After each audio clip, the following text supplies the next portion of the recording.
That day, the main character came across a witch. His name is Mugura Turu, and he can become invisible. Or rather, it's not that it becomes invisible or transparent. It's just that those around it hardly pay attention to it, as if it doesn't exist. For example, once the hero's desk was taken away, justifying it by saying that they had taken out an empty desk. As a result, the main character was left simply sitting on a lonely chair, holding a book on his lap.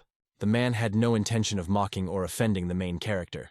He simply didn't notice him, that's all. One day, the teacher forgot about the hero so much that he simply took his desk out of the classroom. Although he later remembered, he apologized to him.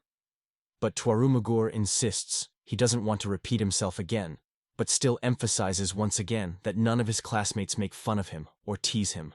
He is focused on the fact that this doesn't have to last forever, and it's time to prove himself to everyone. Eventually, the main character finally gets the chance. During a class conversation, the boys discuss that they want to play Defugo. At the same time, an argument breaks out between them. Whoever loses has to pay. At this moment, Mugura Toru tries to say something, but his vague attempts go unnoticed. His classmates are enthusiastically engaged in conversation, lively discussing some TV series, completely ignoring the hero. Tura realizes that he can't even utter a single word. Reflecting on himself, he bitterly admits that he has always been a quiet person, and his school years will pass unnoticed for him, as if they were just an extra subject in the classroom. The main character is overcome with despair. It seems to him that everything is lost for him. But at that very moment, a girl enters the classroom and addresses everyone present. She loudly asks her classmates if they took away Tor's desk again. She urges the boys to think about how he is doing, at least for a moment. And then, she sternly orders them to return the desk to its place. Mugura happily welcomes the newcomer, addressing her as Harunaga. Meanwhile, the boys who took the bench away from the protagonist are surprised to notice his appearance. His classmates ask Mugura how long he has been here. Hearing in response that he has been here all this time, his comrades jokingly reproach him for his sudden disappearances and ask the hero to at least give some sign next time. Harunaga intercedes for the protagonist, asking him not to yell at him, because it's not his fault. The person she's asking immediately starts apologizing to the girl. To this, she calmly remarks that it's not worth doing it right in front of her. Harunaga Tsumugi is the protagonist's old childhood friend, having known him since elementary school. She is everyone's favorite, a kind and sincere girl whose smile never disappears from her face. The hero believes that her appearance fills the room with light and warmth, like a ray of sunshine.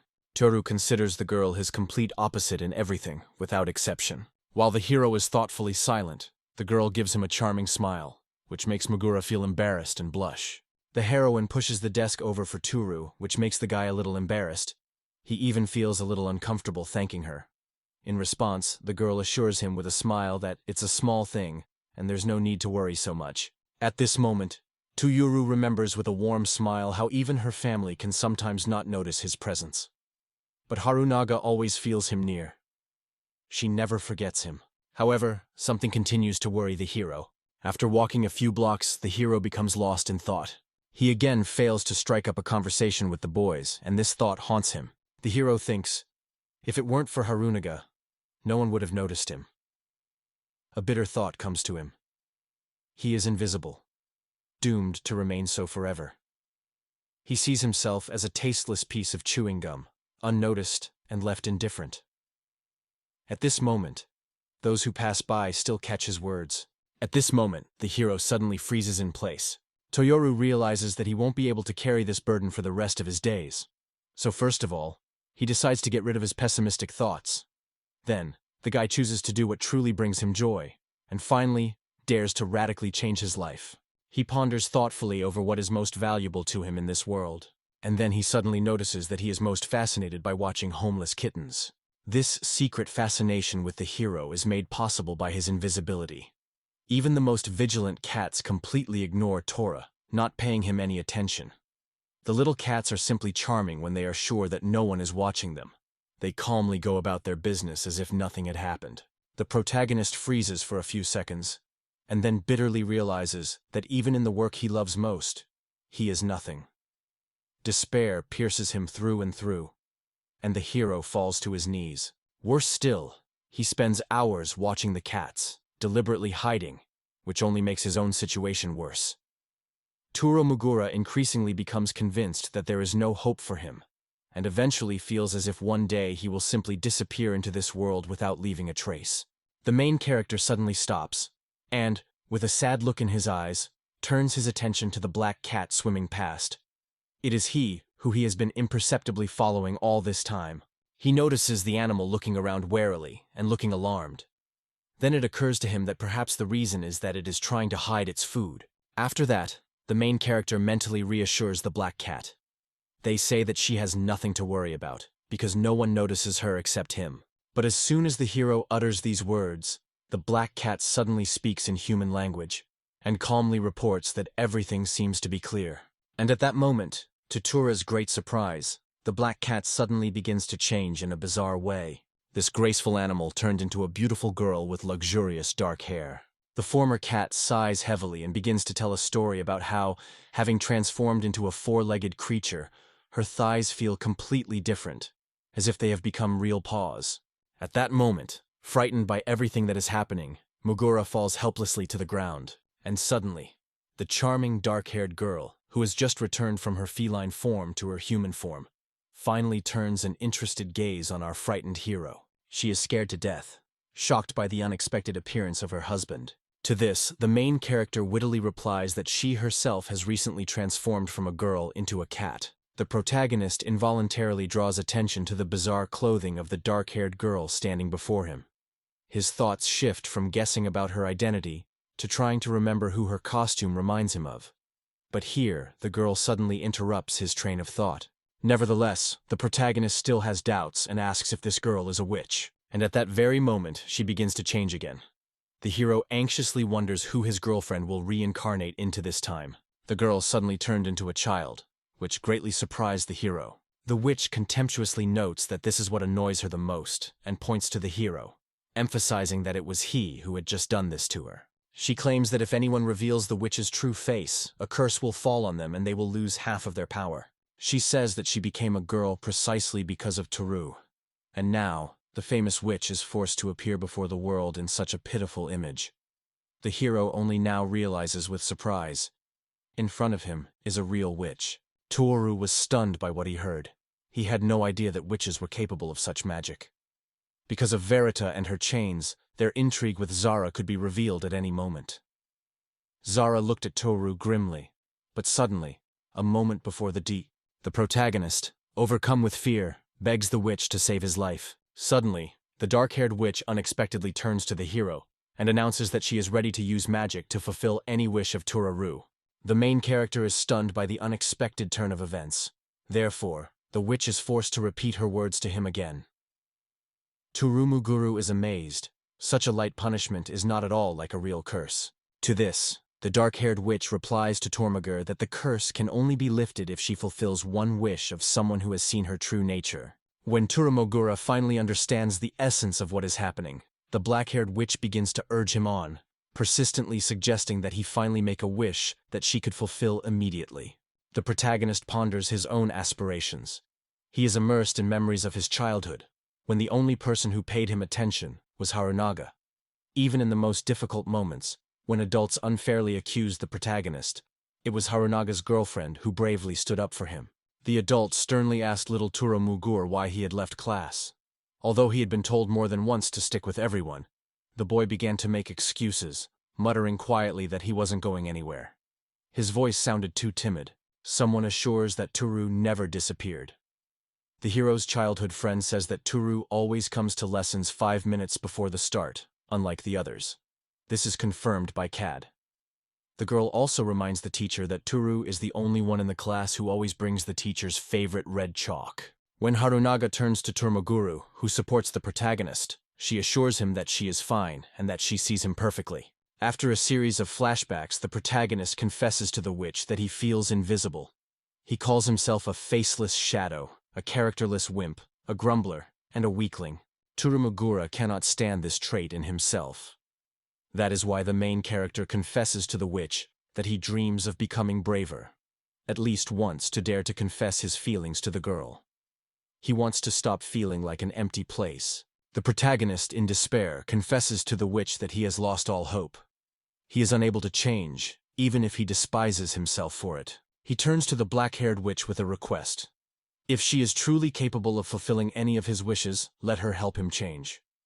In response, the black-haired witch asks the protagonist if this is truly his sincere desire. She assures him with a smile that thanks to her magic she can make him a millionaire in an instant. And when the witch finally believes in the hero's sincere desire to change, for some reason, she begins to tease him and call him names. She indignantly declares that she hates such arrogant and worthless wishes above all else.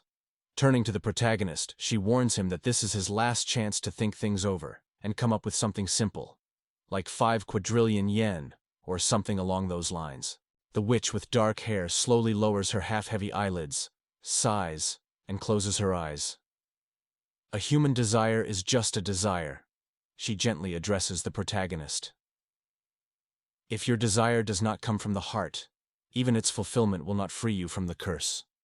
But I accept your choice and will do everything in my power. And then the witch declares that, first of all, she wants to see the girl who has fallen so deeply in love with the main character. So both heroes decide to set up a little surveillance operation to track down that horrible creature. After that, the dark-haired witch asks the protagonist if he is familiar with the saying, "You can't jump over your own head." To this, the guy replies that he understands everything perfectly and knows that he's unworthy of more. However, the witch asks him not to judge himself so harshly. Moreover, the witch reassures the hero, promising that she will manage everything herself. She only needs to use a light spell to control his mind, and even the luxurious beauty, who, it would seem, is beyond his reach, will throw herself at his neck. But the hero stops her, declaring that he will not tolerate anyone turning his girlfriend into a zombie. At this, the witch only smiles and teases him. For such a weakling, you are extremely stubborn. Tarumagura confesses to the witch that he doesn't want to change Harunaga, he only wants to change himself. The witch understands that the protagonist wants to boost his own self-esteem and impress Harunaga with his courage. After that, she suggests, "Let's try something new." And in a moment, the girl conjures up something terrible and creepy. The protagonist steps back, frightened, and asks her, "What kind of ugly creature is this?" Then the witch with dark hair explains that it is a golem, which she herself created with the help of magic. She solemnly declares that she will set this monster on Harunaga. And Turumugura, like a true knight, rushes to save the girl. Hearing this, the main character indignantly remarks to the witch that there is no way to resist this gal. At this, the witch gently calms Tuyora. The girl calmly tears off a tiny piece from the monster. The dark-haired witch explains to the main character that she created the golem from tender tofu. So Mugura can quite handle it, even with her small, weak hands. And then Turumugura suddenly turns to the witch with a question. What will happen if he, Turu, suddenly runs forward and starts beating that monster? He says that he will only scare Harunaga instead of pleasing her. To this, the black-haired witch advises the main character to make sure that his movements look as spectacular as possible. After these words, the hero concentrates, exerts all his strength, and prepares for a decisive blow. Taru strikes too weakly, and the sorceress mockingly calls him powerless. The witch admits that she is beginning to doubt their luck. The hero apologizes, jokingly adding that now he will probably just die of shame. However, the witch abruptly interrupts him, explaining that his death will not change anything. She insists, before he says goodbye to this world, they will certainly fulfill his wish and remove the curse from her. The girl declares that she will act on the fly, after which she orders the golem to grab Harunaga. At this moment, the main character turns to the witch, informing her that he has dislocated his arm, which leads her into genuine surprise. Meanwhile, the galleom is already moving forward. The black-haired witch notices her creature that it is moving in the wrong direction. But to Tor's surprise, she suddenly realizes that she is no longer able to control the creature. She lacks magical energy, and Turu's interlocutor notices. It seems that the golem is starting to melt, but at the same time, her creation suddenly moves straight towards the two girls. The hero insists that the golem must be stopped immediately, otherwise these little girls will be seriously injured. But the witch reassures him, saying that there is no reason to worry. The golem is just a big piece of tofu, unable to harm anyone. However, he will make quite a noise. The witch thinks aloud. If anyone guesses that the golem was brought to life by magic, its true nature will certainly be revealed. This means that her curse will become even stronger. Its power will double again. And so, The once powerful witch will soon meet her end. And suddenly, to the protagonist's immense surprise, a witch with a stern face coldly declares that his insides are about to burst, and he will leave this world forever. The distraught protagonist turns to the black-haired witch, trying to find out why his existence is in danger. In response, the witch only remarks that fulfilling wishes always entails danger, and from now on their destinies are inextricably linked. After that, a worried Toru Mogura tells the witch that if his life is in danger, she should stop doing things she can't control. In response, his interlocutor admits that she had no idea that this curse would take away so much of her own strength. Toru Mogura asks the interlocutor if there is any way to restore her chosen power. In response, the girl notes, "You can just wait, the power will return over time." However, she adds that there is another way, to get it immediately. However, after some thought, the girl honestly admits to the main character that she is not ready to do this right now. Then he turns to her with the question of what they should do next. The hero reasons that the appearance of the golem on the streets of the city will not expose the witch's disguise. If they leave immediately, no one will guess whose work it is, and the golem itself will not have time to cause trouble. Mogura considers himself a worthless weakling, a void without meaning, and this thought causes him to loathe himself. After such words, the hero rushes headlong to the gallows. Toru Mogura is convinced that nothing more should be expected from him. And yet, despite everything, the main character bravely puts himself at risk to protect the defenseless girls from a monster they don't even suspect exists. The main character understands that even if they are not harmed, they could experience real horror because of his fault. That is why Tuyoru was unable to abandon them to their fate and run away. At the same time, the giant golem finally dissolves in front of the main character, as if melting under the sun. Hearing a strange noise behind them, the girls look around warily, trying to understand what happened. Confused, Toru Mogura hastily tries to explain to the girls that they have misunderstood everything. There is no magic anywhere near here, and the girls don't seem to notice anything. They just shrug their shoulders, saying they're dreaming. The hero looks around in confusion, and the witch raises an eyebrow in annoyance. She had no idea that such a thing could even happen. She remarks to the hero that he doesn't seem to be kidding when he talks about his invisibility. Moreover, his aura is so powerful that it can hide even a true knight. The hero, in a panic, exclaims that he does not believe that his appearance can hide such a supernatural phenomenon from other people's curious glances. He is sure that he would never dream of losing his mysterious gift in such a way. Meanwhile, the witch tries to calm the agitated hero. She assures him that even though her ability has limited uses, it's okay. After all, it's thanks to her that they never got caught, and the little girls remained calm and unfazed. And what's most surprising is that perhaps invisibility is his main highlight. This thought grips the hero, makes him think, and causes him confusion. Confused, he confesses to the black-haired witch that this is the first time he has heard such words addressed to him. The main character notes that the golem has already been dealt with, but now it's time to decide what to do with its remains. She asks our hero to close his eyes for a moment. The main character doesn't understand why this is necessary, but the witch explains, someone might accidentally see the golem.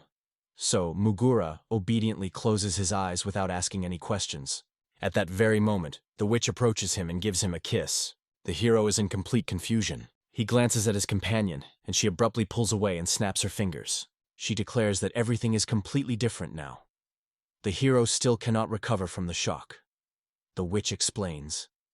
The kiss returns magical power. Mogura denies, saying that he has never heard of such a thing. The girl explains that during a kiss, a person's physical strength is transformed into magical energy and transferred to the witch's body. This method allows you to restore the supply of magical power if the need arises. His interlocutor admits that after their kiss she had to spend money on a magical ritual.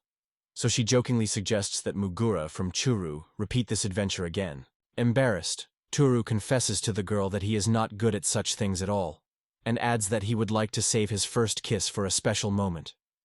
To this, the witch only smiles and assures him that there is no need to worry, because today's kiss will not be his first. This confuses the hero even more. Toru reminds the witch that she herself said earlier, she is not able to restore her magical power now. The witch explains to him that she has only given him a chance to reveal his true nature. She asks the hero about his feelings. Has he become closer to who he wants to be? The hero responds enthusiastically to her words, feeling excited and inspired. He barely manages to say something, only a little, when the witch stops him from finishing, and falls back on Tomiura in a passionate kiss. The hero suddenly realizes that kissing a witch has its charms, but immediately restrains himself, justifying himself by saying that he is doing it solely to restore her magic. At that moment, Harunaga approaches them. Upon seeing the hero, the girl immediately addresses him by name. She wonders why he is here. Harunaga, having accidentally noticed the protagonist, wonders what he is doing here. Toru Mugura, mortally embarrassed, turns to his childhood friend. The main character is panicked. Did Harunaga witness his kiss with the witch? He feels that he urgently needs to explain the situation, because from the outside it looks like he kissed a child. Toru froze, staring at the witch in confusion. At that very moment, as if hearing Mugura's silent call, the dark-haired girl stood up and confidently walked towards Harunaga. Standing in a cute pose, the girl turns to the newcomer and with a sly smile asks if she is, by chance, Uru's girl. The main character reacts bewildered to such a sudden change of circumstances and such a presentation of the situation. Harunaga introduces herself to the witch with a charming smile, confirming that she is the master's friend. After that, he gently addresses the girl, wondering who she is. The witch's name is Zara. She excitedly announces that she has just arrived at her cousin's house today. Still smiling warmly, Zara happily admits to Harunaga that she was happy to meet him. Harunaga asks Zara again if she is really Tora's cousin. The witch without hesitation assures her that she is. Then Zara tells Harunazi that her brother, the main character, has something in his eye. The witch, pretending not to notice anything herself, asks her friend Tora to help him and take a closer look. All this time, the hero silently watches everything, until suddenly his cheeks flush with embarrassment. And it is at this moment that Harunaga, smiling broadly, cheerfully assures Zara that she should definitely watch. She asks Muguru to come closer, then looks the hero straight in the eye. Of course, Toru is incredibly embarrassed. Within a few moments he steps back from Harunaga, saying that everything is fine, that it's just a fan of eyelashes. Suddenly, blushing with embarrassment, the protagonist rushed back to the witch. After apologizing, he reminded her that it was time to leave and said goodbye to Harunaga until tomorrow. Left alone, Harunaga thinks that Tavru is acting strangely today. Later, the witch confesses to Tori that she made every effort for her, but it's all in vain if he immediately feels embarrassed as soon as he sees him. The protagonist apologizes and confesses. He's not ready yet. His heart almost jumped out of his chest. Very embarrassed, he turns to the witch and asks what kind of strange joke she played on his cousin. To this, Zara replies that he was left standing like a stone log, so she had to invent something on the spot.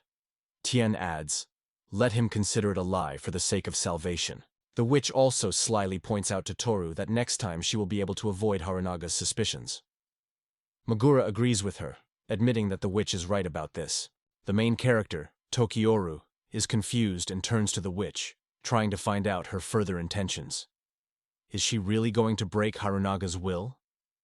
But before he can find out the answer and add anything important, the hero suddenly faints, which surprises his companion quite a bit.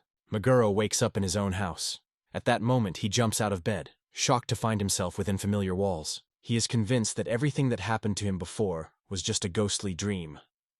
Both the witch and his desire, all this seems to him a figment of his own imagination, an elusive vision that appeared in a dream. The hero sighs with relief, glad that it was all just a strange dream. However, at that very moment, a witch appears at the edge of his bed and asks if he has finally woken up. The frightened hero immediately breaks into a scream. As Toru finally calms down, he cautiously tries to find out from the woman he's talking to whether she's real.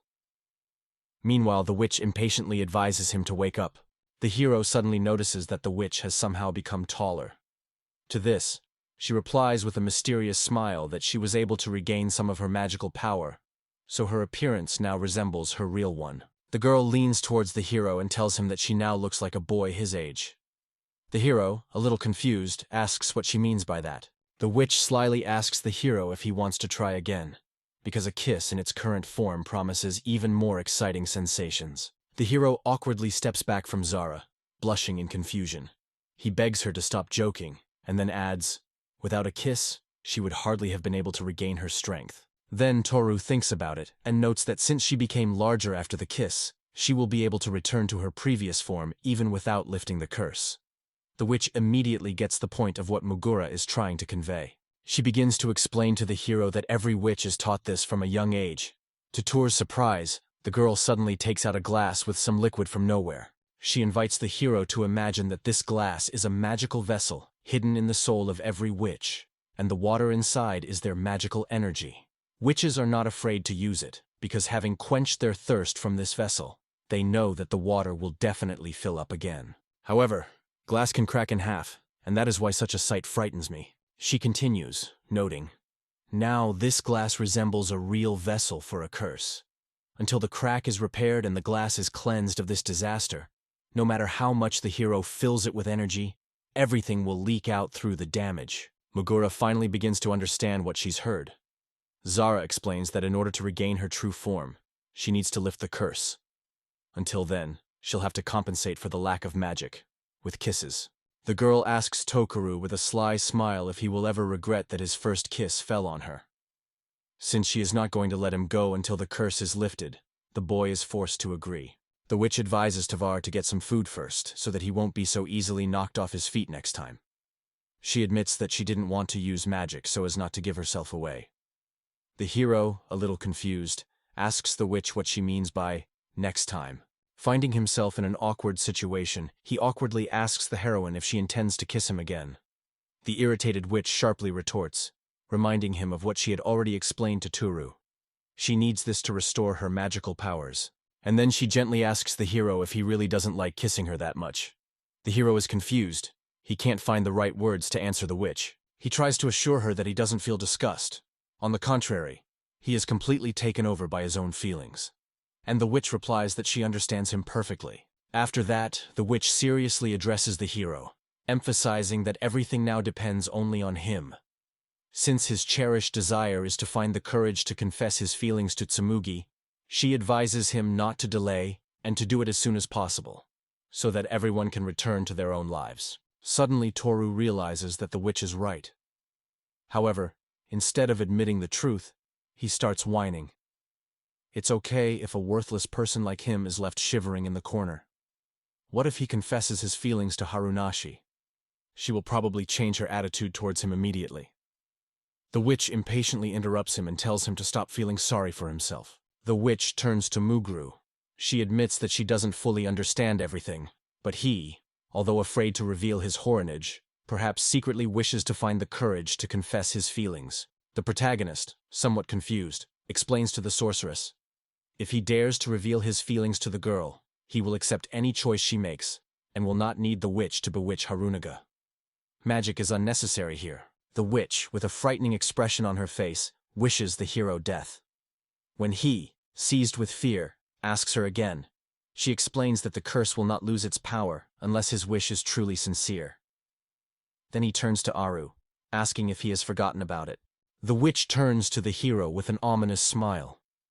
Is his greatest desire really to confess his feelings to the girl, only to be rejected?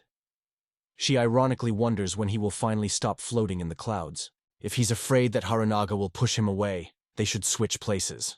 Now let Tsumugi dare to open up to him about her feelings. When Mugura begins to feel embarrassed, the witch remarks that in this case, Tolman will no longer have to worry about being rejected. However, the hero finds such words far from reality. Embarrassed, he confesses to the witch that Harunaga will never accept him. The witch immediately notices his condition. She urges the hero to wipe the sadness from his face and look at the world with a smile. She approaches the hero and assures him that everything is fine. Her wish has been fully fulfilled. For some reason, these words cause him confusion. His interlocutor reaches out her hand to Tor's face and confidently declares, "She is the witch of Zara, and she is the one who will help an empty person like him find himself and change." The witch gently runs her hand over the embarrassed Muguru's cheeks. At this moment, the hero honestly admits to himself that he had long dreamed of gathering all his courage into a fist and opening his heart to Harunazi. But every time he was in her presence, shyness gripped him. And it is at this moment that the hero turns to the witch. Even if next time he is overcome by fear again and runs away, let her support him in daring to confess. The hero, embarrassed, loudly declares that he will do everything possible to impress Harunaga, because he sincerely wants her to stay by his side. The witch turns away, barely holding back her laughter, and notes the hero's excellent mood. She emphasizes that with such energy, you can forget about zombification for now. The main character carefully asks the witch if her name is really Zara. The girl replies that it is just a pseudonym, because her real name sounds much more complicated. Suddenly, the witch tells the protagonist that his goal has finally been determined. After that, she unexpectedly takes an interest in his family. He informs her that his parents are on a business trip abroad. Upon learning that Toru Mugura lives alone, Zara enthusiastically notes that this is very cool. So she no longer has to waste magic to convince everyone that they are truly one family. At this moment, Toru Mugura asks the witch if she really decided to move in with him. The girl replies that it is quite justified because now the entire house is at her service. The witch then explains to Tur that she will never be able to return to her world again. It would take too much strength. With the energy reserves she still has left, she can only open the portal once. Moreover, Zara does not want other witches to see her in this form. The hero admits that he did not realize that for witches, such a form is a real taboo. The heroine admits that she is completely exhausted. Having said this, she instantly spreads the bed right in the middle of Tumuru Guru's room with magical movements. The young man is at first amazed by what he sees, and then, having come to his senses, asks her to stop and asks if she is seriously going to sleep with him. The main character turns to the witch and says that she can stay in the house, but she should spend the night in another room. For example, in the living room. To this, the witch Zara replies that she doesn't want to be alone, because she feels so uncomfortable. The hero, in turn, notes with surprise how touching and sweet this answer is. She asks Tora to wake her up for dinner. Now he understands that taking care of her is his duty. The witch is already fast asleep, an open book pressed to her chest. The hero looks thoughtfully at the sleeping woman, reflecting on the fact that from now on, she will remain by his side until his wish becomes a reality. The witch suddenly turns over, which greatly confuses the hero, who instantly wraps the girl in a blanket. The hero understands that he should hurry up with the realization of his own dream. Terz's heart beats loudly in his chest. The next day at school, the hero realizes that he hasn't been able to fall asleep all night. It's even more strange to see the girl carefreely dozing right next to him. It seems simply incredible. The hero tries to control himself and not give in to temptation, preparing for the next step. At this moment, he hears his classmates talking. They are discussing that something unusual happened after yesterday's classes with Harunaga.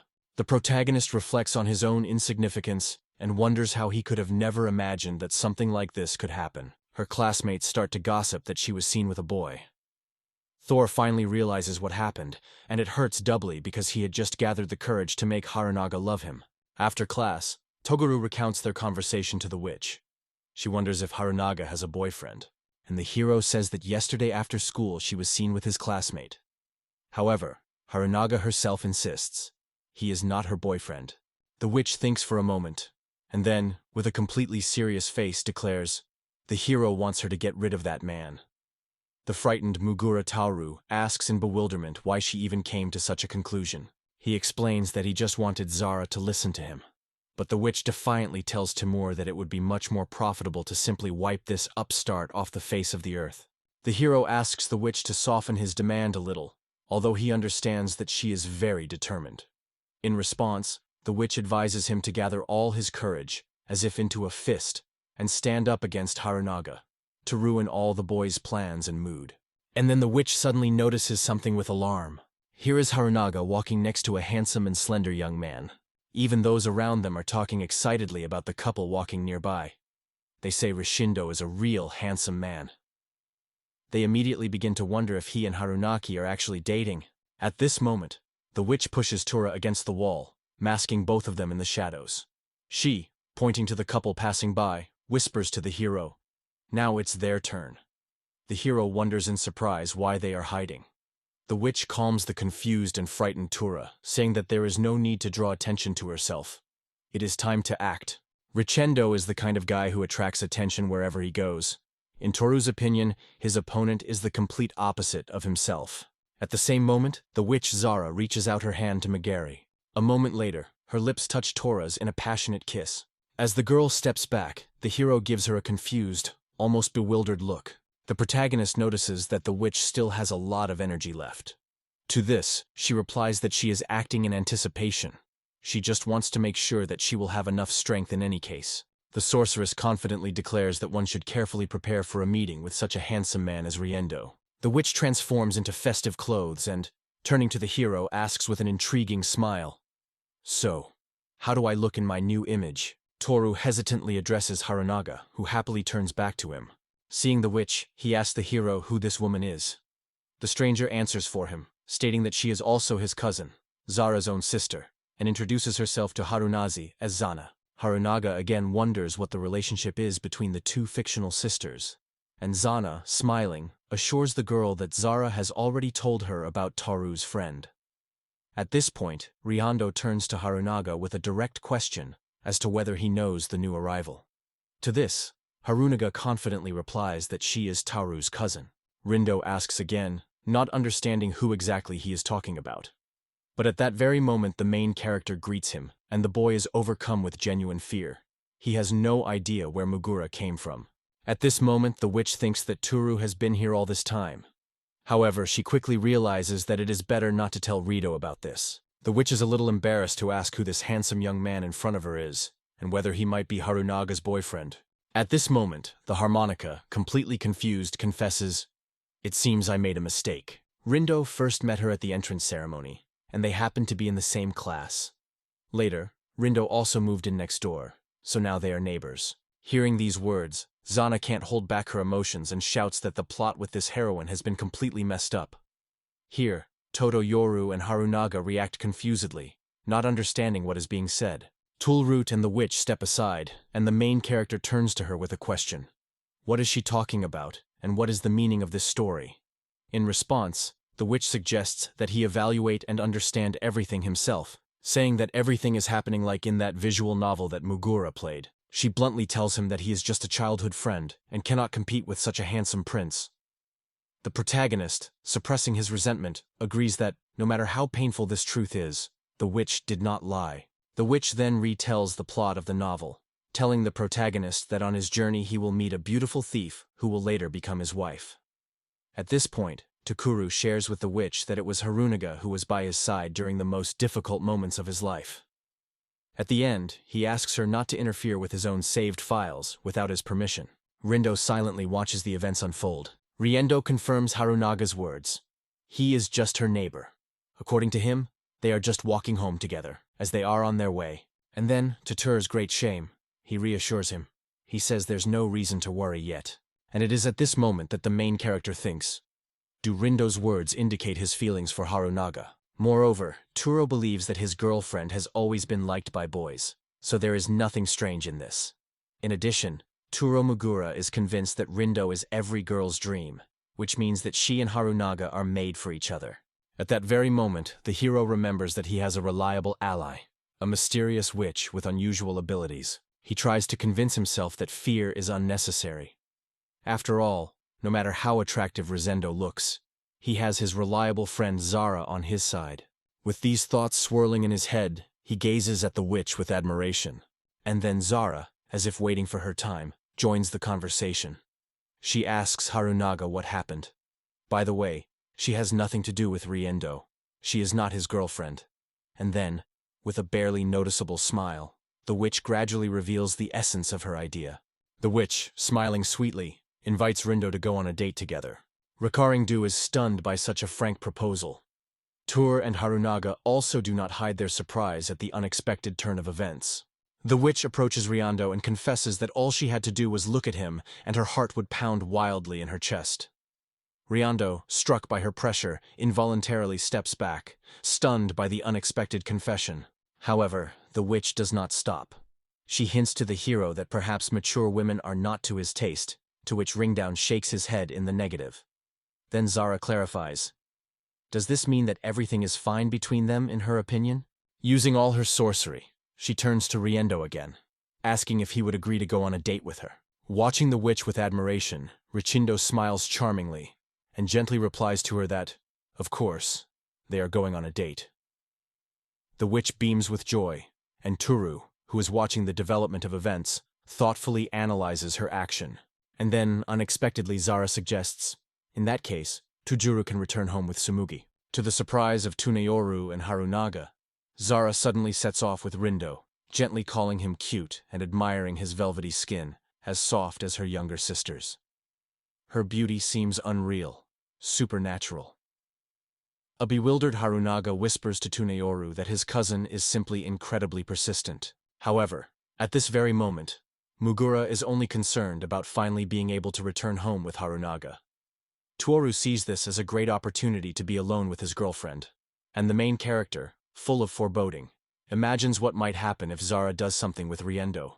The hero remembers how the witch asked him if he wanted her to deal with Riendo, and then asks Thor to entrust this matter to her. Anxiety grips him. The hero fears that the witch will get rid of Riendo without hesitation. The hero was already mentally happy about the opportunity to be alone with Harunaga, but he understands that saving human lives is more important now. Having received permission, he confesses to his girlfriend that he is very worried about the couple and is going to track them down. Harunaga, although a little confused, still supports his decision. But just as Toru is about to leave her, the girl tenderly takes his hand, which brings the main character into real confusion. He turns to Harunaga with a rather telling look. He seems interested in the girl's size. Then he addresses the hero by name, because it is clear that she wants to say something to him. With great confidence, she assures Tavar. Rando is not her boyfriend at all. Hearing this, both of them are embarrassed and react in confusion. But Tavar hastily emphasizes to his girlfriend that he understood everything perfectly. Harunaga apologizes to the protagonist with sincere regret for not having the right to impose such thoughts on him. After that, she throws a curt, "See you tomorrow," to Tora, and quickly runs away towards her house. Toru is confused and tries to understand what is happening to his girlfriend. Has all these rumors exhausted her to the point of exhaustion? He also remembers how tightly Harunaga squeezed his hand. However, having driven everything related to his girlfriend out of his mind, Toru abruptly switches to another concern. The witch. Exclaiming excitedly, he declares that he must find Zara as soon as possible. At the same time, he expresses the hope that she has not yet managed to ruin everything. The hero quickly rushes after the couple, who have just disappeared from his field of vision. Meanwhile, Zana, walking next to Riando, solemnly breaks the silence with a light clap of her hands. At this moment, Rosendo seems to emerge from a deep sleep. He shakes his head in confusion, trying to understand where he is. The witch announces that her powers have run out, which means the spell has lost its effect. Rishendo frowns at the diminutive heroine and sternly asks who she is. In response, the witch also frowns and addresses the hero in a familiar tone. Would he like to spend some time with her, calling him his older brother? Meanwhile, the exhausted Toriuru hastily catches up with this strange company. Rindo has a strange expression on his face. He still can't understand what happened, but he slowly approaches the witch with a sly smile. And at that moment, Toru suddenly appears in front of him. He appears unexpectedly, gently hugs the witch from behind, and quietly assures her that she shouldn't do this. The hero's appearance somewhat scares Zara. She is confused and wary. After that, the girl throws a remark to the hero, so that he does not try to hug her from behind anymore. Then she turns to Toru with a question about what happened to Sumugi, because it was she who helped organize their date. To this, Mugura replies with delight. They say, what romance is there if her companion is going to kill someone? Zara, in response, only calmly notes that she has not done anything yet. At this moment, the heroes notice that Rindo has already turned around and is walking away. The witch notes out loud that her recent companion has disappeared somewhere, but immediately assures them that there is nothing wrong with it.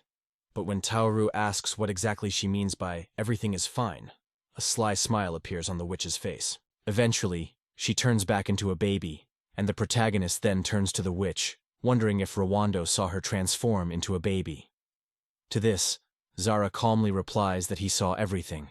However, she immediately assures the protagonist that this time there is no need to worry about the curse.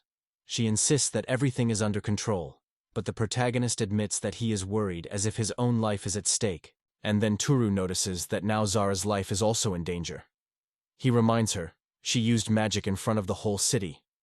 Toru emphasizes that it is not permissible to cast spells so frivolously. The witch turns to the hero with a question whether he understood what nonsense he just said.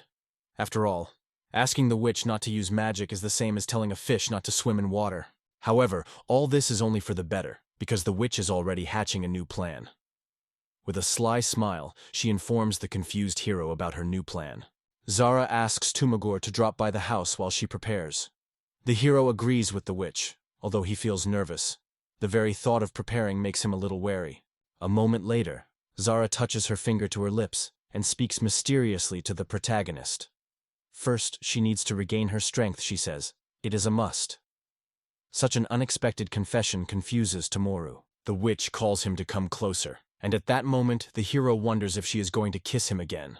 This thought unsettles him incredibly. At that very moment, Zara doesn't look away from the tour guide, who is blushing with embarrassment. Suddenly, the main character drops to his knees, sincerely turns to Zara, saying that everything is fine, and asks her to end it. The witch, amused by his action, says with a sly smile that the hero is planning to commit seppuku. And then, smiling coquettishly, she hints to Termaguri that there's no need to hide it. He really likes it. After these words, Zara gently touches the hero's lips with her lips, and in a moment, an unknown force seems to push her closer.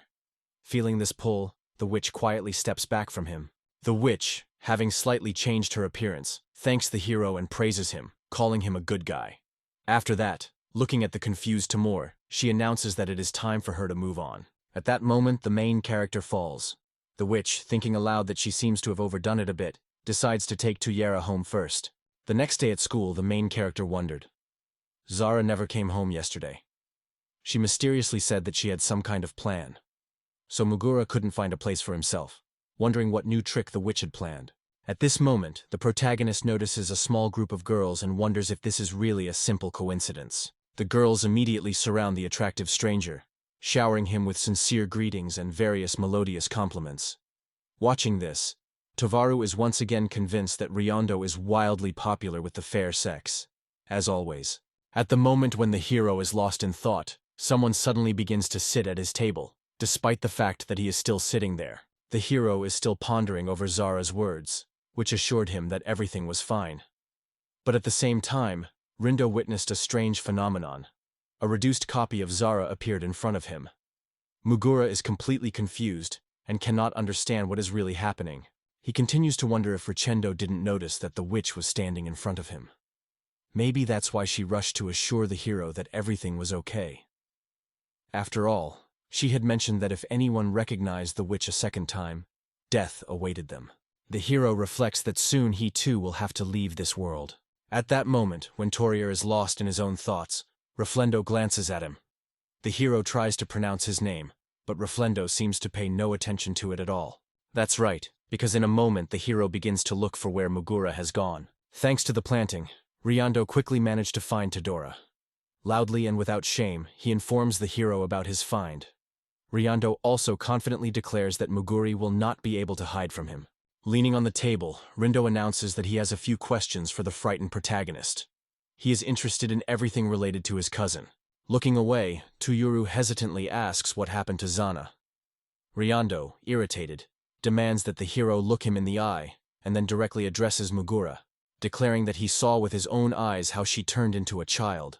With a strange expression on his face, Rishindo turns to Tuyuru, trying to find out what connects him to this woman and who she really is. After that, Waru calmly tells his classmate that he doesn't understand what Rindo is talking about at all. He even tries to make it seem like his friend just had a bad dream. But Rando exclaims indignantly that he remembers everything down to the smallest detail. He turns to the class for support, but notices that no one is paying attention to his words.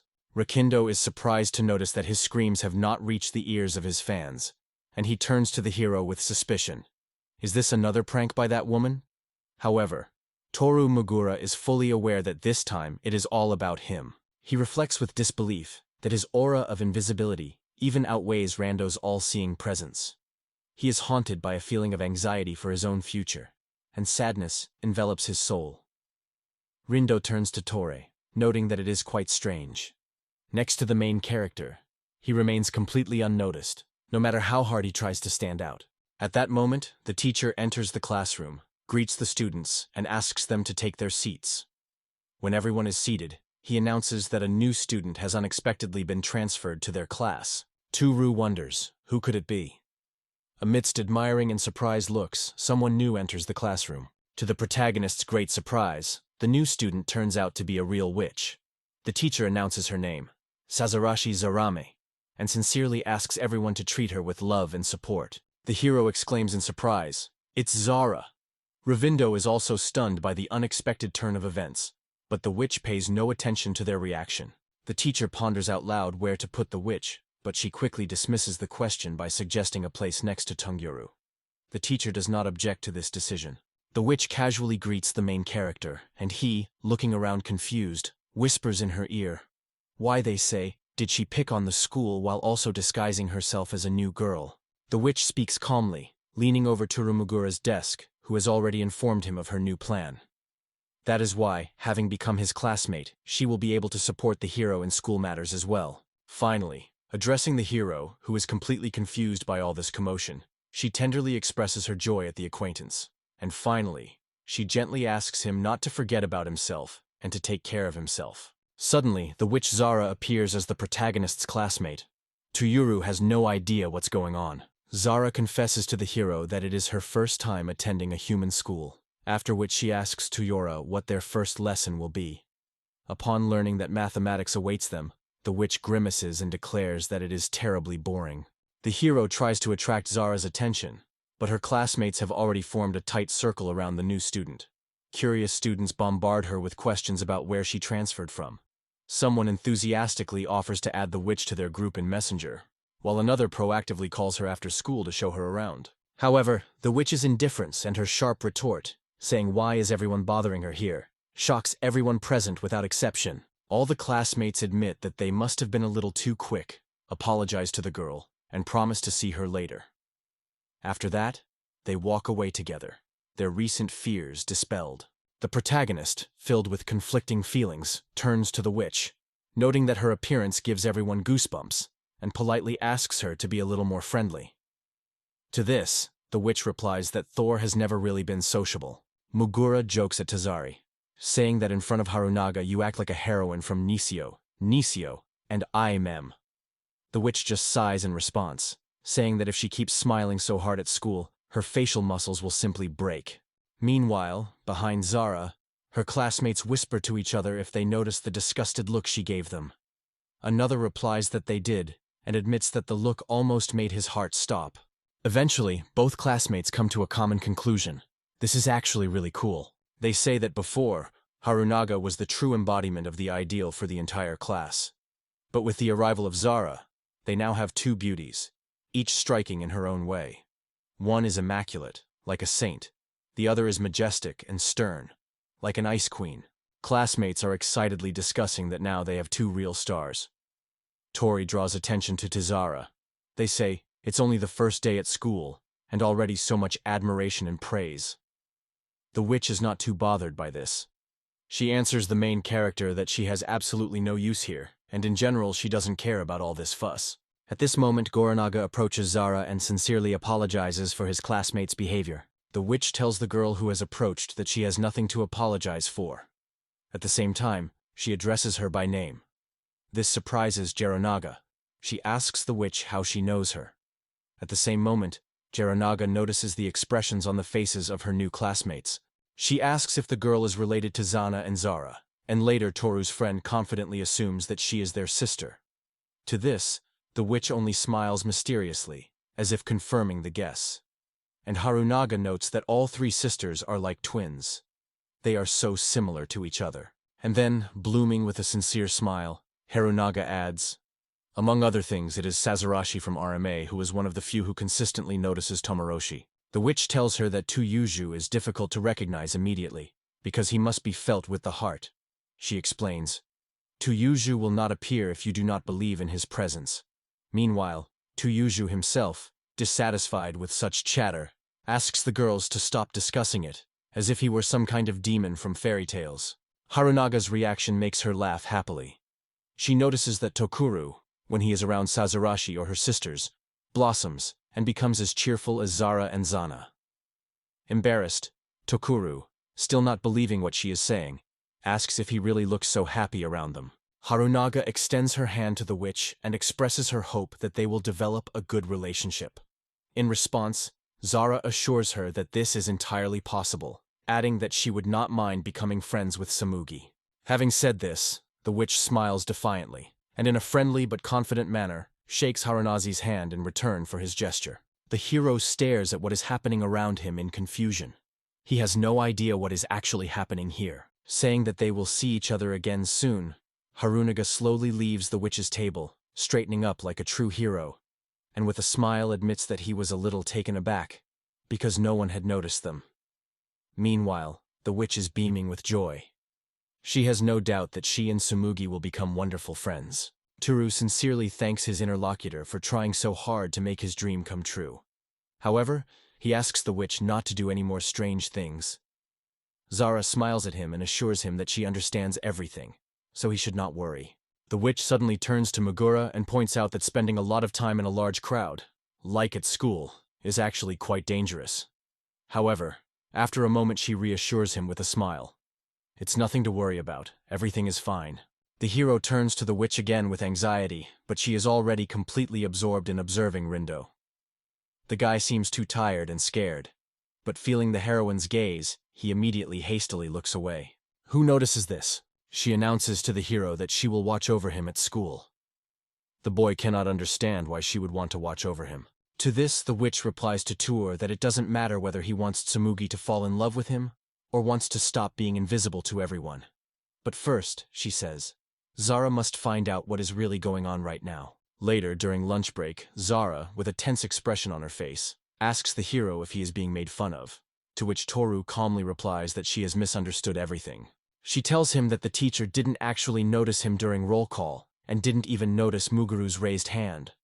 The witch points out that this is a clear mockery, but the protagonist explains to her that this has been happening to him for many years. He recalls how once, back in high school, he wrote the answer on the board.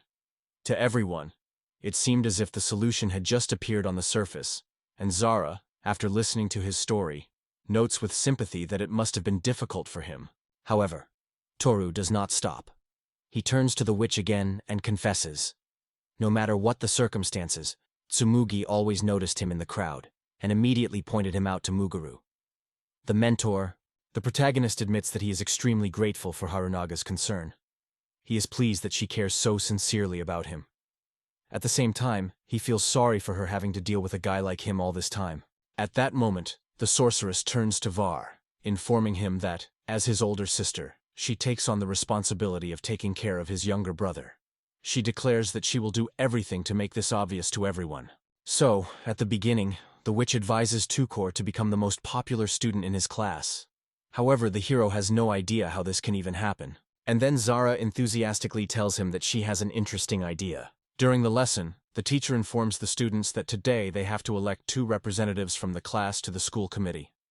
If there are more candidates than needed, the candidates are suggested to determine the winners using a game of rock, paper, scissors to honestly weed out the extras. Toru explains to the witch that only 2 students from their class will be on the school committee, and she agrees to this without any undue emotion. And then, full of joy, she informs the stunned Var that this is simply a wonderful opportunity for him. He will become one of those who will represent their class. Rindo, Harunaga, and Toru stand side by side, united by a common expectation.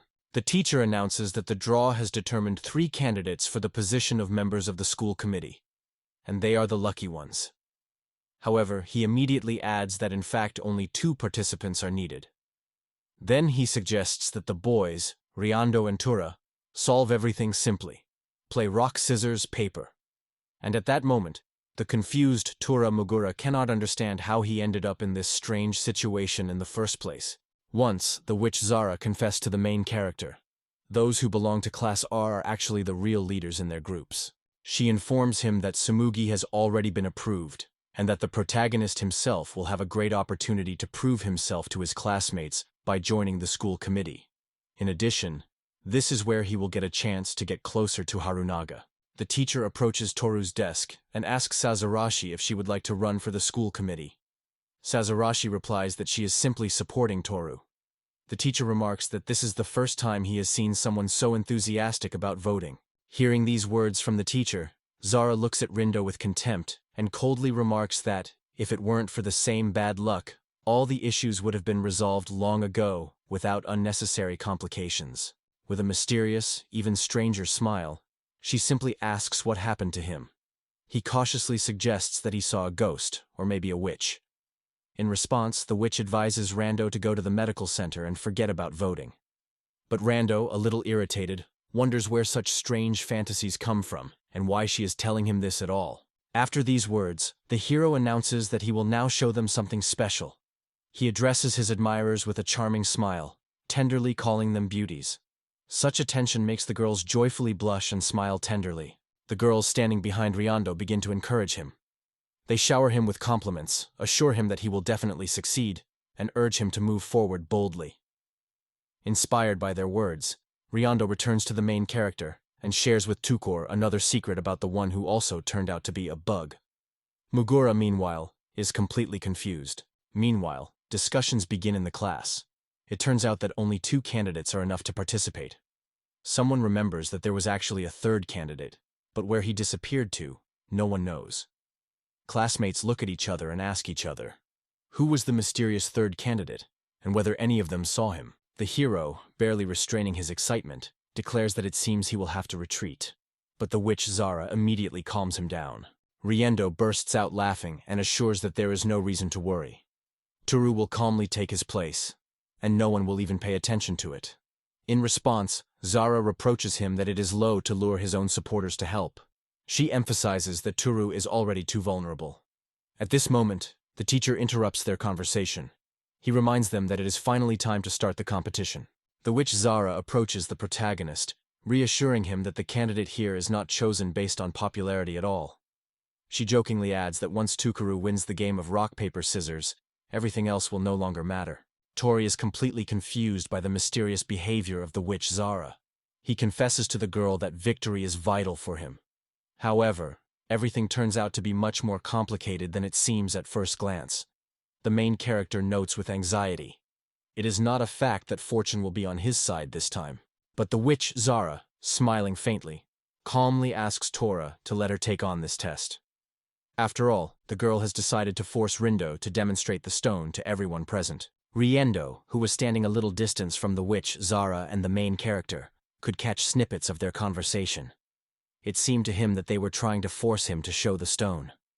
Looking at the characters, who were whispering something, Riendo did not hide his surprise and confusion. Some time later, as the game is about to begin, Harunaga wishes both heroes good luck with a warm smile. At this moment, the teacher solemnly announces the start of the game of rock, paper, scissors. The strict teacher begins the countdown for the game, saying in turn, rock, scissors, paper. Rindo and Toru are tense and extremely focused. She counts down from 1 to 3. On the count of 3, both boys simultaneously extend their arms forward. Riendo demonstrates scissors, and Toru demonstrates rock. Rindo, flaring up with anger, shouts loudly at the witch Zara, accusing her of deception. Everything turned out to be completely different from what she had promised. Zara only looks at the hero in surprise and asks what exactly he is trying to convey to her. Annoyed, Rindo answers her.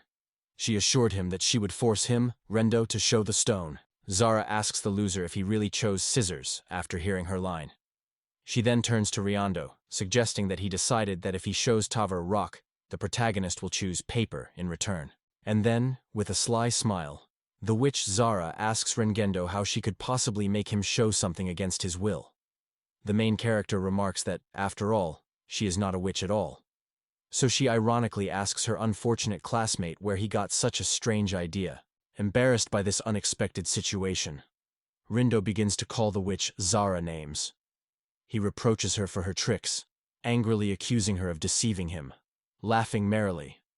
In response, Zara only smiles and notes that such excuses are usually used by those who lose. Meanwhile, the teacher turns to Roshindo, who is trying to escape, and says that they are actually... The witch Zara maintains her unwavering pride, despite what is happening. She quietly whispers in Tor's ear that Rizondo really thought she, Zara, would make him make a move with a stone. The protagonist completely agrees with the remark of his assistant, the witch Zara. But after a moment, Toller gets a thought. It seems that Rindo believes that it is she, the witch Zara, who is able to influence his choice. The main character is constantly wondering, does this mean that Rindo already knows about Zara's true nature as a witch? The girl approaches him, addresses the main character by name, and Toro instantly turns at the sound of her voice. This is Harunaga. She sincerely confesses to her childhood friend that she is very happy that they were chosen. The girl enthusiastically suggests that the hero do his best while working on the school committee. The protagonist, somewhat confused, reluctantly agrees. Some time passed, and Turumagura finally realized that he had succeeded. Despite his invisibility, he had won. And this meant that now he, along with Harunaga, would become a class representative. This was how a new chapter in life opened for the protagonist. A few days passed and something was bothering Turu again at school. He frowned, his face bent towards his desk. The witch Zara approaches the hero. She is interested in why he is so thoughtful and self-absorbed. She wants to know what happened to him. Turumagura replies with irritation that the role of class president does not suit him at all, and he does not feel in his place. Although the hero has taken on the role of representative, promising Harunazi to give his all, in a conversation with the witch Zara, he admits that he feels empty and useless to everyone around him. This feeling especially bothers him during the numerous meetings and school committee meetings. Intoshiru adds that all his efforts are limited to not bothering Harunazi. The main character bitterly notes that no matter what he does, no one pays attention to him. People only wonder where the class president has gone. Even when Toru waves his hands or loudly protests, they still don't notice him and assume that the president simply didn't show up. Witch Zara is amazed at how complicated and hopeless this situation is. Turumagura confesses to the witch that things are going badly for him. He doesn't want to be the class president. The responsibilities have piled up, but he can't handle them. After thinking about the main character's words for a while, the witch Zara confesses to him that she chose him as the class representative, hoping that it would benefit him. However, now she admits that it seems that she was wrong in this decision. Hearing these words, the witch apologizes to the hero. But unexpectedly, Tura denies it, saying that everything is not like that at all. Interested Zara questions the main character again, trying to understand what he means. Oro confesses to her that, although he doesn't consider himself a good representative, he is happy to be with Harinai. Tuarua adds with a sincere smile that everyone constantly complains about his work and is convinced that Riendo would have coped with this role much better. Being a gray mouse for the school committee as a headman is completely unacceptable. Witch Zara remarks that this sounds pretty bad, and then wonders why he is so cheerful after everything. Tuturu is pleased to note that he is finally being noticed now, because before, until he became class president, almost no one had any idea that such a Turumagura even existed. The protagonist continues the story, emphasizing to the interlocutor that now the whole class has learned who Turumagura really is. That guy is inconspicuous, silent, but has enough influence to outwit even Risendo during the vote. A happy Toru shares his joy with the witch Zara. This is a real breakthrough, and all this became possible only because she appointed him as a representative. The protagonist sincerely thanks his assistant for her support. But suddenly, the sorceress Zara accuses the hero, calling him a fool. She notes that he is constantly immersed in gloomy thoughts, but, despite this, he knows how to present any unsuccessful situation from a positive side. The main character agrees. Yes, it probably is. However, he completely fails to notice how his words of gratitude make the witch Zara blush and become terribly embarrassed. Meanwhile, in one of the school corridors, a mysterious girl approaches Harunaga from nowhere. As soon as the heroine turns around, the mysterious stranger immediately begins her conversation, asking an unexpected question. Smiling apologetically, she turns to the protagonist's friend and asks if she knows a girl named Zara. She explains that she is looking for her because she has heard that Zara is currently studying at this school. The stranger asks Harunaga if she has seen this girl, but Tura's childhood friend replies that Zara does not study there. This message slightly upsets the mysterious guest. However, suddenly, Harunaga notices that it is not Zara herself who studies at this institution, but her sister, Sazarashi Zarame. The mysterious girl clarifies again, saying that she is indeed her sister, of course. And a moment later she asks Harunaga to tell her how to find Zarame for the main character. Then, smiling slightly, this strange girl, whose ears somewhat resemble those of a witch, gently tells Harunaga that she is Sazarashi's girlfriend. During a leisurely walk down the school corridor, the witch Zara suddenly stops and cautiously admits something is bothering her. She feels unwell. Toguru looks at the heroine with curiosity and asks what she means. In response, the witch Zara sighs and says that she is overcome by an alarmingly gloomy premonition. It seems to her that something bad will happen soon, although she cannot yet say exactly what. Zara admits that if she had more strength, she would be able to tell about it in more detail. And suddenly, the girl attacks Tora. She confesses that she desperately needs to restore her magic. The protagonist is stunned and confused by such an unexpected turn of events. He asks the witch Zara if they really need to do this here. In response, the heroine reassures him, assuring him that there is nothing to fear. No one will notice them in this place. The sorceress speaks seductively to the protagonist, assuring him that this time she will not exhaust him to the point of exhaustion. And then slyly asks him, does he, by any chance, have anything against the witch herself? When Mugura tries to refuse her, the witch cautiously asks if he really is against it. Not receiving a firm refusal, she approaches the protagonist. A depressing, disturbing atmosphere hung over everything.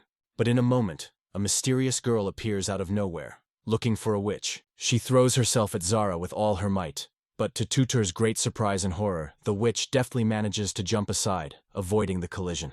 She rushes to Tuora with all her might. The new acquaintance is so moved by the long-awaited meeting with her friend that she does not get off Zara and bombards her with a bunch of questions, which terribly confuses the main character. The girl happily reminds the witch that they have not seen each other for a long time, and immediately asks how she is doing. But the witch Zara suddenly disappears in an unknown direction. Seeing this, the girl abandons the main character and wonders aloud where Zara could have gone. Overwhelmed with shame, Mugura continues to sit uncertainly on the floor, trying to understand what really happened. At the same time, the witch Zara peeks around the corner and asks the protagonist if the strange girl who just attacked them so fiercely has left. Overwhelmed with fear, Mugura bombards the witch with a series of questions about the mysterious stranger who has just appeared in the room. It seems that a second ago there was no one there, and the girl appeared literally out of thin air. The protagonist turns to the witch Zara with suspicions about whether this is some kind of strange spell or a manifestation of supernatural powers, to which Toru's interlocutor, to the latter's great surprise, replies, "It was not some illusion or trick, it was real magic." Zara reveals that the mysterious girl's name is Verita. She is not only a witch, like Zara herself, but also the leader of their community. The protagonist is stunned and says, "So, besides Zara, there are other witches, and even those who are higher than her." Toru explains that it turns out that the witch Zara also obeys someone. The hero was about to add something, but the interlocutor abruptly stopped him, asking why he suddenly had such an interest. The next moment, Toru realizes that he knows that Zara's boss is also a witch. Carefully, trying not to offend her interlocutor, he asks, "Does this mean that now a curse will hang over her too?" However, the witch Zara reassures the hero. There is no need to worry. Those who once exposed the witch are no longer able to impose this curse again. According to Zara, her boss can be completely calm. Zara, beaming with delight, tells Toru that he can now freely communicate with any number of witches. After that, she jokingly asks the protagonist if he thinks it's cool.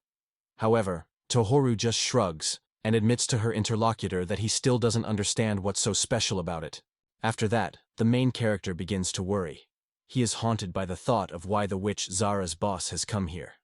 His interlocutor, clearly irritated by the situation, sharply replies, "It's obvious. The boss is looking for Zara because she is officially considered missing." Hearing these words from his fellow sorceress, the frightened Toru hastily says that they simply need to talk to her. And then, a little confused, he turns to the witch Zara with a question. Why, understanding the reasons for her boss's visit, did she still hide when Verita came to her?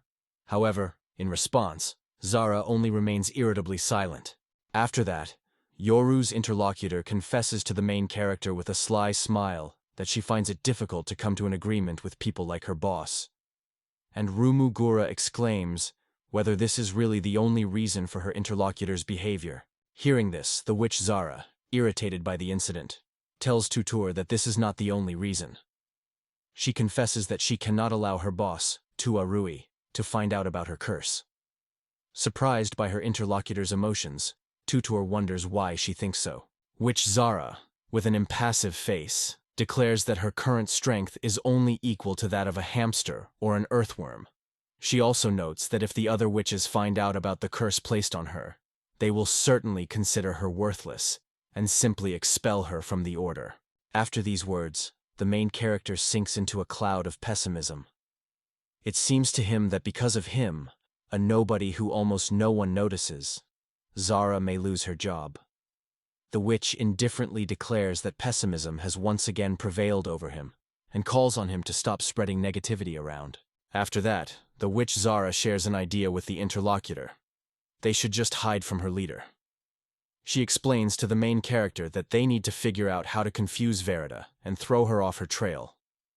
The hero notes that it seems that the leader has already found Zara's location, this very school. After that, Turamagura asks the heroine how she can deceive her boss Verita in this situation.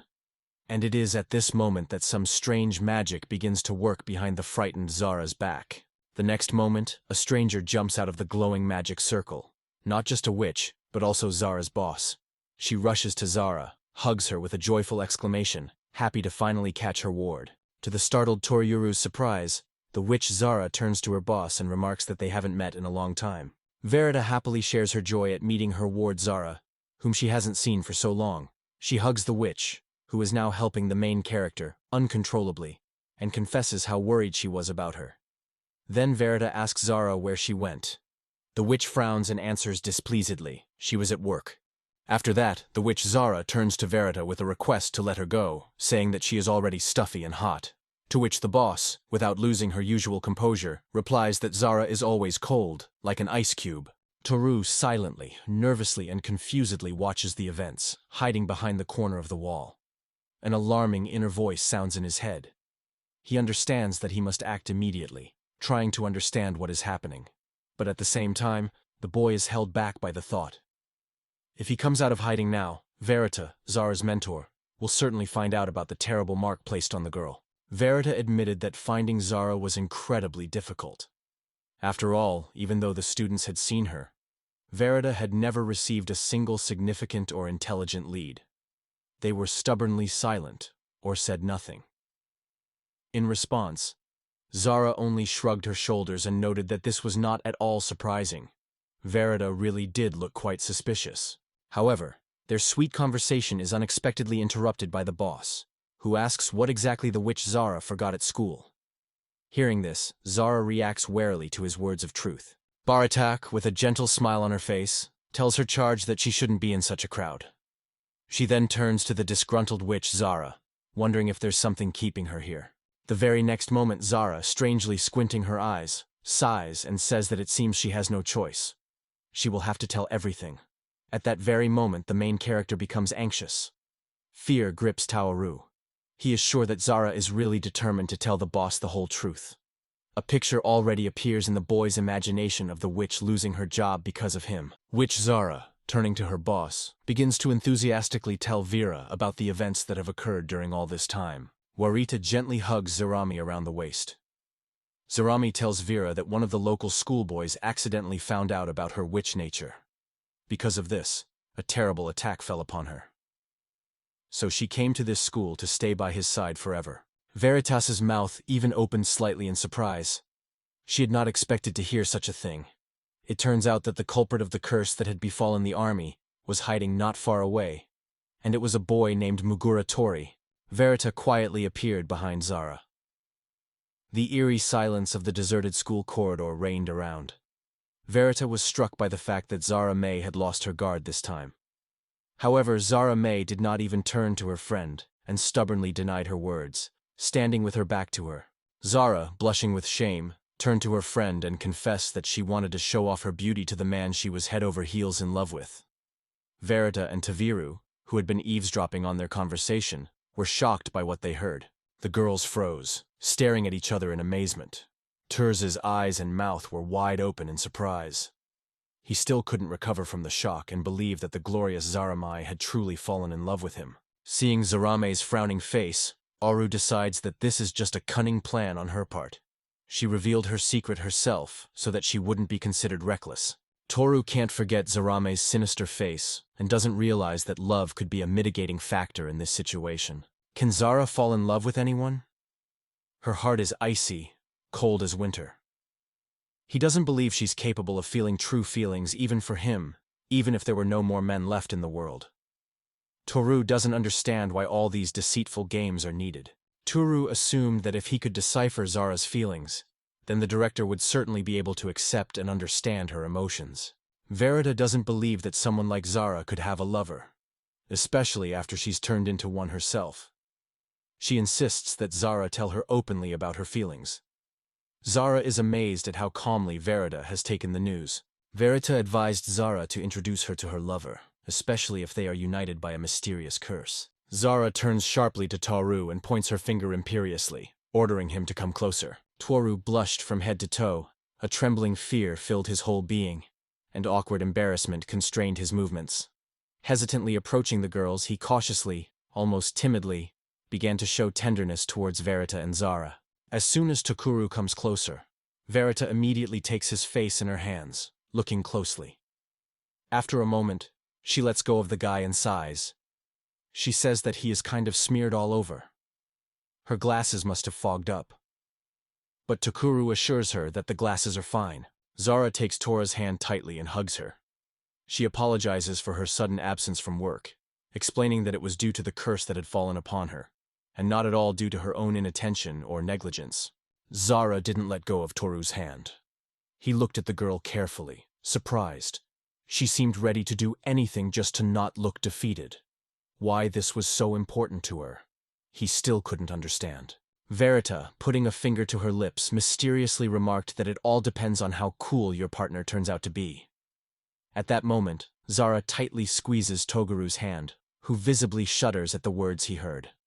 He couldn't understand how something could remain unnoticed by him. Veritas sarcastically said, "Even if Zara willingly accepts the curse for the sake of some loser, she will still be a loser." No matter how powerful she was, Toru and Zara stared at Veritas in shock, unable to believe their ears. Without thinking for a moment, Zara immediately agrees and promises to tell her what an incredible lover she has. Toru exclaims in surprise. Zara went on to point out that while Toru may appear simple, he is actually an excellent student, skilled in sports, proficient in 100 martial arts, and noted for his extraordinary intelligence. Toru couldn't help but wonder if he was being described as some kind of superhuman. Zara also claimed that he was a professional assassin, able to sneak in anywhere without being noticed. Toru caught herself thinking that maybe he was close to the truth about that. She finally declares that he is actually a hero who was once a prince from a fairy tale world, and in his next life, he might turn into a real villain. After such a confused tirade, a thought flashed through Zara's mind. She had already started talking some nonsense. Verita was embarrassed and, blushing, remarked that he was actually simply incredible. Although it didn't seem so on the outside, Zara felt that Verita was speaking completely sincerely, and without hesitation believed in her words. Verita spread her arms out to the sides and said, "Let Toyoru really be as incredible as they say she is." However, she never mentioned the thing Zara valued most about her. Zara looked away thoughtfully. Suddenly, Zara grabs Toru's head and abruptly brings her face close to his. His cheeks flush with surprise. Their faces almost touch. Their gazes catch. They look straight into each other's wide eyes. Zara suddenly broke the silence, admitting that she really liked Toru's face. After thinking for a moment, she added that she was actually attracted not only by his gloomy nature, but also by his intelligence. Zara continued to gently hold Toru's face. Turning to Vera, the girl confessed that she liked absolutely everything about Toru, without exception. In her mind, Zara remembered how long and persistently she had searched for the reason for her feelings, trying to explain them to herself. But she had never been able to single out any specific feature. Toru was haunted by the bitter thought that it was because of him that Zara had gotten into trouble, and that her career was now teetering on the brink of collapse. He was troubled by his guilt towards her, and he sincerely apologized, wondering how the two of them could get out of this difficult situation. Verita sharply remarked that Zara's words sounded unconvincing, as if she had only known Tonara for a few days. Indignant, Zara whispered, "Since when has Verita been so insightful?" But Verita continued to wait patiently for her answer. Suddenly Verita turned to Tur and asked what it was that he liked so much about Zarya. Tur shuddered in confusion at such a question and froze, unable to find any words to answer. Toru, a little confused, tries to answer something incomprehensibly. Zara quickly covers his mouth with her hand and jokingly explains, "They say Toru is a real handsome guy." but he is terribly shy and very awkward when communicating with strangers. Verita replied that she still had difficulty in figuring out whether their feelings were real or just an illusion. She looked away, and suddenly an unexpected idea occurred to her. The next moment, Verita transformed into a revealing witch costume. Tulioru could not hide her surprise at what she saw. Verita tried on the image of a witch. A huge hat only emphasizes her magical appearance. She releases magical power, and at the same moment, a massive collar with strong chains appears around the necks of Toryu and Zara, securely connecting them to each other. Toro tugs on the chain, not understanding what Verita has done to them. Zara glares at Verita, as if she knows what magic she has used. Meanwhile, Verita steps aside, looks at the boys, and laughs mockingly. Veritas explained. Before you is the magic of revelation, and in an unusual form, penetrating to the very depths of human hearts. Here's how it works. If the feeling is genuine, the chains will glow red. If there is no true love between the boys, they will turn black as night. Zara and Tuoru froze in horror, watching what was happening. Verita, meanwhile, continued. If they noticed the black color of the chains, it would immediately become obvious that they were not a couple, and Zara had foolishly betrayed herself, bringing a curse upon herself. Toru was stunned by what he heard. He had no idea that witches were capable of such magic. Because of Verita and her chains, their intrigue with Zara could be revealed at any moment. Zara looked at Toru grimly. But suddenly, a moment before the day, beads of sweat rolled down Zara's face, which betrayed her fear. She watched in horror as the chain slowly moved away from her chest. Each subsequent link gradually lost its light shade, becoming darker and darker. Verita, dressed in a witch's outfit and hat, turned her gaze to Zara. Smiling cheerfully, she asked if she noticed how the chains were darkening right now. But in response, Zara, overcome with anger, grabbed the chain and clenched it with all her strength in her fist. Such an unexpected act shocked Verita. Zara's face flared with rage, her eyebrows knitted together in a stern grimace, her jaw clenched in pain. Suddenly, she jerked her hand, in which she was holding several chains. The movement was so powerful that the metal could not withstand it. The chain broke in several places at once. Terror gripped Takura when he realized what an angry Zara was capable of. And Verita did not hide her astonishment at what she saw. Zara turned to Vera, assuring her that she shouldn't underestimate herself. Even under the curse, she was able to dispel such primitive magic without any effort, and she had proven it clearly just during the conversation. The chain crumbled to dust before the stunned Tur's eyes. Zara visibly calmed down, even closing her eyes. A strange flicker flashed around her for a moment, after which she sighed heavily. Zara was the first to break the gray silence, dismissing the meaning of the spell Verita had used to create the shackles. Verita just stared at Zara in shock, unable to believe what she had heard, while Tukuru blushed again and was incredibly surprised. At that very moment, the school skirt, which she had been wearing since dawn, suddenly slipped off her legs and fell noiselessly to the ground. It lay at her feet. Bizarre noted with a mysterious note that Verita had long since stopped doubting the truth. Zara was reborn in her true form. Her hair was smooth, and her large school uniform hung awkwardly on her. Zara admitted that she had not chosen to open up, but had become so through her own carelessness. Zara added that if Verita still wants to free her, she can do it. Tokioru, concerned about Zara's condition, immediately runs to her in alarm. The variety show pulled her huge witch's hat over her eyes and asked Zara if she was ready to take on the challenges that lay ahead. Verita rushes to Zara and hugs her tightly. Her face shines with genuine admiration. She does not hide her joy. Zara, on the other hand, freezes in confusion, not understanding why Verita reacted so sharply to her words. Vera continues to hug Zara, pressing her whole body against her. She notices that Zara usually seems cold and distant, but now she has changed, so gentle and soft that Vera does not want to let her go. Zara tried in vain to free herself from Verita and Brace's embrace. She was loudly indignant, demanding that Verita stop hugging her because she was already suffocating. Meanwhile, Taru calmly watched the girls from a distance. Zara ran away from Veritisa, but immediately chased after her. Smiling, she admitted that she was only teasing Zari, taking real pleasure in the way she tried to deceive her. Zara was puzzled. Why did Veritisa create those chains if she already knew everything in advance? Zara stops right in front of Toru, turns her back to him and looks towards Vera. Vera calmly says that Zara need not worry. No one is going to fire her. Toru and Zara's faces instantly change. They are filled with genuine surprise. Verita added, smiling, that it would be a real shame to lose a witch who could dispel her spells even under the influence of a curse. So, releasing Zara would be a real folly. Both Toru and Zara's faces showed both alarm and surprise. Verita, smiling contentedly, pointed her finger at Toru and assured him that her boyfriend would not be a hindrance. Toru, a little confused, hastened to assure him that he had done nothing of the sort.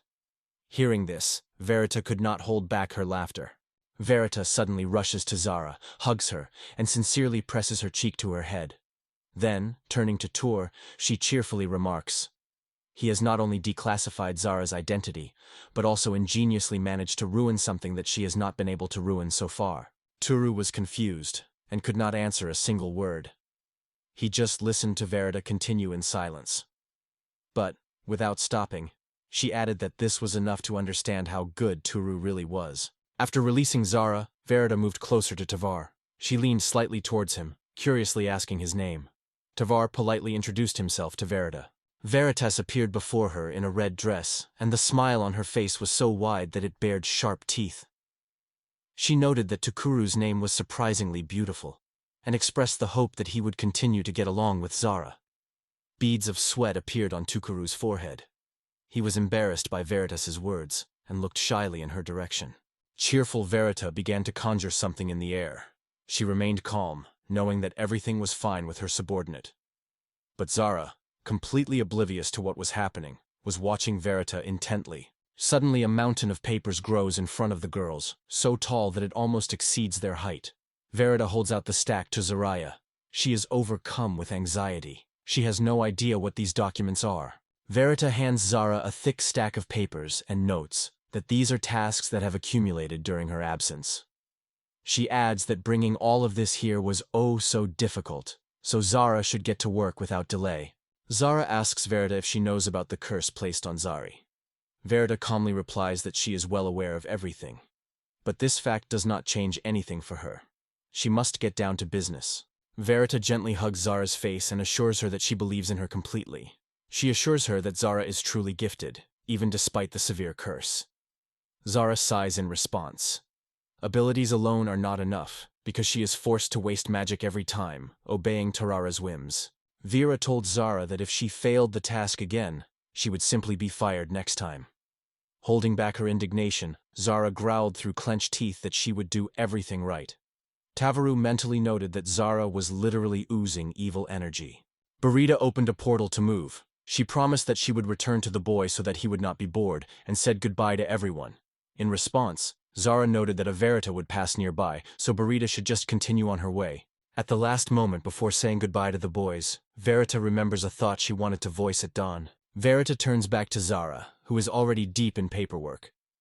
Zara's school uniform, too big for her, hangs haphazardly from her shoulders. She says she has a question and looks genuinely interested, watching Verita closely. Verita smiled a sly smile and said that everything Zara had said earlier was a complete lie. Zara looked at her in surprise, her face filled with astonishment. At that moment, she remembered the chain with which Verita had recently bound the boys with her witchcraft. Zara sighs heavily, opening her mouth. She is the first to break the silence, admitting that she has absolutely no idea what Verita is talking about, and adds, "All those words are lies, and they are all too obvious." Verita replied with some doubt that she understood everything. After that, she briefly said goodbye to everyone and immediately disappeared into the enchanted portal. Zara remained standing, clutching the stack of papers that Verita had handed her. Meanwhile, Toguru stared in amazement at the shimmering portal into which their companion had just disappeared. Looking at the pile of papers, Zara realized that Verita had finally left. When Quor pointed out that Verita seemed rather strange to her, Zara replied that she had never really been able to read her mind. That was what scared her the most. Zara began to examine the papers carefully. Taru, meanwhile, stood nearby and asked what she was going to do with all these documents. Zara shrugged her shoulders and replied that she had not yet decided. Besides, being in the image of Lala, she could hardly afford to be too extravagant. Zara hid her face in the sheet of paper that Verita had left behind. Toru asked curiously what kind of papers she had received. Without taking her eyes off the documents, Zara remarked that Tavaru would do well to familiarize himself with these papers. Tavaru looked at Zara with interest. A girl with blonde hair in a school uniform, with a backpack behind her back and a ribbon tied around her neck, walked slowly down the corridor with large windows. It was Haru. Hearing her name, she shyly turned in the direction from which the voice had come. Rindo approached her, also in his school uniform. His tie carelessly loosened and left half tied around his neck. She greeted him, and Rindo asked if Haru was really going home, and immediately suggested they go together. Rindo approached Haru. Now they were face to face. He asked if she liked being the class president, and also hinted that Toru was only a burden to everyone. In response, Haru confidently said that she did not consider herself a burden in any way. Haru, with a beaming smile, noted that this was the first time she had seen Tonoru in the spotlight. She was sure that it was a real novelty for him, but the guy was making a lot of effort. And if it had all happened like this, she had no choice but to keep up with him. Harry finished his story and silently moved forward. Rindo glanced at her in surprise, as he was deeply impressed by what he had heard. Meanwhile, Zara was looking through the documents she was holding and happily said that she had finally had the opportunity to end Rianda. On one of the sheets was a picture of Rianda in a business suit. His pointed ears were no less expressive than Zara's own. On a sunny day, clouds floated across the sky like a dream. Toru and Zara gathered near the small house where they were staying. Zara was in her school uniform, her blouse slightly unbuttoned at the top, her tie carelessly loosened. She leaned over to Aru and quietly said that if he was feeling unwell, they could postpone it. She didn't insist. She left the decision to him. Ru was lying on the bed, Zara's hands resting on the mattress on either side of his head. She was towering over him, and the closeness made him very uncomfortable. He replied softly, feigning that he was fine. Zara leaned towards Tur and was the first to touch his lips with hers. He closed his eyes and froze, not daring to move. Zara did not stop. Her kisses and gentle movements of her tongue inflamed Tur. His face flushed with shame and excitement, but the boy did not get out of bed and only trembled from time to time. Zara reached out to touch the hair on Toru's head, making him cry out and beg to stop. She was only in her underwear and school shirt, and her leg was trapped between his thighs. Zara got out of bed without even changing her clothes, and stretching her arms up cheerfully declared that she was full of strength again. Well, almost full. 30% of her potential. Aru, blushing and hiding his face in his hands, muttered that Dawn should finally wear what she was wearing. Thanks to her magic, Zara instantly created a new outfit for herself, a dark blouse and a light skirt. She exclaimed with relief that it was a good thing they had returned home without incident, and it was all thanks to the tour. Zara remembered how she and Tuyuru had been returning home. They were walking down a crowded street, and Tuyuru, overcome with fear, was hiding behind her and pulling her ahead of him. She remembered that last time Tuyuru's gift had helped hide the golem's tracks, and this time it had helped lead them both home unnoticed. Zara remarks that if they had kissed back in school, they wouldn't have to make life so difficult for themselves now. Taru exclaims passionately that this would never have happened if Harunaga had seen him and Zara, who had been transformed into a little girl, kissing at that very moment. Toru gets out of bed and says that since they are home, he wants to ask her a favor. Zara wonders what Toru could want from her. The guy explains that the piece of paper that Verita gave her is actually a fake. Toru pulls out stacks of papers with Rendo's picture from his pocket and waves them in Zara's face, demanding an explanation as to why Rendo is depicted on these sheets. Zara just looks at Toru calmly, maintaining complete composure. Zara summons a thick stack of documents Verita gave her, and informs her that the papers contain detailed dossiers and reports on criminals in the demon world. Hearing about the criminals, Tora panics. Zara continued, explaining in simple terms, "The Veritas documents contain information about these treacherous witches." Hearing this made Tutura shudder sharply. Hearing Zara's words, his eyes widened in surprise. The meaning of her words and the significance of those papers with Rindo's picture finally dawned on him.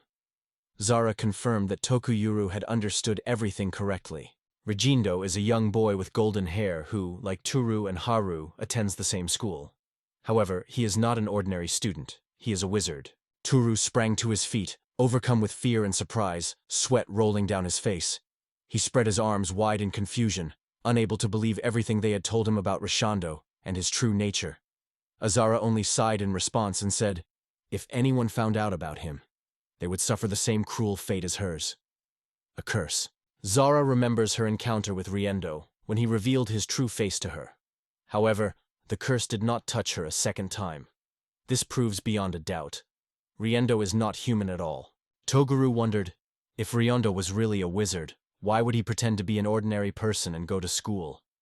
Zara laughed coldly and replied that that was exactly what he and Toguro needed to find out about Rindo. Zara reminds Tora, as she said before, that witches and wizards try to stay away from crowded places like schools so that no one will find out. And that explains why Rindo still goes to class.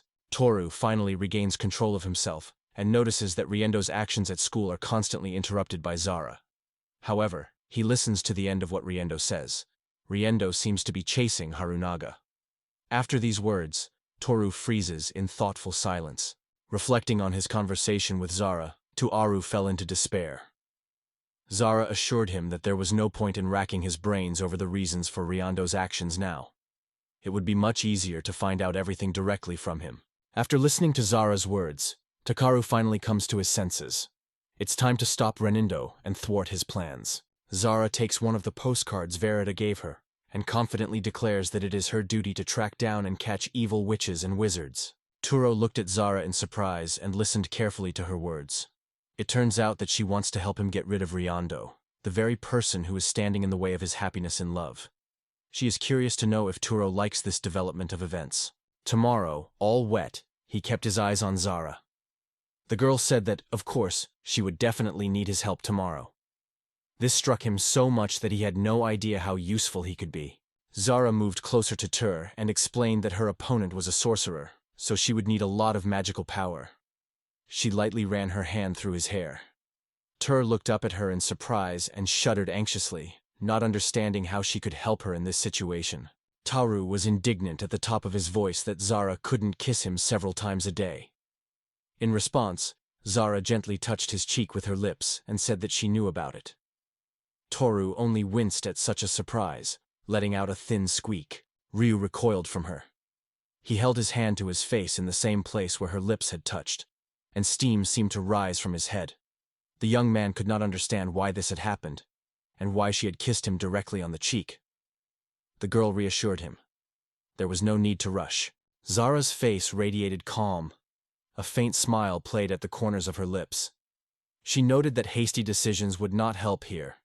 It was better to act gradually. Turning to Tuoru, she asked if he supported her. Tuoru only blushed even more. Are you laughing, Zara? The boy notices that her strange and even creepy laugh scares him. 3 days have passed. The friends are at school. Haru, a little confused, informs Rindo that they may not be able to go home together today. To this, Branger replies that he will not be able to go with them either, as he has urgent matters to attend to. Harry confessed to Rengendo that she was so used to going home with him that when she went home alone, she felt lonely. Rendo froze at what he heard. The girl's words came as a surprise to him. Zara and Tomiuru were secretly watching Renato and Haru's conversation, hiding around the corner of the corridor. Zara and Tuyoru continued to watch Rindo. She noticed that he had something in mind, and that today he was going to implement his long-cherished plan. Concentrated, with an impenetrable expression on his face, Resendo walked through the school corridors. Zara watched him closely, feeling that today, together with Tueru, they would finally find out what Resendo really wanted. Rikinda walks leisurely through the deserted school corridors, stops against a wall, and looks around carefully, making sure that no one is nearby. Rendon carefully checked that no one was around. Then he cautiously raised his hand and placed it against the wall. On his wrist, a bracelet with a large stone glittered. As soon as Rindo touched the wall, bright glowing circles instantly flashed on its surface. At the same moment, a huge portal opens before Rindo, revealing a spacious corridor with a high ceiling and cracks in the ancient columns along the walls. Turu and Zara hid around the corner, watching Rondo. When Turu saw the portal open, he was simply speechless with surprise, while Zara, as if nothing special was happening, looked at what was happening with barely noticeable curiosity. Rindo stepped into the opened portal and moved on, winding through a mysterious, incomprehensible corridor. Tori was left stunned by the discovery. Who would have thought that Rindo was a real witch, capable of wielding real magic. Tori remarked with admiration that it was the coolest witchcraft he had ever seen. In response, Zara narrowed her eyes and sarcastically remarked that any witch could pull off such a trick. The main thing was to have enough magic. Zara resolutely jumped into the portal, declaring that together with Timur, they should go after Rindo. They need to find out where he went. Fear gripped Tur. He did not want to cross the threshold of the portal and did not understand at all why he was chasing Rindo. However, Zara convincingly emphasized that she might need his help. Zara was still standing inside the portal, holding Tomioru's hand tightly and trying to pull him along. She was in a hurry because the portal was almost gone. Tomioru was begging Zara to wait just a moment longer. He screams as he disappears into the portal, which slams shut behind him. Turu is trapped, his upper body trapped in the dungeon with Ridendok and Zara, while his lower body is still in the school. Panicked, Turu begins to scream and plead for help. Zara stood not far from the trapped Tuor, her expression impassive, watching him intently. Their eyes met, and tears rolled down Tuor's cheeks. With a defiant indifference in her eyes, Zara reminded Tokeri that she had already warned him. He had to hurry, otherwise the portal would close. Tokeri broke into another scream, overcome with confusion and vague fear. He had no idea what to do next. Zara cautiously approaches and gently touches his face. She asks Turo to finally calm down, assuring him that she will support him. But she warns. They could be exposed for this act. Turo should be prepared for the possible consequences. Zara gently ran her fingers through Tokaru's hair, slowly approaching him. She timidly touched his lips with hers in a kiss. Tokaru suddenly blushed, his eyes widening in surprise. Zara raises her hand, and a shimmering glow bursts from her palm, gradually gaining power. She opens a portal, and at that moment, she releases Tuyora, whose body freezes in midair. Meanwhile, Rindo senses someone's presence and quickly looks around. Interrupting his actions, he instantly rushes into one of the corridors. Rindo runs briskly for a while, then stops, stretching his hand forward to touch the wall. Zara sits next to him on the floor, whom Tuyoru is hugging tightly. Zara looked for Rindo, who was standing very close by. She gently hugged Tashura, and both of them froze in place, not moving. Zara watched Rindo closely, wondering if Tura's aura of invisibility was working. Otherwise, they would have been noticed long ago, and they could have found themselves in an unpleasant situation. Frozen in place, Rindo thought. It didn't seem to him that anything was wrong. But subconsciously, he felt that something suspicious had appeared in the air. He was tormented by the thought. What exactly had happened? He resolutely wanted to find out the reason for this anxiety. Suddenly, the eerie silence is pierced by the desperate, piercing cry of Linworm. Rindo shudders in surprise, and Zara also barely hides her fear. This cry bursts out through Rindo. Before him looms an ominous smile, a wide-open mouth that does not stop crying, demanding that Rindo wait a long time, as if a mysterious stranger called him to return as soon as possible. Rindo quickly jumps out of his seat, announcing as he goes that he's already running at full speed. Togiorno and Zara open their arms wide and silently watch Rindo as he quickly disappears into the distance of the corridor. Rindo runs into a room strewn with furniture and scientific instruments. There were two other men there. One of the men slumped in a chair directly across from him, hooded and bare-chested. The other, sitting next to him, was completely engrossed in his reading. Rindo stood like a statue before the man in the chair, and a heavy, tense silence fell over the room. The hooded stranger tensed anxiously and moved to the edge of the seat. The hooded man was blazing with rage, his mouth twisted into a predatory grimace, baring his teeth. A long pendant hung around his neck. Another hooded man sat next to him, his face covered by a terrifying mask with sharp teeth. Rindo still stood motionless before the two sitting opposite. Togio Rui and Zara stood aside, carefully observing the development of events. During the surveillance, Toguro, unable to restrain himself, turns to Zara with a question. What kind of person is this that causes him such fear? Zara confidently replied that she recognized Jermail. Without taking her eyes off the strong man in the hood, she added contemptuously that only losers were gathered here. Tauru didn't immediately understand what Zara meant. Without distracting herself from her observations, she casually explained, "Weak witches and sorcerers are called losers. They only possess one or two types of magic, while the real power lies in the witch who can master several different magical arts." As he thought about what Zara had told him, to begin to realize why she had named them that way. Now the meaning of her words became clear to him. Jermail asked Rindo if he had made any progress on what they had been discussing recently. Rindo replied that he had already made some progress. He had almost succeeded in getting her to lean on him, but it would take a little more time for full success. The hooded man with the book remarked that things were much more complicated, because Rindo could not reveal to her the truth about being a sorcerer. Rindo himself also wondered, did she really not suspect anything? Meanwhile, Jermail just stared at them and remained silent. Jermail shouted that Zara was also prowling somewhere nearby. No matter what, Zara did not stop watching. Her movements remained confident.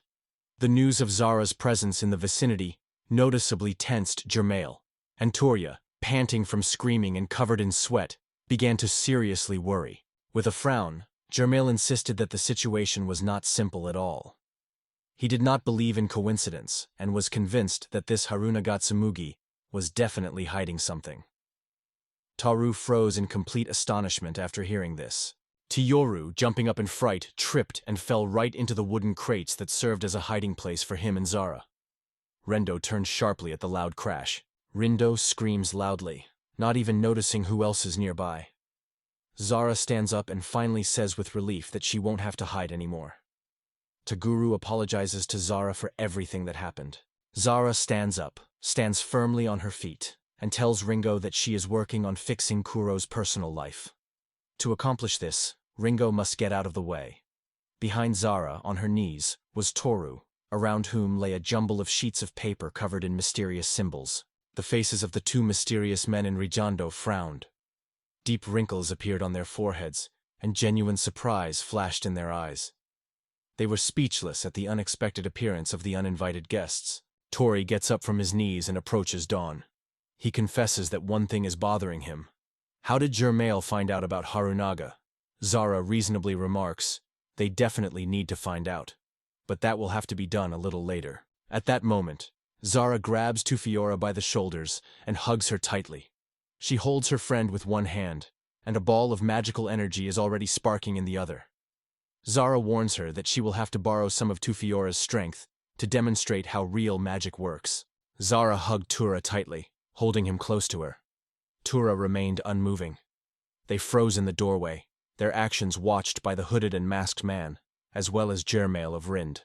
Zara carefully examined the men who surrounded her, along with Toru and Grind. A shadow of fear flashed in Toru's gaze. Jermail called out Zara's name in alarm, and Rindo, not hiding his excitement, called out to Toru.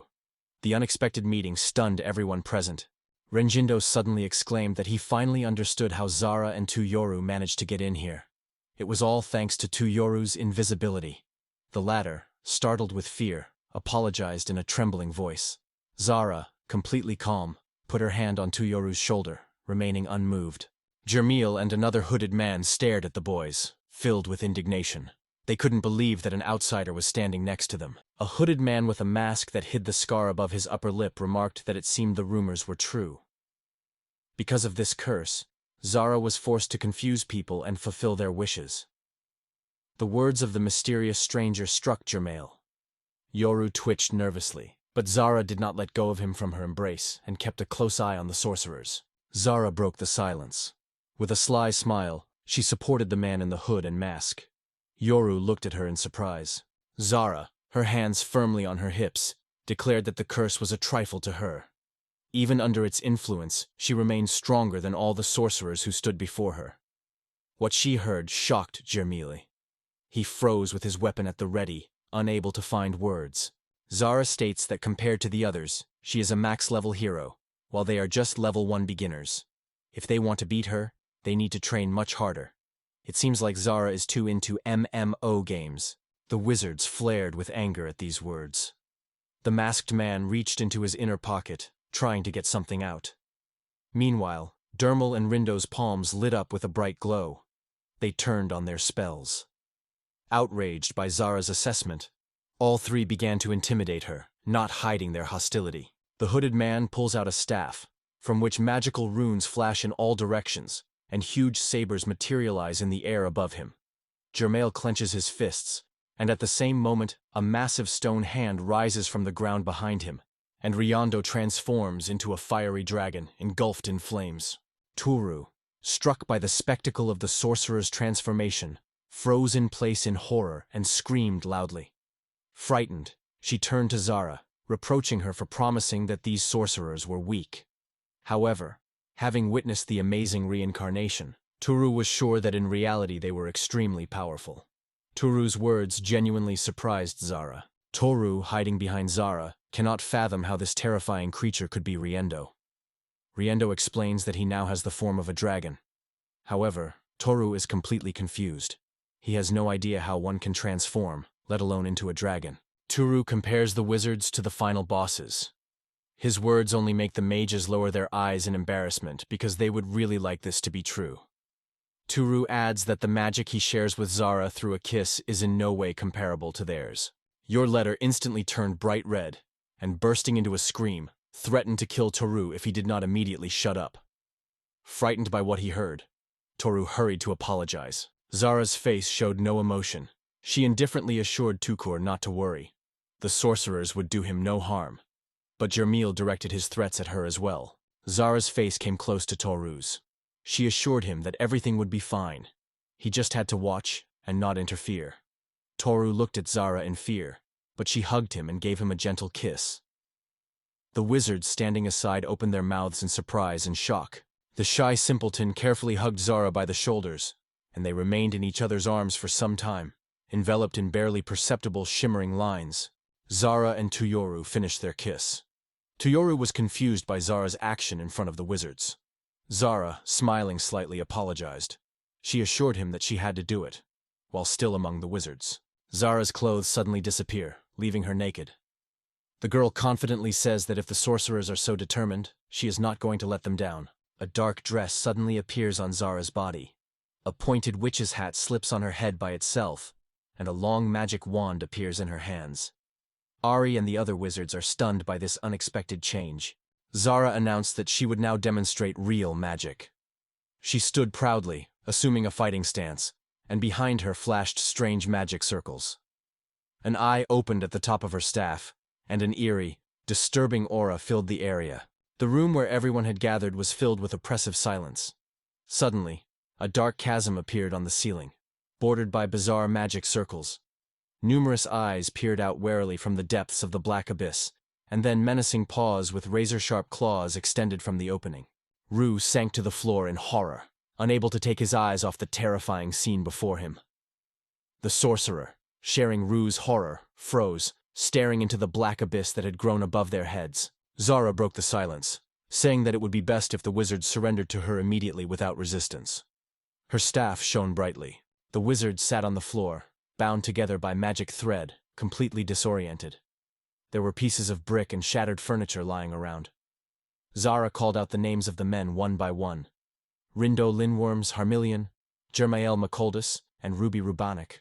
Zara glanced at the stack of papers in her hands, and confidently added that all the names matched Veritas's list.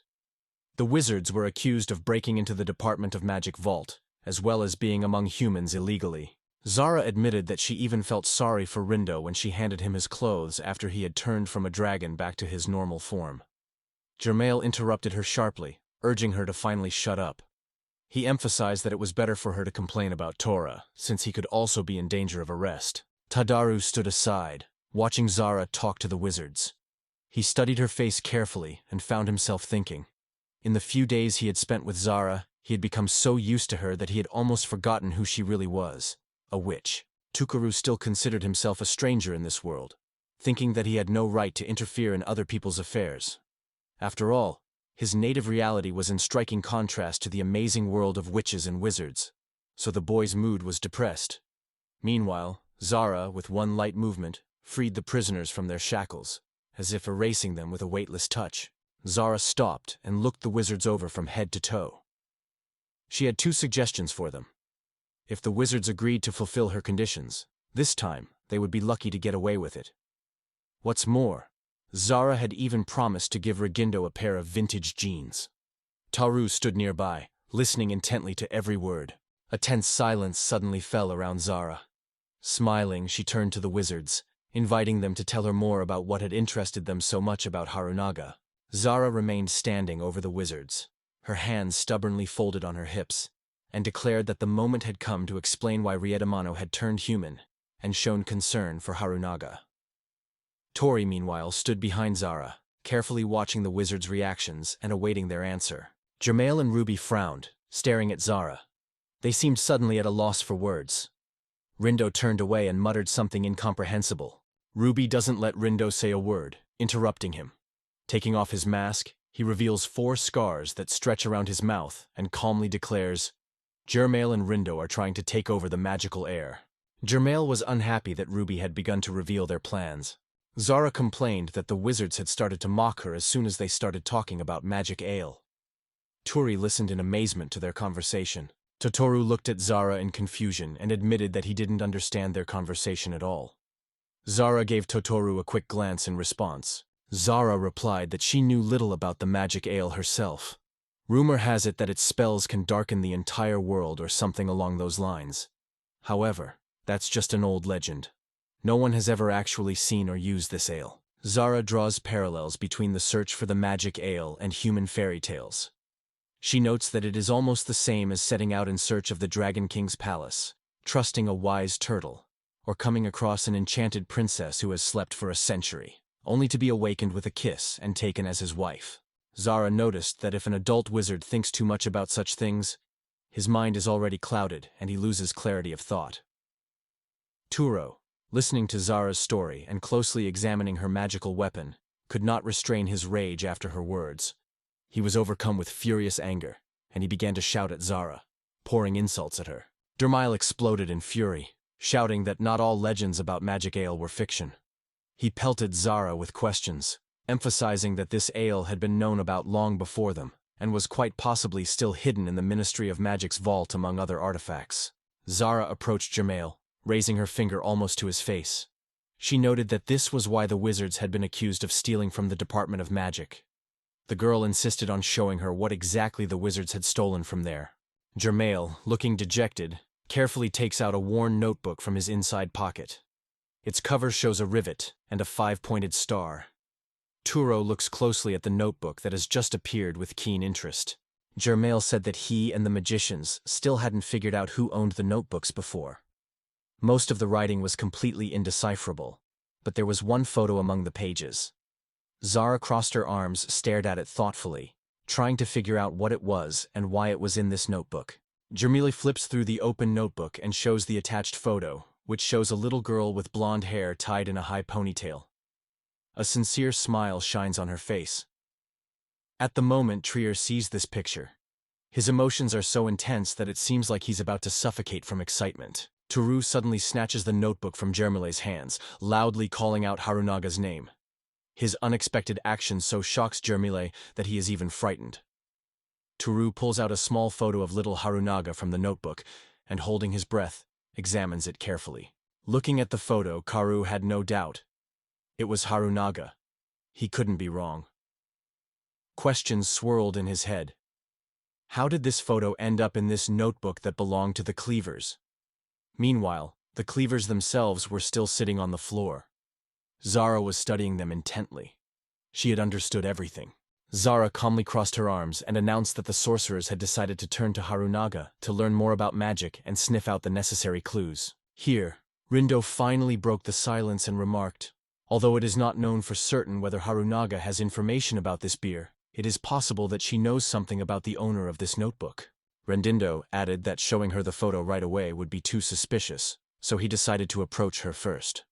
To which Zara replied that his idea of disguising himself as a schoolboy to gather information was far from perfect.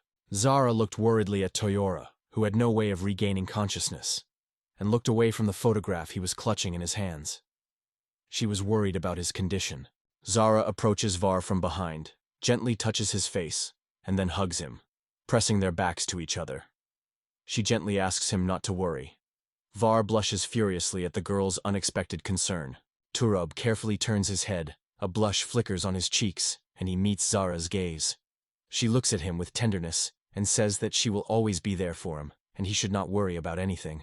Turo struggles to compose himself and say something. The next moment, having broken free from the embrace, He turns around abruptly and exclaims that Harunaga looks truly petrified in this photo, and wonders why she even ended up in this world. Zara gently reassures him. Zara explains that if the photo ended up in the Department of Magic, it doesn't mean it's connected to L. According to her, anyone could have simply put the photo in the notebook. Toru is still worried about these possible scenarios that explain the appearance of Harunaga's image in the wizarding world. Zara gently takes Toru's head in her hands and leans her forehead against hers. She speaks with firm determination. Nothing bad will happen to Harunaga. She will not allow it. If necessary, Zara is ready to do anything to help her. Toru answers her with a confident, direct look. Toru and Zara's faces came even closer to each other. Catching this, Zara asked Toru if he was still confused by her words. Zara abruptly pushed away from Toru, who was sitting silently on his knees, when she found herself on his lap. In her hands was a notebook, which she demonstratively held in front of her. Turning to the wizards, Zara declared that this notebook remained with her. The girl's actions caused genuine indignation in her mail. Zara sternly reminded the magicians that they themselves had appropriated this notebook not entirely honestly. Zara, frowning, declared that from now on she would personally investigate this matter and do everything to ensure that nothing happened to Harunaga. Germail and Rindo looked at each other in astonishment after Zara's words. She waved her finger, and the writing and drawings on the pages suddenly came to life, began to move. After handing the documents to the wizards, Zara smiled mysteriously. Germail still didn't understand what exactly she wanted from this book. Against the backdrop of piles of papers, Zara announced that she had reached an agreement with the source's discoverers on 2 conditions. The second condition was that they had to figure out her work. She had given them simple, easy-to-perform tasks. But Dremel got angry again and began to threaten Zara. Sighing with relief, Zara spread her arms and announced that all problems were resolved, so it was time for her and Toru to return home. Toru followed her in silence. Germail, unable to contain his rage, hurled insults at Zara. Ruby was carefully examining the documents Zara had left behind. Hermail and Panic were confused as to what to do with all this. Raskindo stood silently aside, watching Zara and Toaru walk away. Zara leaned her hand against the wall, and a glowing, circular portal opened before her, leading to the school where the children studied. Zara and Toaru were already standing in the school hallway. She had taken on human form and was dressed in a uniform. As soon as Renindo broke the silence, he hurriedly rushed towards the portal, begging Zara to stop as he went. Riendo stepped through the portal, looking disheveled and slightly confused, wearing only a thin t-shirt. Beads of sweat were running down his body. Toru immediately called out his name. Zara raises a finger towards Riendo, and the next moment a school uniform appears on it. She apologizes, saying she completely forgot about it.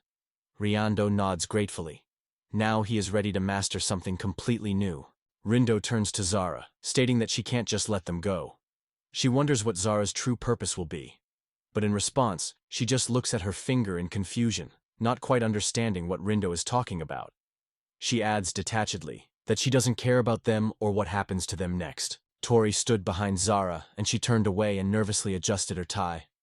Turning to Rihanna, Zara explained that Tori didn't want to be held up, and she decided to ignore it anyway. Rihanna was taken aback by what she heard. Ryasendo, panicked, called it a strange excuse. Most likely, in his opinion, it was all a setup at the behest of Tutu Yoru to get rid of the curse that oppressed her. Zara folded her arms across her chest, turned away, and calmly replied that anything was possible in this world. Rindo exclaimed indignantly that her current behavior was completely out of keeping with her notoriously tough reputation. She never showed mercy to criminals. Moreover, she herself had always emphasized that she belonged to the elite, and felt contempt for losers and all the miserable. Chiara was surprised by Rindo's words. She continued that even Zara, who prides herself on her elite status, was cursed and yet spared the sorcerers. Rindo wondered how all these actions could help her fulfill Tosaru's wish. Toru recalls the kindness Zara has shown him on more than one occasion, and begins to wonder if Rindo's words might be true. Although Toru had previously justified Zara's actions by her kindness, he has never been able to fully understand her true intentions in helping him. Briendo stopped in front of Tara and Zara. Zara turned away, touching her chin thoughtfully with her fingers. Inwardly, she tried to understand why she was so insistent on supporting Tara. The guys waited anxiously for Zara to say something.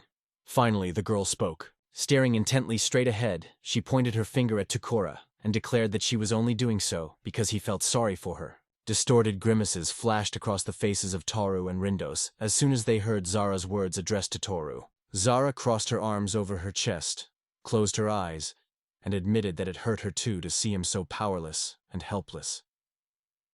Tura stood beside her, pressing his arms to his chest and listening intently to her every word. Imagining a picture of a little mouse wandering among mighty bulls, Zara said, "Tura doesn't even resemble a little mouse. She looks more like a guinea pig among a whole herd of bulls. A mouse left to its own devices can easily get into trouble. And this is how Zara tries to protect Tura, because she needs protection so much." Rishando snapped and shouted that Zara's stories were too ordinary to be true. But she coolly replied that she was tired of Rindo, and that her story might indeed be trivial, but she didn't see anything wrong with it. Toru was nervous. He was surprised that Zara had been treating him like this all this time. Zara cleared her throat and admitted that at first she had been annoyed by how ordinary and weak he was. She continued, admitting that she was surprised by his ability to survive despite everything. Kyrgyz thanked Zari for her candor. Zara raised her hand to her chin again and said that she thought the boys were too fixated on this matter. She advised them to leave it at that and focus on more serious issues that really needed their involvement. Zara suddenly starts coughing violently in front of the wrong person. She quickly covers her mouth with her hand.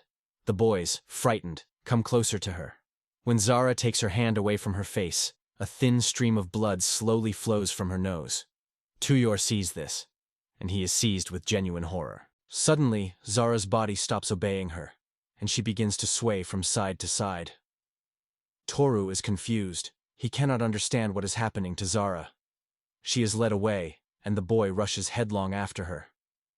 Rindo just stands there and silently watches the events unfold. Tori rushes after the falling Zara, but he is the first to hit the floor, and the girl's limp body falls on top of him. She lies on his back, her eyes wide open, staring into space. Hot steam rises from her body in wisps. In her imagination, Zara sees Tori catching her in midair, saving her from falling, hugging her tightly around the waist, and then lifting her up in his arms. And then, holding her breath, she voices her wildest dream, finally meeting her prince on a white horse. But Tori, without wasting time, replies that now is not the best moment to talk. Tori supported Zara's stomach with one hand and carefully lifted her from her back with the other. Feeling this, the girl tried to calm Tori down and assured her that she shouldn't worry. She was just exhausted, having exhausted herself too much the last time. Takoru loomed over Zara. They stared intently into each other's eyes. Then suddenly Takoru exclaimed that if she had more strength, she would feel much better. Had he been wrong in his guesses about this moment? Zara's eyes widened in surprise. Terza's face was very close, only a few centimeters from hers. He gently took her head in his palm, slightly opening his mouth, and, without hesitation, prepared to transfer life-giving energy to Zara with a kiss. Zara suddenly reaches out and covers Toru's mouth with her hands. She notes that it's commendable. Toru took the initiative himself, but here, in the middle of the school corridor, you can't do that. Toru is left confused, because he doesn't understand what's happening at all. Zara, her nose bleeding, admitted that her strength was completely exhausted. To move independently, she would have to use up her remaining energy. But Zara was not at all eager to make such a sacrifice. Zara remarks that it would be a shame if she and Toru ended up both exhausted. Toru offers to walk Zara home. Toru grabbed Zara from behind by the arms and began to drag her along the ground, trembling with tension. As Toru carried Zara, she jokingly said that they were lucky. If the kiss had happened, he would have been completely exhausted. Toru continued to carry Zara, tears welling up in his eyes from the extra weight. Risendo suddenly appears behind Torioru, who is carrying Zara in his arms. He reports that Zara's strength is exhausted to the point that he even feels sorry to see it. Zara and Tuyoru looked up at Riendo, who was standing directly in front of them. His eyes were burning with rage, and he clenched his fists and declared menacingly, in this state, it would be no problem for him to defeat Zara. Taru looked at Raskendo in fear, and Zara only nodded silently, completely agreeing with his words. Rigondo throws something with all his might onto the floor in front of the boys. It turns out to be a piece of paper covered in magical symbols and mysterious writing, causing Rube to jump in surprise. Zara, however, remains indifferent to the scene, watching as it all unfolds. Turu placed Zara between his legs, hugging her tightly. Rifondo handed Toru a piece of paper, telling him to place his hand on it, and then imagine the place he wanted to be. Rifondo added that he should not delay. Rendo's hand was resting on a sheet of paper covered in mysterious symbols when Toru reached out to him. Placing his palm on top, he quietly said that he wished to be in his room. Toru held Zara tightly with one hand, and in the other he clutched the piece of paper that Rindo had touched earlier. Suddenly, a bright light flashed around them, and they were in Toru's room. There was a chair, and books were lined up neatly on the shelf next to it. Toru could not hide his delight. Zara was laid on the bed, a pillow under her head and a warm blanket over her.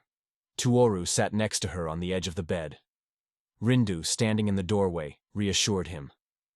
There was no need to worry. As soon as Zara fell asleep, she would immediately feel better. Toru stands up, approaches Rindo, and sincerely expresses his gratitude. He never thought Rindo would come to their aid.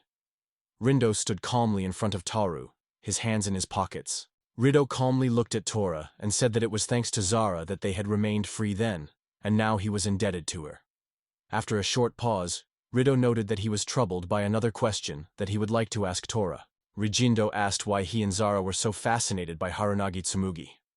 In response, Huru froze, his cheeks flushed, he was dripping with sweat, and he smiled foolishly, like a boy secretly in love. Rindo continued. What at first seemed like their motives were completely the same. However, when they saw the photo, the expression on their faces changed dramatically. It genuinely shocked them. It turns out that the matter was completely different. Maybe it was somehow connected with Thor's desire. Toru opened up to Rindo and shared all the details with her. Rindo suddenly cried out in surprise. He found it difficult to understand why Toru had expressed such a wish for the dawn. It would have been much easier if Toru had simply wished for a huge sum of money, or something like that. Toru felt as if he had heard something like that before. The image of Zara suddenly flashed through Rindo's mind, and he involuntarily noticed that she had been appearing in his thoughts too often lately. Rindo advised him not to worry about it at all. But Zara's desire was indeed not simple, so everything was quite natural. Rindo sincerely apologized for his impetuosity and excessive emotions, and Toru just shrugged it off, saying that there was no need to worry. The boys were sitting at the table. Rindo thought for a moment, then remembered what Zara had said. Toru didn't want Rindo to be arrested. He wondered what had caused Toru to behave this way, since it was Rindo who was standing in the way of his dream. Rindo spoke sharply and pointedly, suggesting that perhaps Toru intended to use this for his own selfish interests, to which Toru immediately denied his words. Tokiru bowed his head, staring at the table, and admitted that he was struggling to find the words to explain. However, he sincerely did not want Rindo to fall into the trap. Ryu blushed, looked away, nervously wrinkled his trouser leg with his hand, and gathering his courage, boldly looked Rindo in the eye. Finally, he sincerely admitted that he wanted to become a true friend to Rindo. Toru and Rindo were sitting at the table. Rindo had one hand on the table.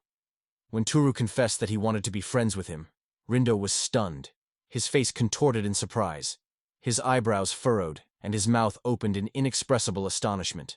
Rindo could not understand what Toru really wanted from him. Toru, noticing his confusion, assured him with all seriousness that he was speaking quite sincerely and that he really wanted to be friends. Toru lowered his gaze and hesitantly admitted that he had not had any friends since childhood. It seemed quite natural to him that the people around him did not notice him, and therefore could not become his friends. Rindo listened to these confessions in astonishment. Rindo placed his other hand on the table, asking about Harunaga's affairs. Toshioru, with a slight sigh, replied, "She only cares about me because she has a good heart, Hodo." He added that he had known Harunaga since elementary school, but had hardly ever spoken to her. With a smile on his face, Toru remarked that Harunaga had many friends, and that he knew how to befriend anyone. The boys immediately remembered how people always crowded around Harunaga. Seeing this, Rindo was confused, but still agreed with Toru's words. However, Toru suddenly fell silent, lost in thought. Breaking the silence, Toru admitted that perhaps he was only guided by his own desires. But if Rindo was arrested, they would never see the boys again. That was exactly what Toru wanted to avoid. Rindo listened carefully and calmly to his words. Feeling embarrassed again, Toru turned away from Rindo. He admitted that only with Zara and Rindo could he speak so frankly. It was a real miracle. Despite the fact that Rindo was not human, Toru sincerely did not want to lose him. Rindo's eyes widened in surprise and froze in silence for a moment. At this time, while Tuguru and Rizando sat at the table, enthusiastically discussing true friendship, Zara stood stealthily in the open doorway, listening intently to their conversation. Rindo's face changed. He remembered the words of the wizards who, despite his low strength after all the trials he had endured, had dared to become his friends. Rindo stretched his lips into a wide smile and laughed heartily. Rindo covered his face with his hand and leaned forward, leaning on his hand. Then, with a sly smile, he noticed that they were just talking, and Tauru was already getting too attached to him. After all, anyone who spends time with Tauru gradually becomes an oddity, like Zara, for example. Hearing this, Tauru looked up at Rindo. Riando's hand still covered his face. He became increasingly irritated, demanding explanations from Tueonru. Why he was trying to find a common language with the sorcerers. Why he was seeking friendship with him. When Riando burst into a scream and bombarded him with questions, Toru shuddered with surprise and fear. He takes his hand away from his face. There is tension in the air. His features have changed dramatically. His gaze is filled with rage, and his teeth have become larger and sharper. He says defiantly that Toru has no idea what his face really looks like. Toru felt even more afraid. Rindo kept his gaze fixed on him. He declared that if Toru was looking for friends, he would do so among others, for magicians would never be able to find common ground with ordinary people. Reninda continued, emphasizing that all these events were happening precisely because of the profound differences between the human and wizard worlds. Tokaru kept his gaze fixed on her. Tauru remembered again how Zara's appearance changed when she turned into a witch, and the words burned in his memory. Those who live in a foreign world should stay away from them. His hands, which rested on his knees, clenched tightly into fists. Toru silently agreed with Rishando's opinion. Sitting down on a chair, Ryu bowed his head low and said quietly that it was impossible for an inconspicuous person like him to find common ground with such influential figures. Toru again imagined Zara, remembering her appearance in the smallest details. The hero begins to exclaim that Riendo should forget about the impossible. After all, Tuyurus's true desire is to get rid of his invisibility. Toru never tired of exclaiming that he wanted to become strong enough to be friends even with witches and wizards. Rigiolando silently moved away from the table, stunned by Toru's unexpected frankness and behavior. Zara remained in the doorway, listening attentively to their conversation. Topuru stands up resolutely from his chair and rests both hands on the table. He declares that he will do his best to find a common language with Riendo. Impressed by Topuru's insistence and behavior, Riendo also jumps up from his seat. Deep in his thoughts, Toru began to fantasize about what Riendo might be like. His imagination would conjure up images of giants, bizarre monsters, and sometimes even a beautiful girl. But Riendo asked Toru to stop, because his words only made things more difficult. Now it would be even harder to show his true self. Riendo suddenly pointed his finger at Tora and started shouting that they absolutely should not have any kind of relationship. Since Zara would handle the photo, so Riendo's stay at their school now became pointless. Riendo's loud scream frightened Tora. Topio Ruo fell to his knees, trembling with fear. He admitted that perhaps Rindo was right. At that moment, Rindo decided to leave the room. When he was in the corridor, he suddenly bumped into Zara and recoiled in fear.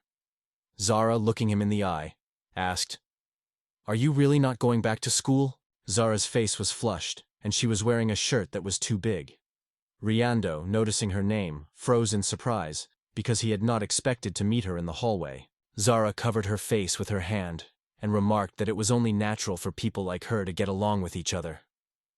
Rindo wondered what he and Toru looked like from the outside. Zara replied that they were both vulnerable and fearful of everything around them. Ricciardo was filled with rage after Zara's words. The girl blushed and stared at the floor. She admitted that Tuyuru's feelings remained a mystery to her. She also added that she would really like to have a friend like Rindo.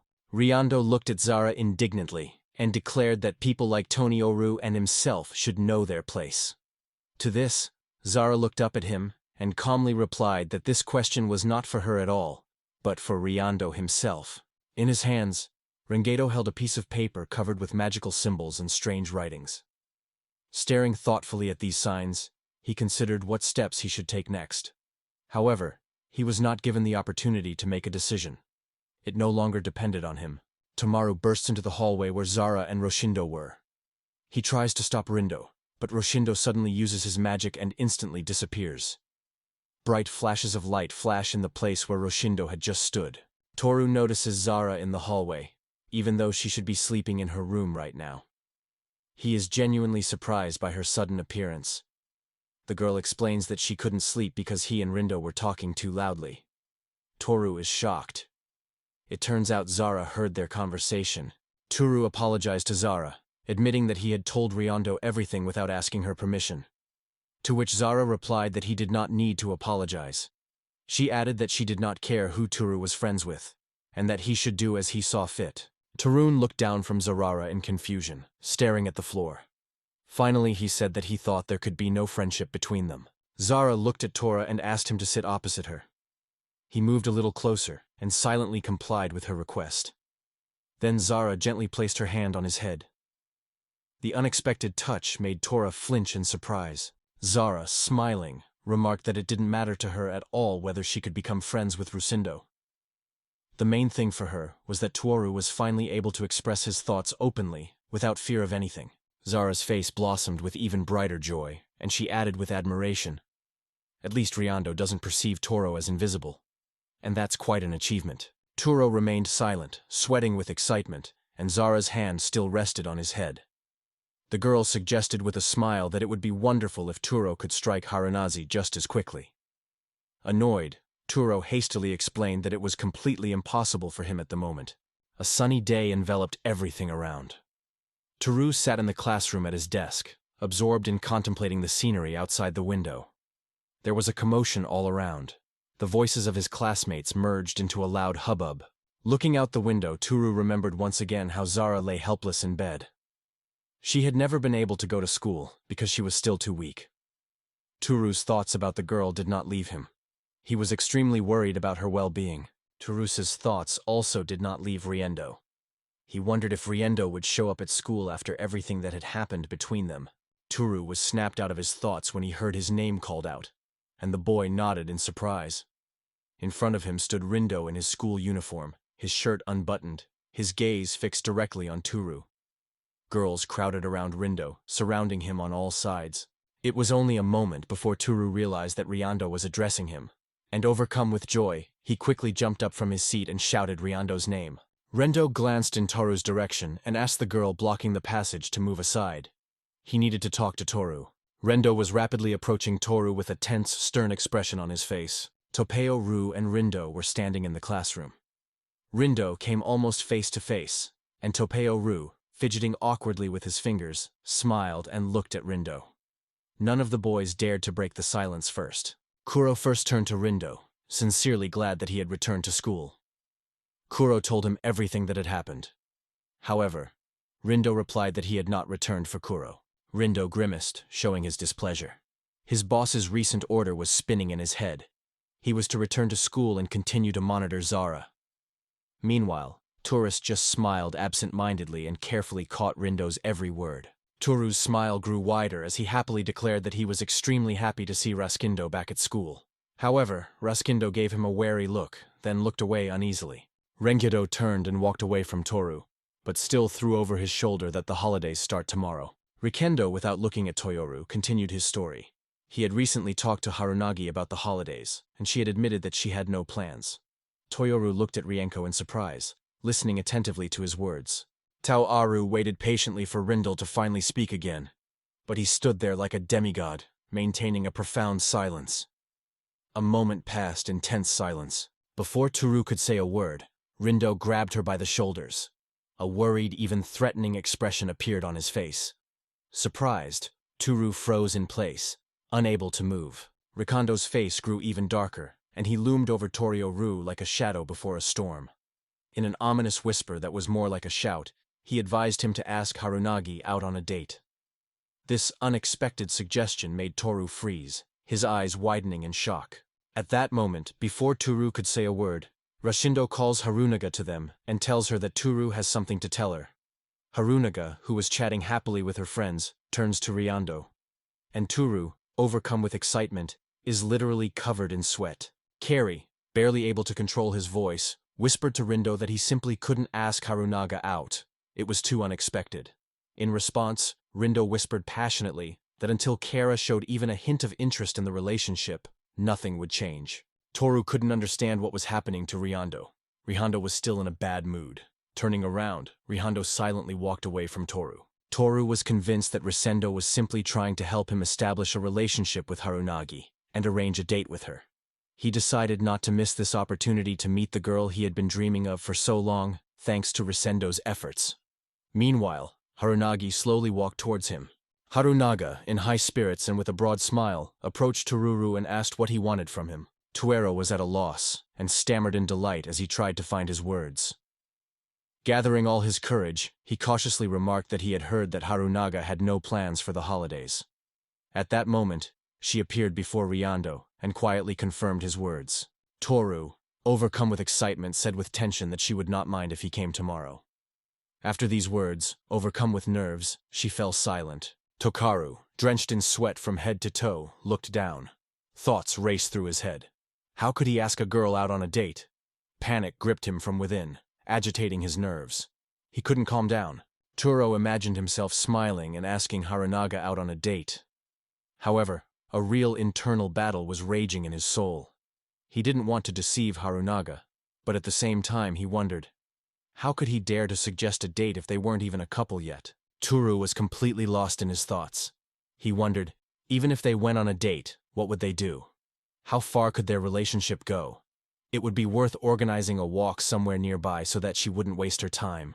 Tueru concentrates, becomes determined, and finally shouts that it was Harunaga who refused to study for the exams together in the school library. Behind him, Rando freezes menacingly, angered by what he heard. Rendon, lowering his voice to a whisper, turns to Tavar. If he's going to ask a girl out, he should pick something more interesting than a trip to the library. After that, Rogendo thinks, Toru's plan is unlikely to work, because, to be honest, he himself knows almost nothing about dating, and even less about how to behave with a human girl. Harunaga raised her hand to her chin and looked away. A thoughtful expression immediately appeared on her face. After thinking about the proposal, she suddenly smiled and suggested that instead of going to the library, they go to some cozy cafe where they could chat and have a bite to eat. He was delighted to receive the ruble gift. Harunaga's proposal seemed to be something light and carefree, almost like an invitation to a date. Harunaga began to worry and expressed his willingness to go there if Tuyuru wished. In response, Tuyuru agreed, but suggested that they go to a coffee shop instead, as that seemed like a better idea, in his opinion. Harunaga took out her phone and showed Tuhuruga a photo of the coffee shop. Toho liked her choice. The guys agreed to meet there. Rivalgando, watching from the side, noticed that it seemed more like Harunaga had taken the initiative, not Toho-kuru. But Harunaga noticed that she and Taru hadn't taken a walk together in a long time. The last time was when they were children, when they walked in the park. She was looking forward to taking a walk together with Toru. He was surprised by the unexpected proposal, but agreed to Harunaga's proposal. After the conversation, Harunaga left, and she gave Tora a final friendly wave. He waved back. Behind Tora stood Rando, his arms crossed and his expression unconcealed. His face was nowhere near friendly. Suddenly, Toyoru turns to Ryondo in a panic, confessing that he can't believe his relationship with Harunagi. Ryondo calmly replies that he is sincerely happy for Toyoru, but the final choice still remains Harunagi's. Tora was so anxious that he couldn't breathe. He said he was happy, but deep down he doubted whether he was really ready for this. Tersu noted that this reminded him that Zara would not be able to recover tomorrow. Ryondo was surprised that Tersu had not forgotten about Zara at all.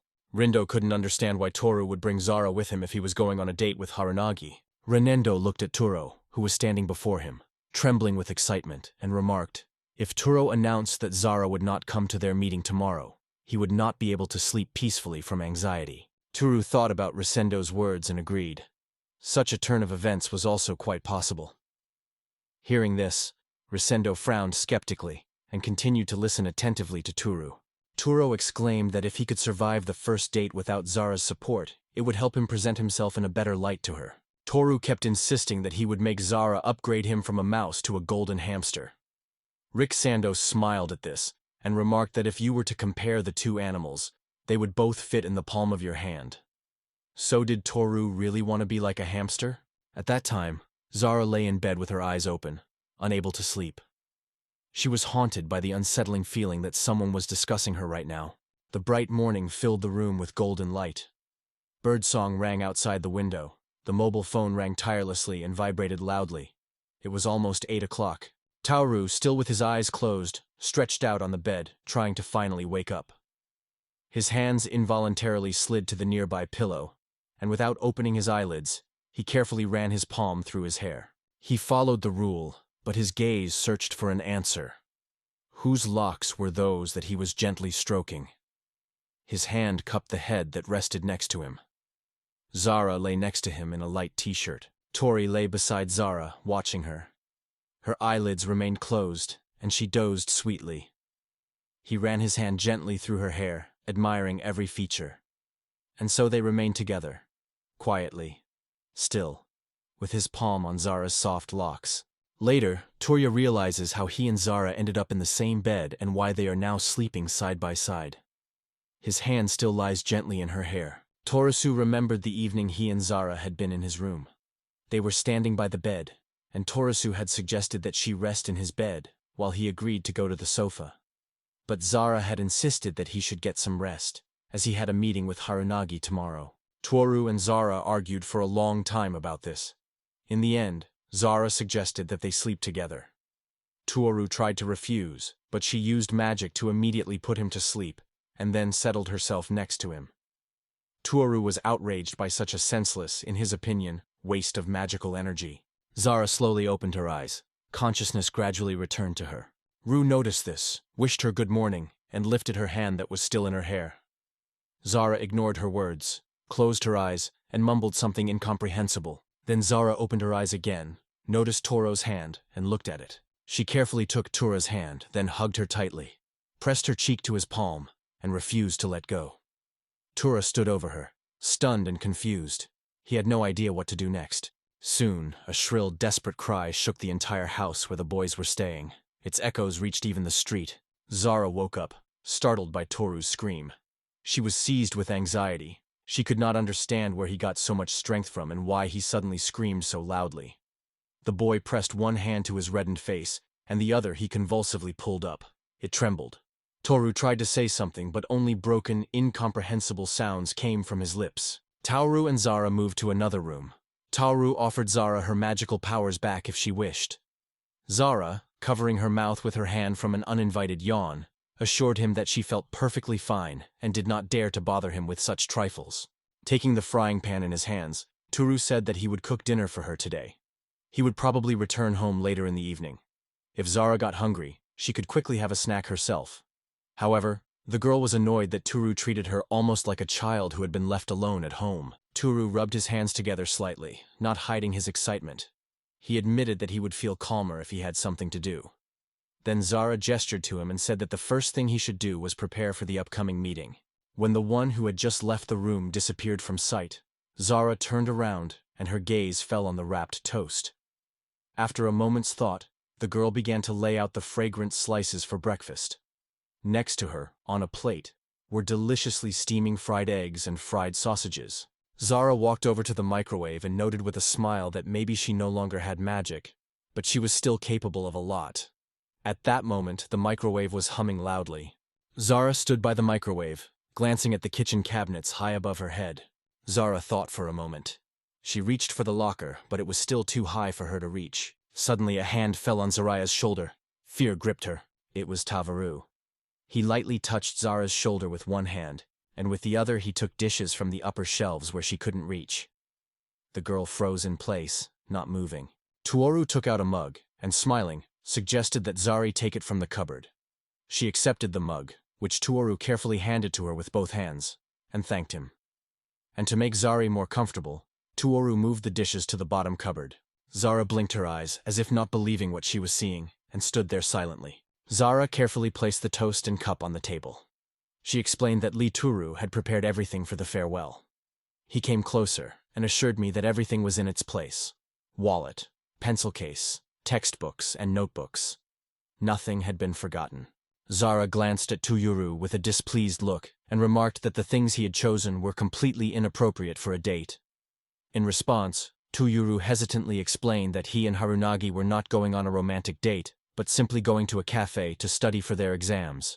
Toru was surprised to see that Harunaga didn't consider their meeting a date, but Zara just smiled and said, "It doesn't matter where they go. The main thing is that they are together, and the fact that Toru took the initiative is truly admirable." Toru claimed that Rindo pushed him to do this. If he hadn't helped Toru, this wouldn't have happened at all. Toru was holding a package in his hands, and Zara, in response to his words, remarked that she was annoyed by Rindo's interference. However, Toru did not hear what Zara said, so he asked her again. She refused to repeat her words. Zara announced that time was up and hurriedly began to take Tiora out on a date. She hurried as if afraid she wouldn't make it in time. Tori froze for a moment, caught up in a sudden thought. Then he turns to Zara, looks her in the eye, and assures her that he will do his best. He asks her to trust him. Zara watches Tavar in surprise, unable to hide her surprise. Toru appeared at the door. Zara said goodbye to him, wished him a nice day, and waved goodbye. In response, Toru thanked her and wished her a nice day too. The door slammed shut. Zara froze in place, her gaze fixed on the door. Her hand, which she had just waved at Timur, remained frozen in the air. Zara turned and went into the room. She collapsed on the sofa, exhausted, and exhaled heavily. Her thoughts immediately turned to some. Zara remembered how Toru had unhesitatingly handed her plates that she couldn't reach, and then, embarrassed, had sincerely asked her to trust him. This made the girl blush, feeling a little ashamed and excited. Zara picked up the phone and immediately started calling. She called Rindo. Rindo's phone was lying on the table in the middle of the room, and everywhere she looked, there were sheets of paper with images of magical symbols and mysterious inscriptions scattered around. The hooded man picked up the phone. Riendo's number appeared on the screen. He accepted the call and held the receiver to his ear. On the other end of the line, Riendo was greeted by Zara. Hearing a familiar voice, Riendo was confused. He had not expected to hear her at all. Rindo was so frightened that he screamed and dropped the phone. Another person in the room noticed this, but had no idea what was happening to Rindo. Rindo wondered how Zara had gotten his phone number. But in response, the girl remained surprisingly calm and simply advised him not to worry about it. The other person in the room next to Riendo was Ruby. He sat down on the floor, patiently waiting for Riendo to finish his phone call. Zara insisted that Riendo do whatever he wanted in her absence. He assumed she meant his participation in the date with Roos. Rigondo turned to Zara, asking if he really had to get her permission for anything he did, even if Toru would be delighted. Zara silently agreed with his words. Zara asked what Rakindo was trying to do by trying to help in this war with the date. He didn't quite understand what Zara was asking of him. Determined to end this conversation, Rakindo was about to leave, but Zara asked him to stop. Zara's face instantly changed. A sly smile slipped across her lips, and she declared that she simply could not miss such an important event, her first date with Toru. Zara's face immediately broke into a smile. She enthusiastically suggested that they go spy on Toru and Harunagi's date, and invited Risendo to keep her company. Rindo froze in surprise at Dara's words. Holding the phone to his ear, he looked at Ruby, who was standing next to him in a daze. Two schoolchildren were walking along the road, excitedly discussing their upcoming exams, which they had next week. Both were happy that they would be able to return home early today, when suddenly their attention was drawn to someone's presence. A female figure suddenly appeared before them. It was Sesarashi, and her unexpected appearance immediately confused the boys. One of the boys called out to the girl, hoping to hear something in response. However, his friend, knowing Sadzorashi's nature well, hurried to stop his friend from acting rashly. He understood that if he drew attention to her, she would either pretend he didn't exist or start to despise him altogether. But still, the boys couldn't help but admit that the girl was strikingly beautiful. Sazerashi noticed them and frowned for a moment. A hint of surprise and a slight sadness flashed in her gaze. The girl only smiled back at him. Her reaction stunned the boys, and when she, without losing her smile, moved on, they wondered in confusion whether she had a split personality, or maybe she had a twin sister, or the girl was just in a great mood today. In the shadows on the corner of the street on Sazerashi, someone was waiting for her. The stranger beckoned her with his finger, attracting her attention. And in a moment, the witch, having changed her appearance, suddenly bent her knee. This was a complete surprise for the girl. She turned to a girl named Rindon and emphasized that if he was going to do it, He had to do it perfectly. Otherwise, it could get her in trouble. The witch warned Zara that changing the personality she had created would certainly arouse suspicion. But Rosendo only noted with annoyance that it was all Zara's fault. Putting aside all other thoughts, the boy wondered what could have motivated Zara to do such a thing. She suggested that the upcoming important event could be the very moment when the curse finally disappears. For everything to work out as best as possible, the witch must closely monitor the main character, the one who must fulfill Tora's wish. But now the girl looks like a small child. If she were wandering alone, it would be too conspicuous. So she asked Rindo to become her guardian, and this caused him sincere surprise. He sincerely believed that he could make him look like himself. However, Zara noted that if they were seen together, she wouldn't have to make up excuses. After all, with two relatives around, it wouldn't arouse any suspicions. The witch couldn't help but remind him that once she had learned about Rindo's weakness, she had effortlessly begun to control his actions. She was outraged by the condescension with which he was treated. But changing the subject, the boy suggested that Zari observe the main character's date. In response, she shared details about Mugura and Harunaga's meeting place. It was here that they had come, when they suddenly saw Tora pinned to the ground by a burly man. A sight that greatly shocked Renda. The girl noticed that it was not at all difficult to figure out what was happening.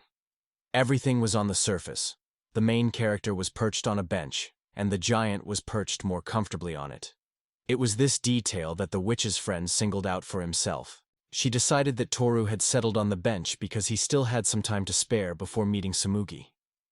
However, Rindo couldn't even imagine that this man had accidentally sat right on the hero without noticing him. She wondered how much Toru's worries had dulled the skater's vigilance and reactions. The young man remarked that it would be extremely uncomfortable if Harunaga saw her friend in this form. But the witch assured him that she had long been familiar with this picture. But Zara admitted that it wouldn't be interesting at all if Tsumugi had stepped in and started helping Toru from the very beginning of the date. So she announced that Rendo had a great opportunity to prove himself before the girl arrived. In addition, to his surprise, the witch suggested that it was Rindo who did not want to ruin this romantic meeting, because he was the one who initiated it. The next moment, while Toru remained pinned to the ground, a beautiful girl walked past them.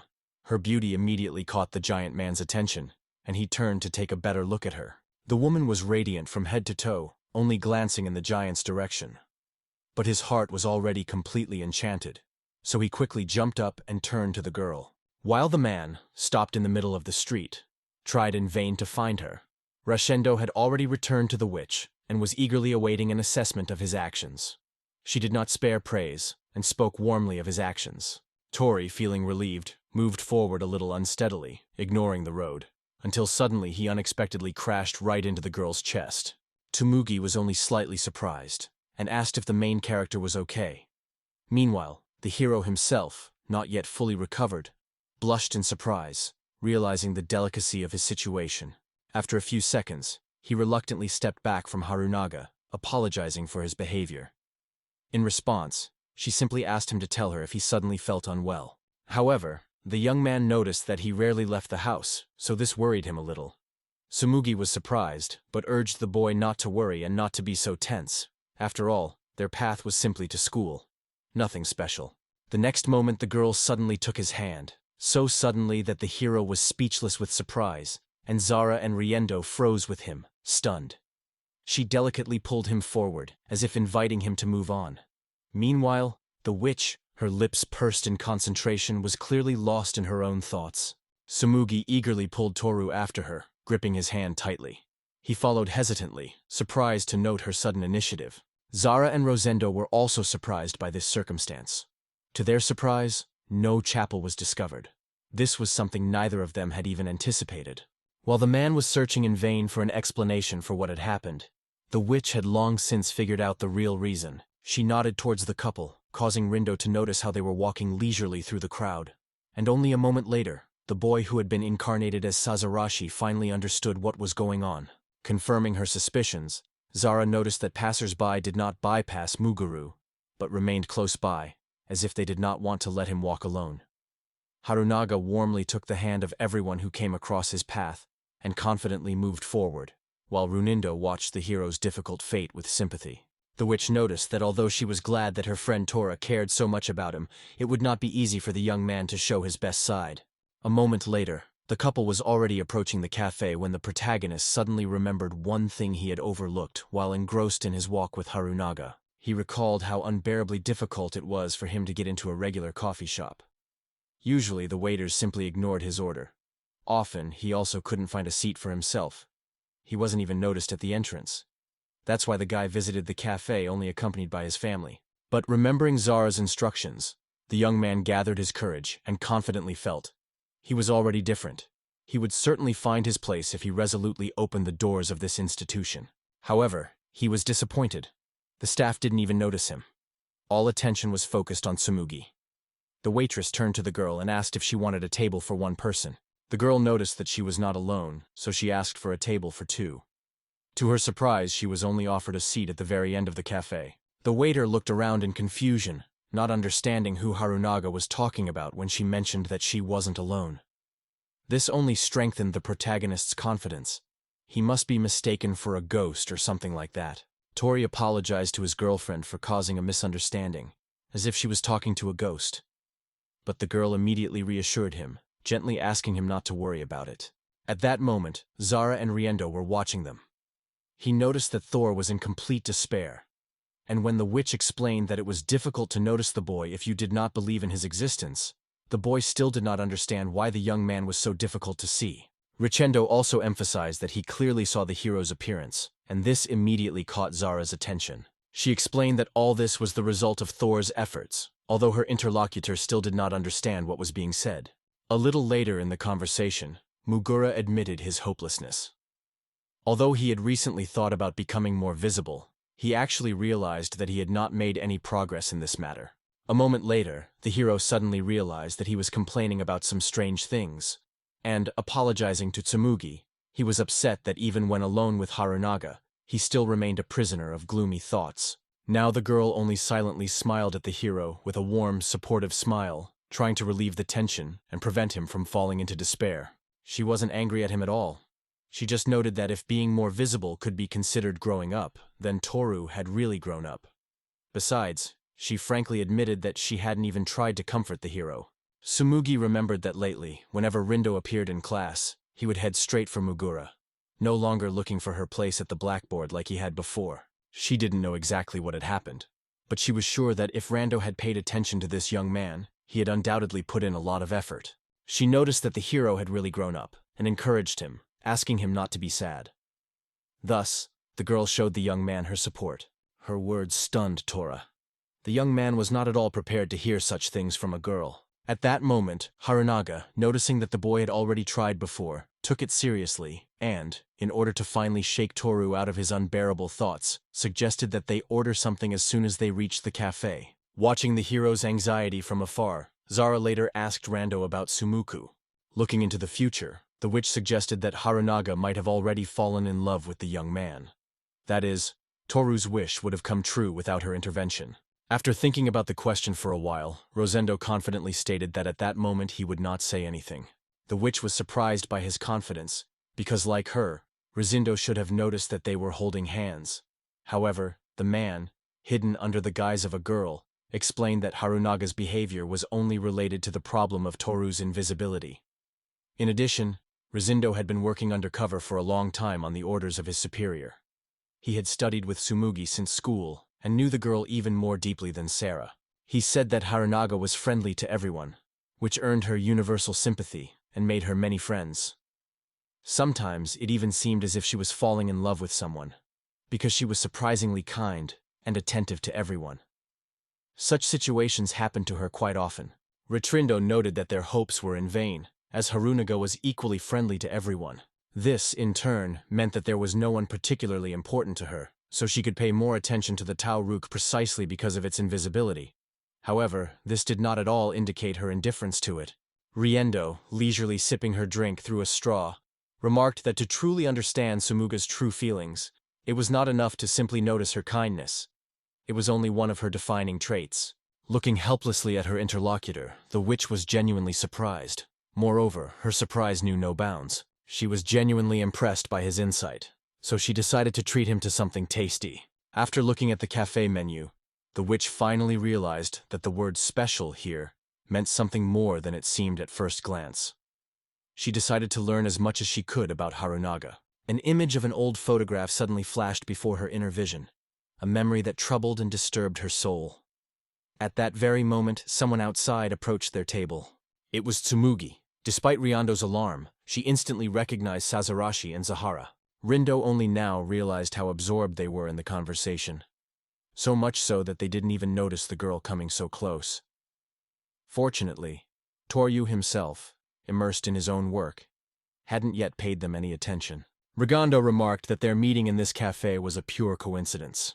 He tried to portray the friendliest smile possible. At that very moment, panic-stricken, Yunshu was frantically searching for a way out of the situation, as his secret was on the verge of being exposed. And that was when Zara spoke up. She noted that this was a lucky opportunity, as she had just intended to talk to her. Tsumugi responded to Zara's request to chat. She agreed, although her thoughts were already rushing to Tura, who was waiting for her, so she didn't want to stay long. After looking more closely, the witch asked the girl what she thought about Mugo. Renindo, transformed into a girl, watched in surprise as Zara got down to business without any delay or hesitation, while Tsumugi was still pondering where to start. But her thoughts didn't last long. She automatically replied that Toru was her valuable friend, without thinking about the meaning of what she said, which quite stunned her interlocutors. She was also sure that the girl at the table they were talking to thought the same way, and she was convincing everyone that there was no reason to worry about Tora. Harunaga assured him with a smile that she was not going to tell the young man about their meeting in the cafe. Then, lowering her eyes to the ground, the girl quietly confessed that she was pleased to see them guarding the Tora. Hearing this, the witch's eyes suddenly began to flicker with sharp sparks. Under the witch's expressionless gaze, the girl hurried to retreat when Rindo suggested simply getting rid of her, instead of trying to convince her with words like a caring father. After a short period of thought, Zara finally agreed with Riondo's arguments, although it still didn't sit well with her. But in a moment the witch turned her gaze to the loving couple, who were chatting happily. She peered intently into the invisible aura that surrounded them. After all, she decided that this day should be full of joy, so she didn't want to disturb them. At that moment, a cake appeared in the window, which surprised her quite a bit. Later, Tsumugi thanked the young man for inviting her for a walk, but he reminded her worryingly that she was the one who constantly looked after him and helped him with his studies. The girl only smiled, answering that she did it of her own free will. Before saying goodbye, the girl noted that they were preparing that day, because the exams would start soon. The girl also expressed her wish that next time they would just take a walk together. This request did not immediately reach Thor, but when he finally understood its essence, he was instantly confused and agitated, blushing with surprise. Then he quickly accepted his lover's proposal, and then they headed home together. Mugura walked slowly home, thinking about Tsumugi and her words that they could still spend time together.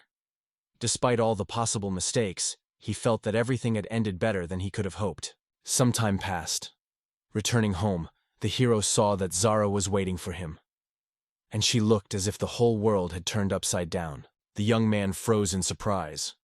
He hadn't even had time to open his mouth, and the witch already knew everything without asking a single question. She thought Toru was just trying to look cool, but instead he was just wandering aimlessly in circles, tense and nervous. She could easily imagine Harunaga reassuring him from time to time along the way. Her remarks hurt Muguru, but in reality she'd understood everything long ago. The next thing they said was that his idea of the boy to show himself on the good side and that he had grown up was fundamentally wrong, which surprised the hero. The girl explained, "If those emotions really matter to them, there's no point in pretending to be indifferent or reserved when they're having fun together or when they're overflowing with happiness. It's worth just being yourself." However, the witch did not stop there. She added, "If someone like Toru showed that he had become more mature, it would only arouse a mother's pride for her son, but not strong feelings at all." After these words, the young man lost his spirit. In the end, he came to the conclusion that trying to improve their date was a bad idea. Mugura realized that what mattered most was Harunaga's feelings, but at the time, he was only concerned with his own feelings. After listening to him, Zara explained that she only wanted the hero to think about it, not evade the answer. She also emphasized that this meeting was in no way arranged to please Tsumugi. The witch settled down and asked if the hero had enjoyed his day. Toru, having mentally reviewed the events of the last day, smiled, and confirmed that everything had been wonderful. He also said that Harunaga had invited him to meet again, and now Toru hoped that the next attempt would be more successful. Hearing this, Zara smiled and decided that such a coincidence was very appropriate. The young man enthusiastically supported her opinion. The witch herself understood well what was happening, and promised to do everything possible to fulfill Thor's wish. Hearing this, he remembered her own misfortune, and wondered if she would be able to regain her magical powers, and if everything would be okay. The girl, remembering the tender conversations between Mugura and Harunaga, felt that she had had enough of this day. Besides, Sunday was ahead. Meanwhile, in the shadows of the mysterious room, several witches were discussing their recent encounter with Zara. One of them confidently declared that the girl was indeed under a curse. That witch was Zara's boss. She realized later that she probably shouldn't have brought up the subject at all. But despite her hesitation, she really wanted one of the witches, Naku, to do an errand for her. But at that moment, there was no one in front of her, and even Naka herself, clattering her steps, could not believe that a curse lay upon Zari. However, she realized, if it was true, a new opportunity was opening up before her. She turned to her servant, Gilch, wondering if he understood why this was the right time for them. After some thought, he suggested that Nachuku fulfill Zara's wish instead, and freed from the curse, she would remain obligated to them. And with that, he hit the mark. The witch gently ran her hand over the servant's cheeks, noting how handsome he was. She told him that while it would be nice to see Migsar dead, she actually wanted to do the exact opposite. So Nekuel decided to do everything to prevent the hero's wish from coming true, and the curse would remain inevitable. By stealing the desired item from the one who caught Zara, she will be able to become a semi-true witch, albeit only at the level of a small frog. With these words, Naku firmly announced that she was going to the human world to find the one who had cursed their comrade, and at the same time, prove to everyone that she was now superior to Zara. Thor noticed the witch next to him flinch nervously. Silence fell in Thor's house. Zara pushed the hero against the wall, sitting on top of him on the bed, and placed her hands on his shoulders. The witch gently touched the boy with her lips, which almost knocked him off balance. Their kiss lasted, which greatly embarrassed the young man, and only after a moment did Zara finally break away from this passionate impulse. At that moment, the girl's figure changed dramatically.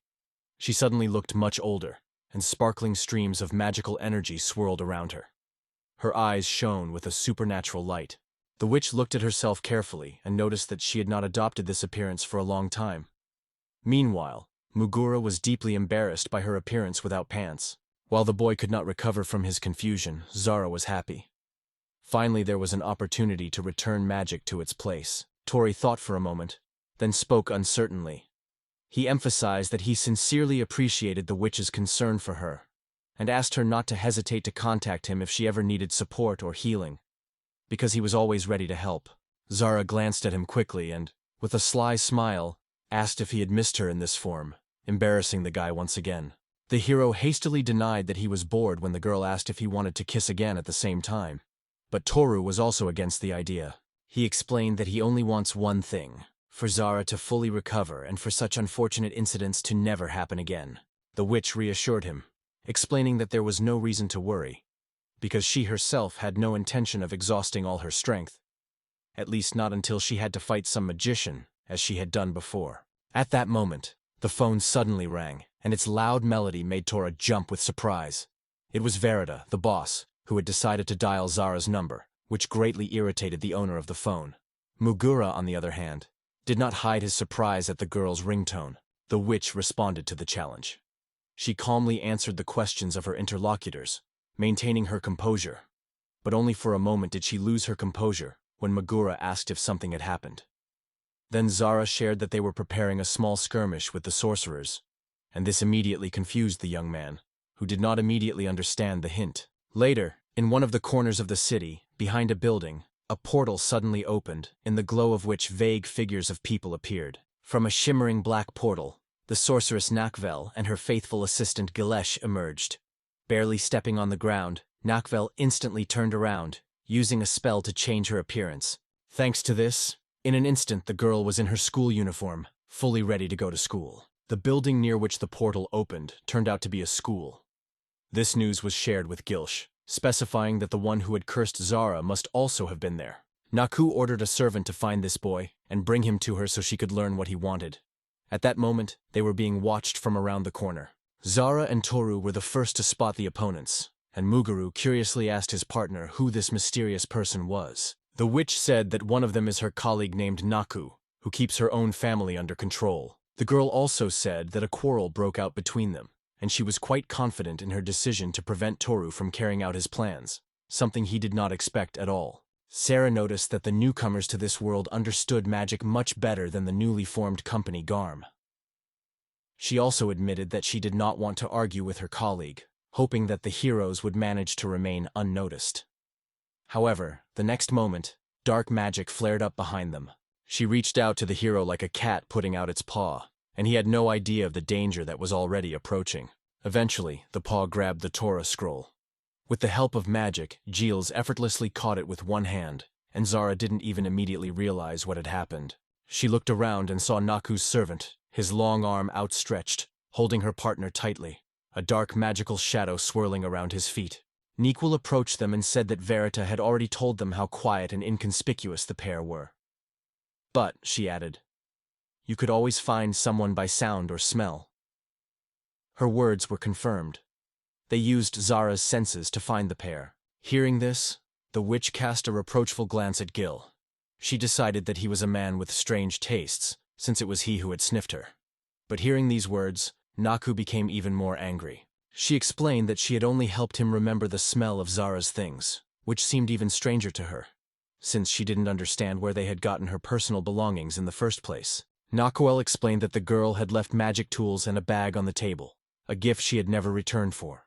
So Naku decided to take the items to her himself. After she thanked them, Zara suggested returning, but her interlocutor did not agree. She believed that returning now would be more of a favor to a colleague than an appropriate act. However, Nikhil decided to make it clear exactly what kind of unfortunate situation Taru and his partner found themselves in. The girl captured the boy using magic and a giant ball of shadow. The boy was wrapped from head to toe in dark energy, like a black shroud. Suddenly, a ball of dark energy condensed around Toru, and Zara's face showed a look of bewilderment and genuine surprise. Zara had no idea that everything would turn out exactly this way when the boy disappeared into the gloomy, mysterious world of Gilchuk. Shnaku mocked her colleague, believing it was a shame to lose someone close to her. She declared that she would let him go, but only Zara told her about Mugura's aspirations. But in a moment the witch trembled. Gaelish immediately jumped up to defend the lady. Zara was incredibly angry that someone had dared to take Torah away from her. This shocked Nahuel, as she had never seen such a reaction from a colleague before, and seemed to have expected a completely different turn of events. An oppressive silence fell between Zara, Gilsham, and Nahuel, the latter two deliberately keeping aloof. Naku was genuinely surprised, as she had not expected her colleague to be so angry. She even had doubts. Was this really the same witch who had cared even about the century-old crater that gaped around her home? At that moment, Zara broke her silence, deciding that her opponent was trying to defeat her. With this in mind, the witch suggested a competition. If Naku won, she would answer all of her questions. But if luck smiled on Zara, they would immediately set off in the opposite direction. When Nukwell became angry that she, having a hostage, had not made any demands, the girl contemptuously interrupted her, mocking her opponent's doubts about her ally's victory. Naku remembered how confident Zara could be, despite the curse that weighed heavily on her. Then Naku confidently declared that she had no intention of holding back during the fight. Her eyes burned with unwavering faith in her own victory. Immediately after that, she used magic to summon the two-headed dragon serpent Amphisbina, to throw him into battle against the enemy. It was an S-class monster, born from the very blood of a jellyfish, from whose poisonous jaws it was impossible to escape. But to everyone's surprise, Zara wanted to get a magical bow in the shape of a butterfly from this monster. Declaring that this was only the beginning, Nakas summoned another being, a two-headed dog demon named Orthus. But as soon as he ran up to his opponent and dutifully gave his paw to the team, he was immediately fitted with a snakeskin bow. When Gilsh personally stood before the girl, he suddenly rushed towards her, intending to take her by surprise. But with a light movement of her hand, she pushed him far aside, causing real indignation in her opponent. After all these events, Zara saddled the fallen Gilch, and suggested that she surrender, saying that Najuka could easily return Torah later, and now they would still have time to play. But Inquel would not tolerate disrespect, declaring that she was still full of strength and ready to fight. She summoned huge magic circles, discharges rang in the air, and lightning flashed. She summoned the giant of lies and deceit, Garm, insisting that he prove his power and deal with his enemies. While Naku's servant tried his best to restrain her, Zara noticed that such powerful magic was attracting too much attention. At that moment, the lock on the school door clicked next to the scene of the fight, causing the witch casting the spell to flinch in surprise. The girl panicked when she remembered the school of people nearby. Without a second's hesitation, Zara instantly grabbed her partner in her arms and jumped up, running as fast as she could away from any place where she could be spotted by strangers. As she landed on the roof, holding Naku in her arms, one of the teachers came out of the building. Looking around the empty roof and noticing no one nearby, he scratched the back of his head in confusion, because a minute earlier, the sounds of a fight could clearly be heard from here. A moment later, on the roof of the school, dark magic swirled in the air, and in the glow of magical sparks, the figure of Thor suddenly appeared. Finding himself in an unfamiliar place, the young man was trying hard to understand where he was, while Zara greeted him, mocking her new guest. Within minutes, Nahuel realized her defeat and resigned herself to it. As Gilles carefully combed her hair, the girl complained discontentedly about how shamefully and unsuccessfully she had lost, allowing Zara to do whatever she wanted with her, even save her. She was determined to repay this debt and was ready for anything, even if it meant boiling in a magic cauldron. Thinking about everything, Zara said that since Taru had returned, she had become indifferent to everything else. However, when she remembered her duty, an idea dawned on her. After that, to everyone's surprise, she suddenly decided to tell them about Megura's intention, about his desire to send the newcomers as far away as possible. After a while, the witch sighed with heavy relief, settling herself on Thor's lap. She looked like a small child now. She looked very weak. However, this time there was much more magic left in her than last time. At this moment, the young man anxiously inquired about the real reason for Zara's actions, when she confessed to Nanak that she had been seized with panic and despair by his desire. She apologized, deciding that she should have kept his feelings a secret. But the boy noted that it was in the witch's best interest to keep this secret to herself, even though she had revealed it. And that was why he was now wondering what the girl lying on top of him was really up to. Zara stared intently at the hero, her gaze fixed on him. Her face expressed deep thoughtfulness. Then Zara explained that she could no longer use her magic as freely as before, and suggested that it would be great to involve other wizards and witches in the cause. In response, Taurus noted that the two had recently suffered a defeat. Zara would not help them the way Rindo had, to which she agreed. While Mugura was in complete confusion, the girl suggested waiting a bit. She assumed that Nakwell and his servant already had some kind of plan of action. Later, in the school corridors, a girl ran up to Sumugi cheerfully. It was Nagu. Gilsh walked beside her, and together they convinced Harunaga to join them on their way home after school. Everyone around her was surprised by her appearance, except Zara, who remained unfazed. At that moment, Tsumugi remembered the exchange student Naokarato. It was under this name that Nakwell had once entered the school, rejoicing that he was remembered. Rengendo immediately noticed that something was wrong. A witch from the Magic Bureau stood before her. The girl was genuinely surprised. What was she doing at school? At that moment, Naku was pondering her plan, which could not fail, because she had developed it herself.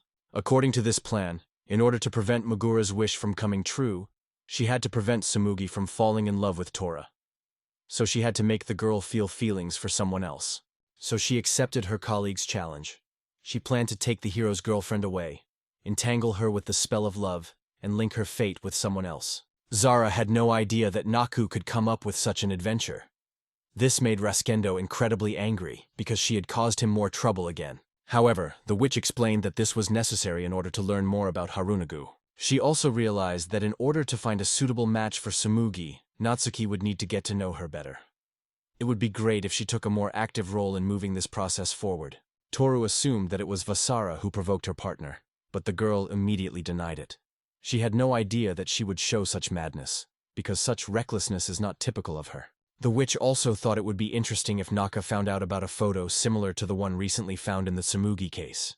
However, she was well aware that this could lead to unforeseen difficulties. At that moment, a schoolboy suddenly burst into the room and began shouting at the top of his lungs about the bad news. He claims that at the moment Harunaga was kidnapped, she was already being taken outside the schoolyard. Torev was instantly speechless with surprise, even more so than everyone else around him, although they were certainly quite shocked as well.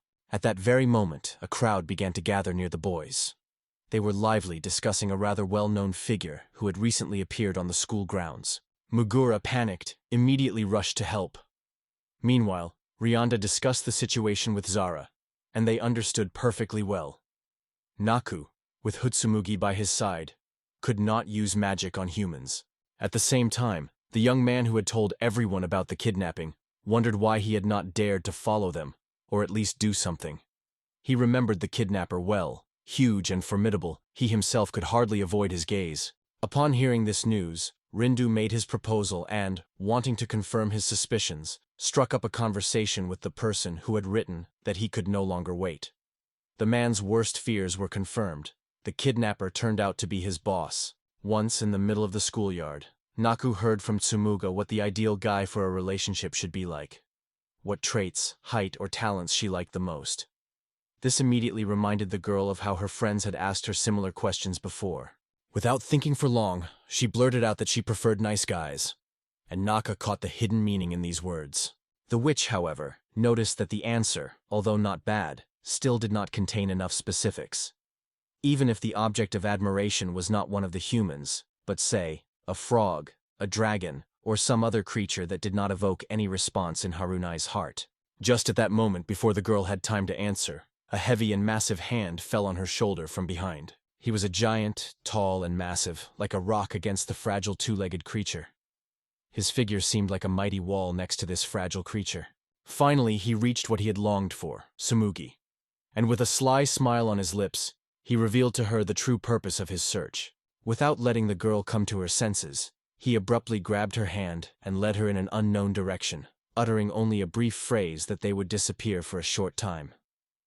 Left helpless, Nekvel watched this in silence. She ordered Gil Shu to return Harunaga.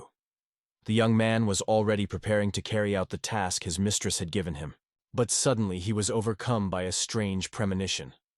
Turning around, he noticed that a stranger was standing behind the witch. He immediately wrapped the girl's body in sharp, blade-like magical threads and coldly warned her that if she moved even a few millimeters, he would use them without hesitation. Shaking, Nakua announced that the threads would disappear in 5 minutes and hurriedly left the scene.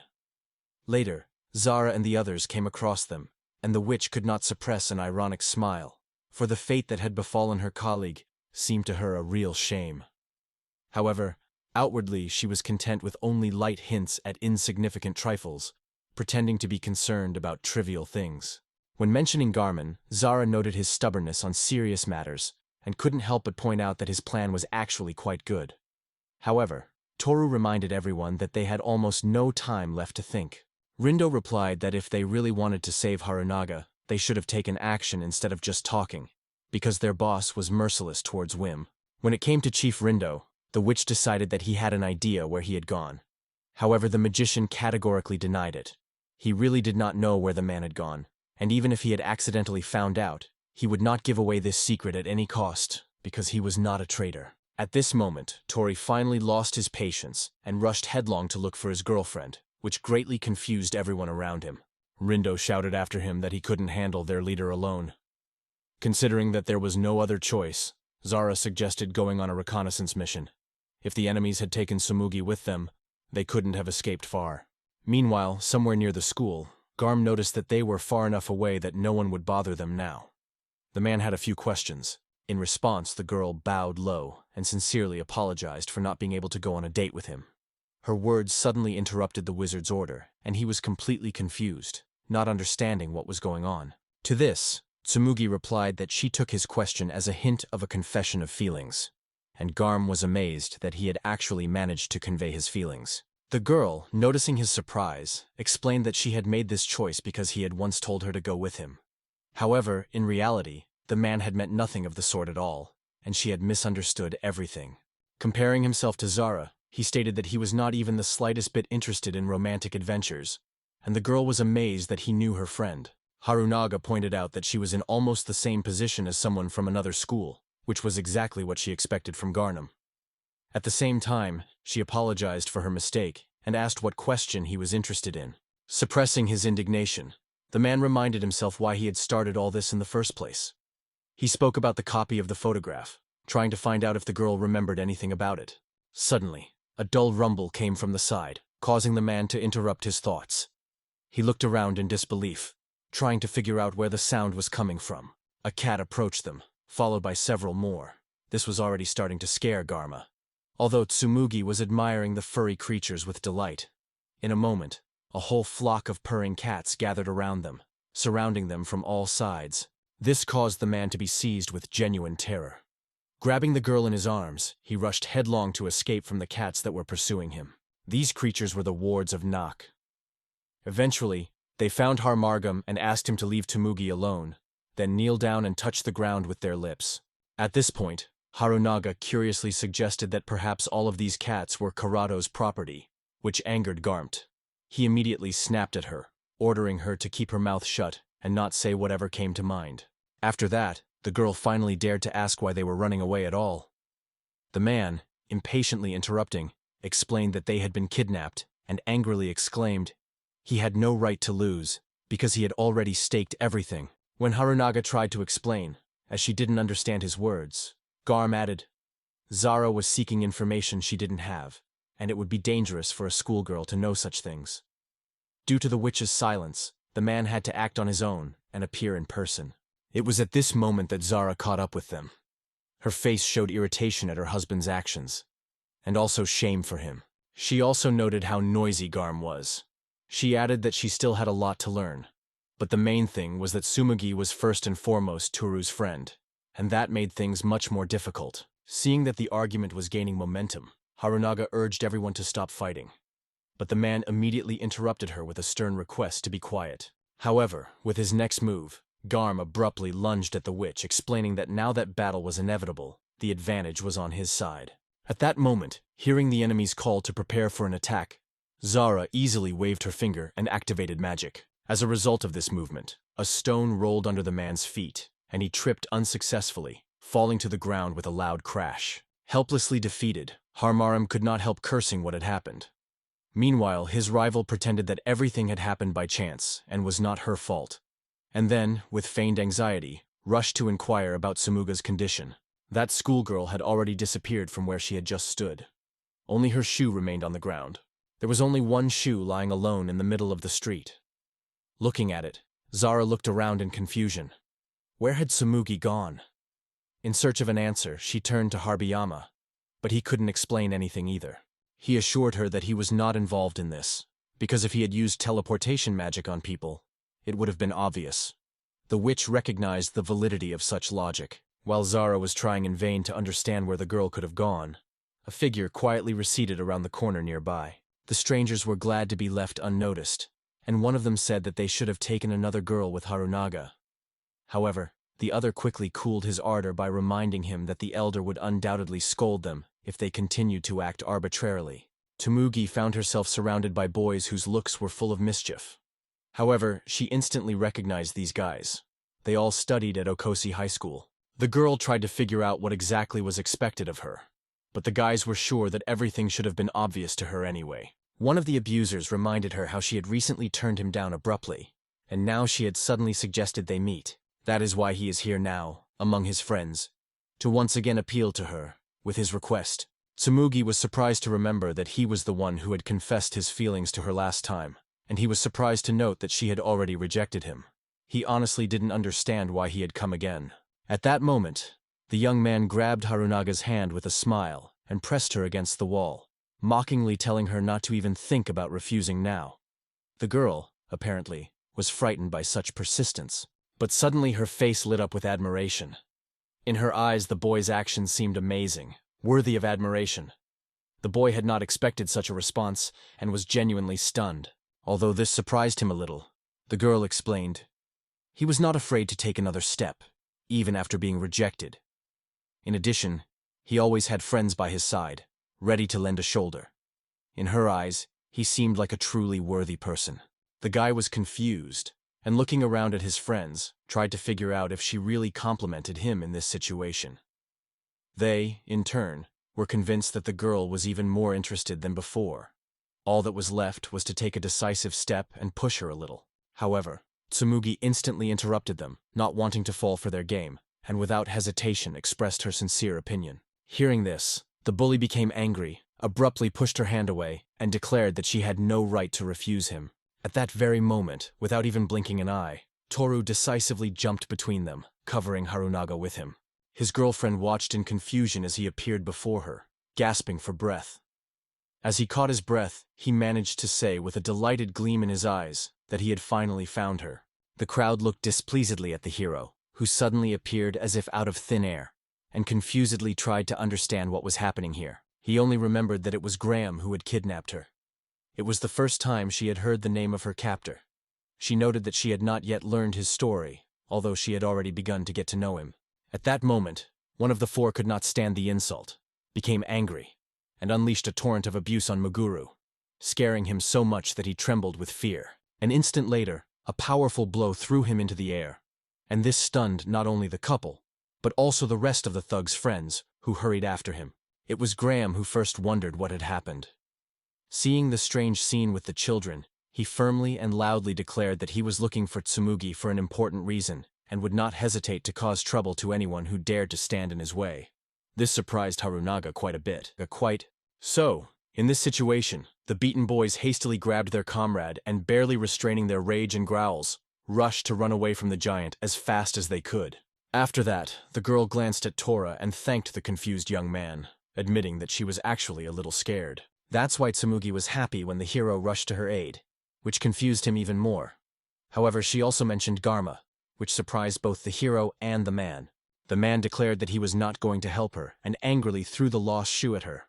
The girl, to her surprise, was still grateful for it, but Garm explained that he had not taken the shoe of his own free will, but to track it by scent. After these words, an uncomfortable silence hung in the air. He tried to explain something quickly, choking with excitement. He almost admitted that it was the magic of the senses. He admitted that he had smelled it, but immediately made excuses. It was not because he liked it. He completely messed up his reputation with such confessions. At that moment, Zara approached them and told Graham to do as he had originally planned and get out of here as quickly as possible. However, the man was not at all pleased with her appearance. He assumed that she had reappeared here to thwart his plans. But she had only asked Sazerashi to address her, and assured him that she had no intention of standing in his way. With her next movement, she lightly waved her hand and handed Tsumuga the pictures, in which the girl was surprised to recognize her own face. She wasn't the only one who was surprised. When Zara explained that Graham had come across a notebook belonging to one of the girl's relatives, but couldn't determine who it belonged to, he came to her specifically for clarification. Disappointed, Zara asked her husband what he was thinking. After all, it was possible to simply show the photo without inhaling the smell of Harunaga's shoe, while hiding her childhood photo in his pocket, which really pissed him off. Meanwhile, Graham couldn't understand why the witch had suddenly decided to help him. In reality, she was just trying to thank him for saving a couple during their conversation with Mugi, who had just remembered something. An old childhood memory burned in her mind, subtly suggesting that this photo had been taken a long time ago. Going back in time, when Tsumugi was still very young, the girl was staring blankly into the distance in the park.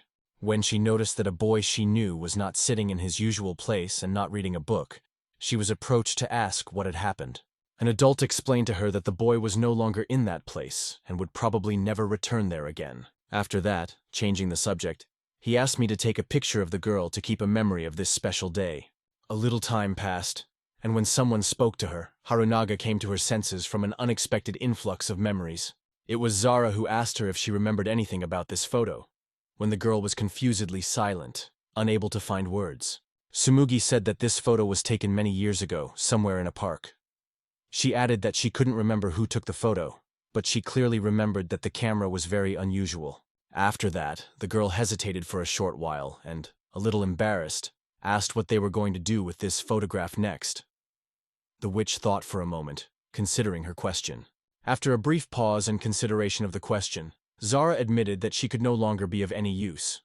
However, they had never found out who the real owner of the photo was, so they decided to keep it, a decision with which Tsumugi was in complete agreement. The witch asked if Harunazi would be comfortable if they left him. The girl immediately denied it. That was not what was at stake. She admits that she was actually thinking something completely different. She thought the photo belonged only in the trash. These words caused misunderstanding among the others. But noticing this, Tsumugi asked everyone to forget what she had heard and hurried home. Zara wanted to go with her to protect her in case those guys started to pick on her again. However, the girl decided to go the same way as before. She sincerely thanked everyone, and saying goodbye to everyone at once, left them in a slight state of surprise. The witch noticed that the schoolgirl was quite good at photography, but preferred not to show herself by doing bad things, as Graham had hinted. She advised him to learn to find a common language with people. Toru's sincere concern for his girlfriend did not go unnoticed by Zara. She looked at Garma with a judgmental look, as if she were blaming him for everything, even though he didn't even think of admitting his guilt.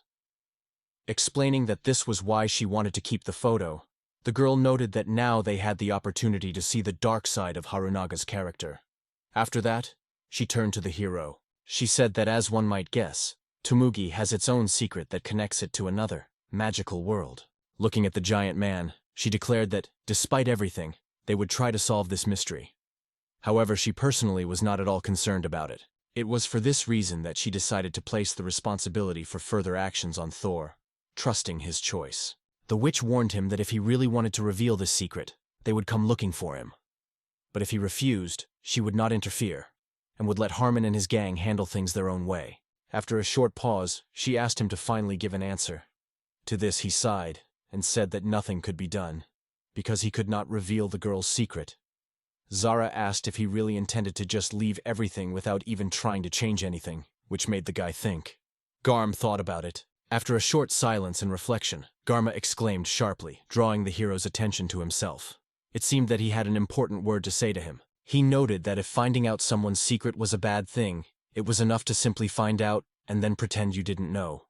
He suggested this simple method for both Tora and Zara. The man added that the young man should learn as many secrets as possible about the girl he will soon meet.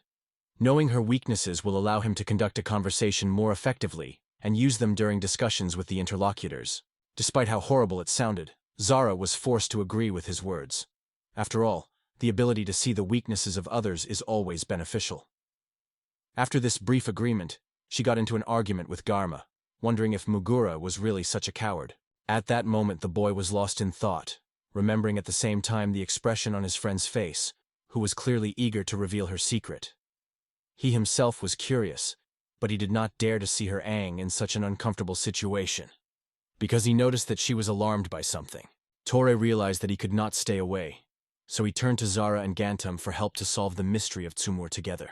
Then the witch cast an approving glance at the boy, but he, lowering his eyes and visibly blushing, timidly added, if this secret suddenly turned out to be too personal or humiliating, he begged to be made to forget everything, even in spite of the possible consequences. Zara pondered his sincere words, realizing that he was willing to leave something related to the wizarding world in the past, if it might be necessary in the future. The witch's prolonged silence worried Tora a little, but the girl assured her that it didn't matter. At that moment, Nekwell and Gilsh approached them from the opposite side. They had accidentally heard the whole conversation and already guessed that they were looking for something related to the magic of Garm did not hide his surprise. He found it difficult to believe that she had learned about this secret.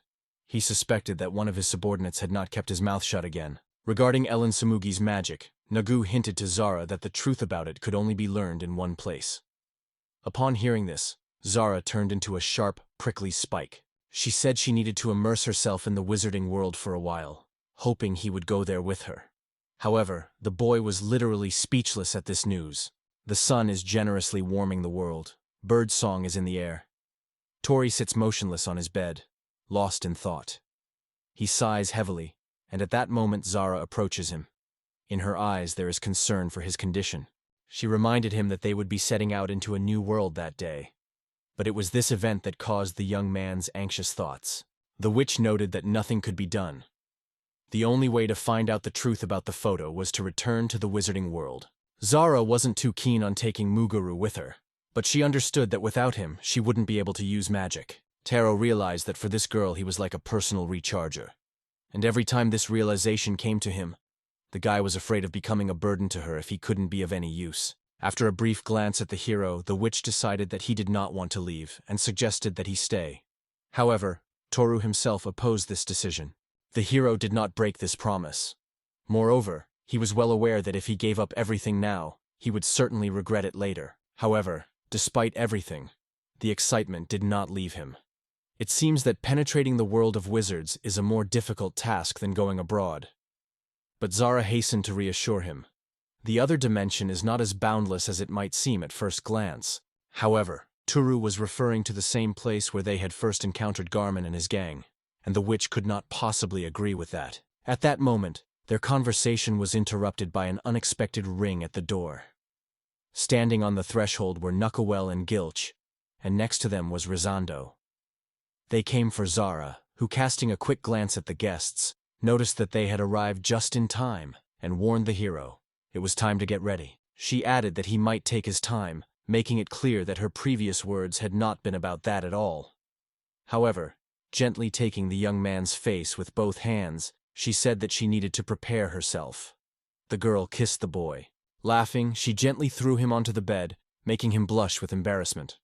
When he tried to bring up the doorbell, she just shrugged. The visitors would have to wait. She leaned even closer to his face, assuming that the boy wouldn't risk kissing her in front of those who were impatiently waiting for their arrival. The young man blushed even more. The witch gently intertwined their fingers, and immediately, burning with embarrassment, the young man focused completely on this moment. Meanwhile, Toru thought that for Zara, this kiss was just a way to restore her magical energy. After a while, the door opened for Naku and the others, and Zara sincerely thanked them for their patience. However, her colleague could not help but express his dissatisfaction with how long they had to wait. Zara appeared before them, now in a more adult form, which immediately caught Nahuel's attention. The witch did not want to appear as a child anymore, having returned to the wizarding world.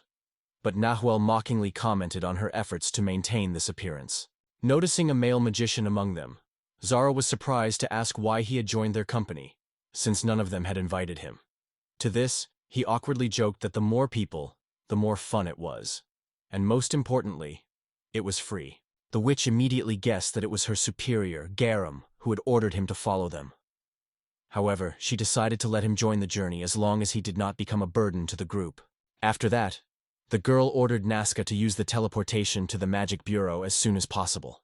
However, she did not like the fact that she suddenly switched to a commanding tone. That was why she gave way to them.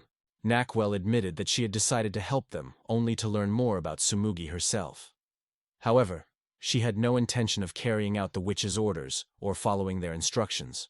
Zara calmly agreed and sincerely thanked her for her efforts, which allowed her to stay in great shape. Confused for a moment by the unexpected gratitude, Naku was genuinely happy when Zara herself thanked her wholeheartedly. While Rindo, watching from the sidelines, could only marvel at how skillfully the witch could calm her comrades. At that moment, Nakwa waved her wand, summoning a spell and focusing the glittering particles into a single focus. Around the audience, the magic circle shone even brighter, enveloping everyone within its boundaries, and suddenly, blinded by a bright flash, they were safely transported to another place. Toru opened his eyes as soon as he realized exactly where he had ended up. A wide variety of inhabitants of the magical world gathered in the room. Some walked leisurely, others floated smoothly in the air. All of them chatted lively with each other. Mugura was quite surprised when he saw the Magic Bureau. There were so many witches and wizards bustling around that his eyes widened. Next, his attention was drawn to his own appearance, or rather, to the new clothes that had mysteriously appeared on him. He could not remember when or how he had managed to change, but he liked the look so much that it brought him genuine joy. Zara explained that this was a disguise in case any of the wizards or witches recognized him, even with his ability to remain invisible. The young man was sincerely grateful to her for such concern. Toru noticed that something strange was happening around him. People and various objects were circling in the air. The witch warned him not to look back or move away from her, because in some places he was in great danger.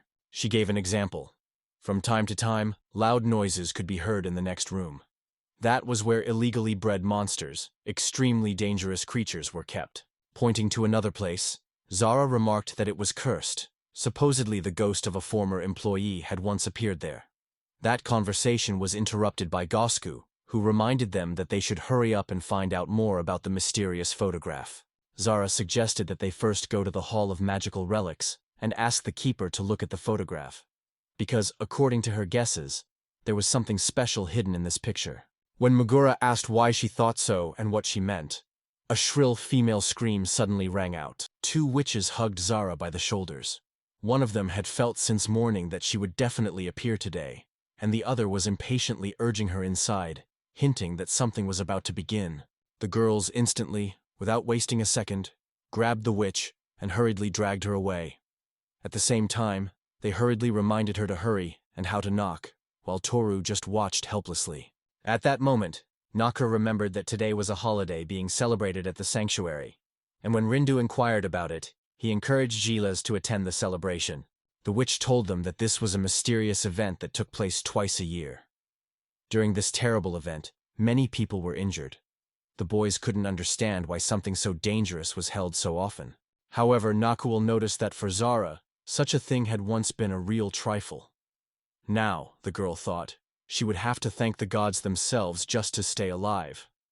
Hearing this, Toru simply froze in surprise. The group gathered before a huge gate, in the very center of which shone a strange magical symbol. The entrance to this place was quite a surprise to Tori. He could not have imagined that Purgatory was located here. Rendondo assumed that Zara had been brought here, and Naku confirmed his guess. The man also explained what exactly the witches did in this purgatory, recalling that their injuries were a result of being here. Natoku suggested that he see for himself if he was not afraid and did not want to stay at the entrance, waiting for the outcome. The witch was about to take part herself. She had already entered the space, convinced that this time she would definitely witness Zara's shameful defeat. However, Toru didn't even have time to intervene. Resendo had no idea what to do in such a situation. He had no ideas or suggestions, and in the end, he declared that they should go after Zara, although he understood that he would be considered a coward. But despite this, Toru was determined. He would not back down, because he knew very well how difficult a witch's business with magic was.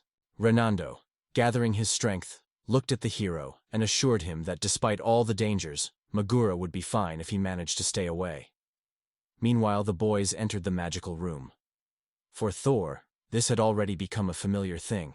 However, right at the entrance, his path was blocked by an unknown, ugly monster, near whose paws the bodies of several magicians were scattered haphazardly. At first, the monster didn't even notice the hero due to his ability to completely blend in with his surroundings. It was about to leave, but suddenly stopped and stared stubbornly at the young man, which scared him quite a bit. Seeing the boy, the monster instantly rushed at him, its mouth wide open. However, before the beast could do anything, a magic spell struck it with lightning speed. It was Zara who hurried to help her friends. Everyone was delighted with the appearance of the young man. Megura could not understand at all what world he had found himself in. Then the witch explained to him that it was a kind of purgatory hall. However, the boy himself perceived the chaos that was rising around him as a phenomenon more terrifying than hell itself. The young man never understood why this event was held twice a year, and in general, why Zara herself had forgotten about it. Despite Riano's guesses, the sorceress explained, the magicians wanted to test the powers of this dungeon with their own hands, together with its sinister lord. She also clarified that the department employee who manages to reach the finals in this space will receive a double salary increase.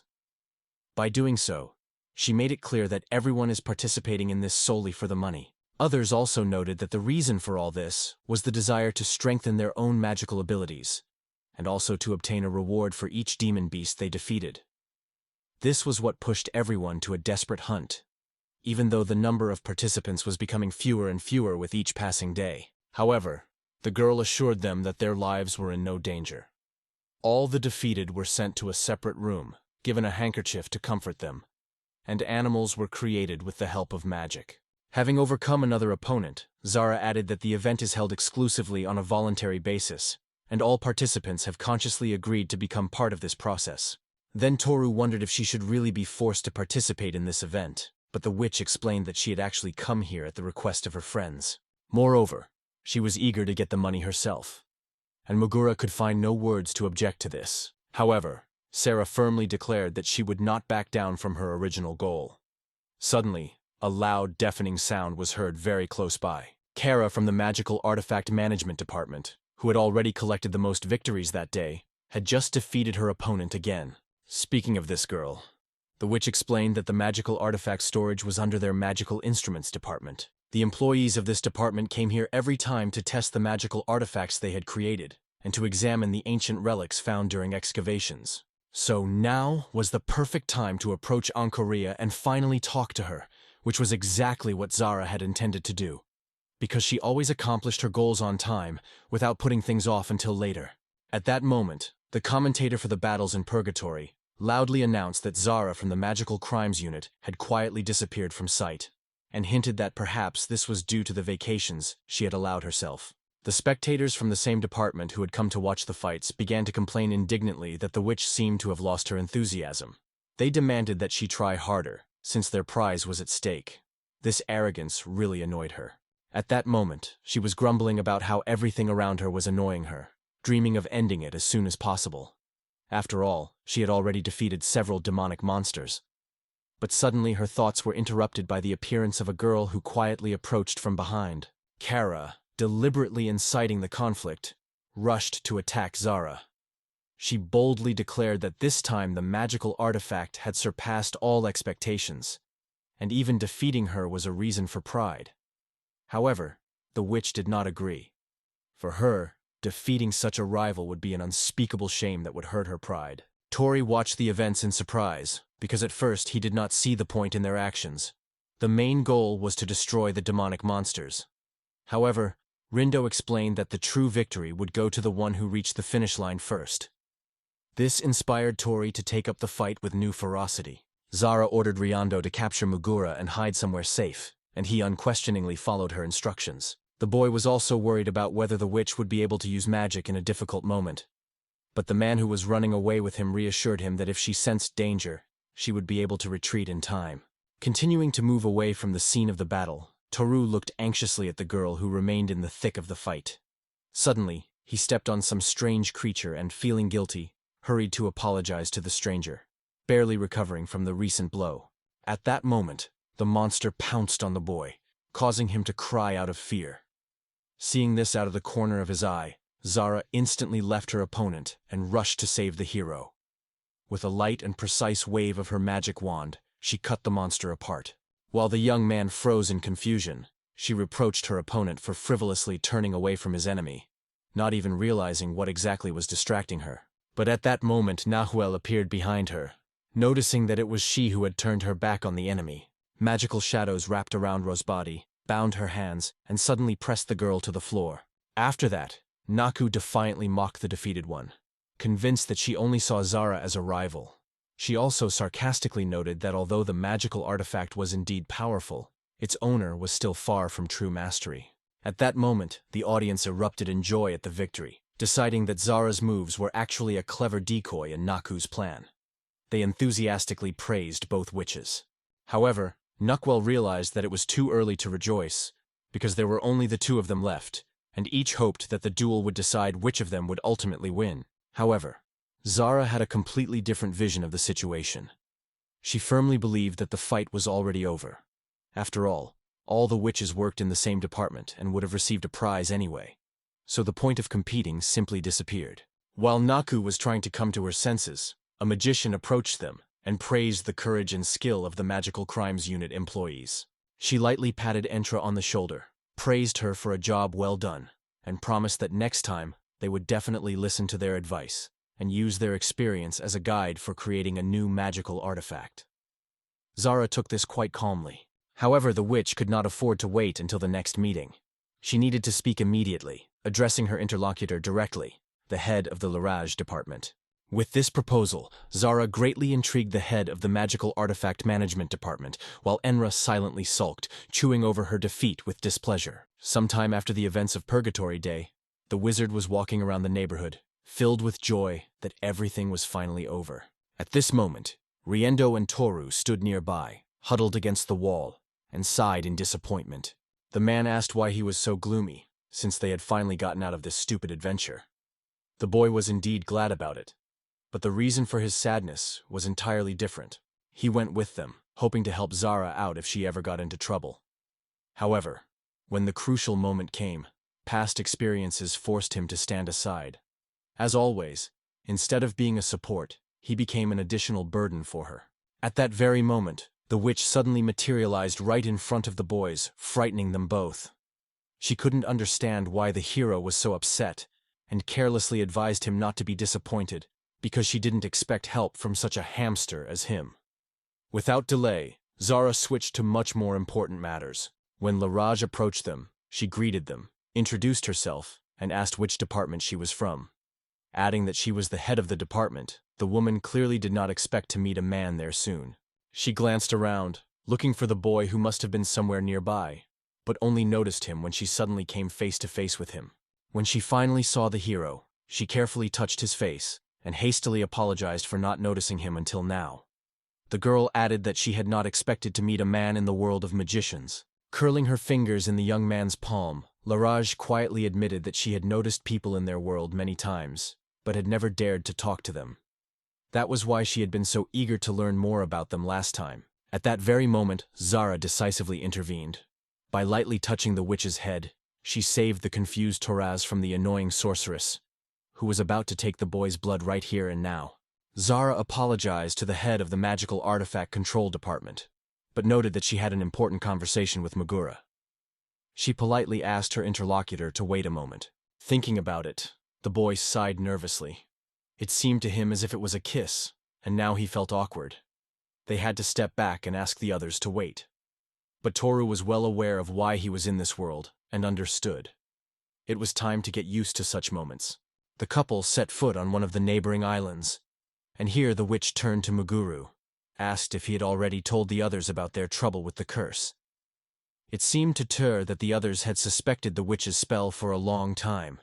She herself added, it would be almost impossible to hide something like this, and explaining the situation to everyone in detail would be a difficult task. As for the magical artifact management department, according to Zara, she often deliberately ignored their violations, so she doubted that they would dare to spread rumors about her. After a short thought, the girl turned to Thor. He was so surprised by this that he didn't even immediately believe that it was he who was being addressed. That was why he decided that the moment had come for a kiss. Words of reassurance echoed in his head. Nothing new. He had done this many times before. Zara looked around, about to say something about wizards, when she suddenly saw the boy. He closed his eyes in embarrassment and squinted, as if waiting for a kiss. She apologized with surprise, admitting that this was not the reason she had invited him here at all. Apologizing once again, the girl assured him that she completely understood his feelings, which made the guy want to fall through the ground with shame. But despite everything, Zara had something much more important that she had not told him about before. She noticed that not everyone in the wizarding world was friendly towards humans. For the most part, wizards looked down on them, often as something insignificant, sometimes even worse than guinea pigs for experiments. With this gesture, the girl was trying to warn that there were enough dangerous people here, so the guy should remain alert and not lose his vigilance. However, the witch realized that it was better to warn the young man about this before they crossed the border into the other world. She reminded him that if fear prevailed, he could always turn back. The young man immediately objected. He had realized from the very beginning how dangerous this place was. Lowering his gaze slightly, Toru began to tell how he had bothered Zari, but she suddenly interrupted him, assuring him that such things had never bothered her. She added that she had brought him with her specifically to restore the magic, so there was no point in him putting all his strength into saving the witch. Besides, the hero could not worry about whether she would help the woman. There was no reason to worry about that. Zara put Megura's aspirations first. He could stay in this world until they solved the mystery of the photograph, or abandon the venture and turn back if fear took over. The girl urged the young man not to worry about her, and to choose his own path, hoping that he would understand her correctly. Toru agreed, but she casually held his gaze, studying his face thoughtfully, so their eyes met for a long time. After that, the witch noticed that a genius like him constantly belittled his own abilities. She wondered how she could help him, and asked why he had suddenly become so self-confident. At these words, the boy hastily apologized, but Sarah just smiled and called it a compliment, then kissed him softly on the cheek. He blushed with surprise, remembering her words about how they weren't going to leave just for the kiss. But this time she dared, because they were already here. She hesitated, wondering if the young man had changed his mind, and quietly wondered if she should have stopped. However, the hero, blushing with embarrassment, assured her that everything was fine with him. Later, Laraj, Nakwel, and the rest were waiting for them outside. Zara apologized for the delay, and Mugura, blushing and embarrassed, shuffled behind. Randall quietly shared with him that the guy had rethought a lot after the events that had happened, had probably let it all go. But Toru, not understanding what he was getting at, just shrugged and replied that they were just chatting.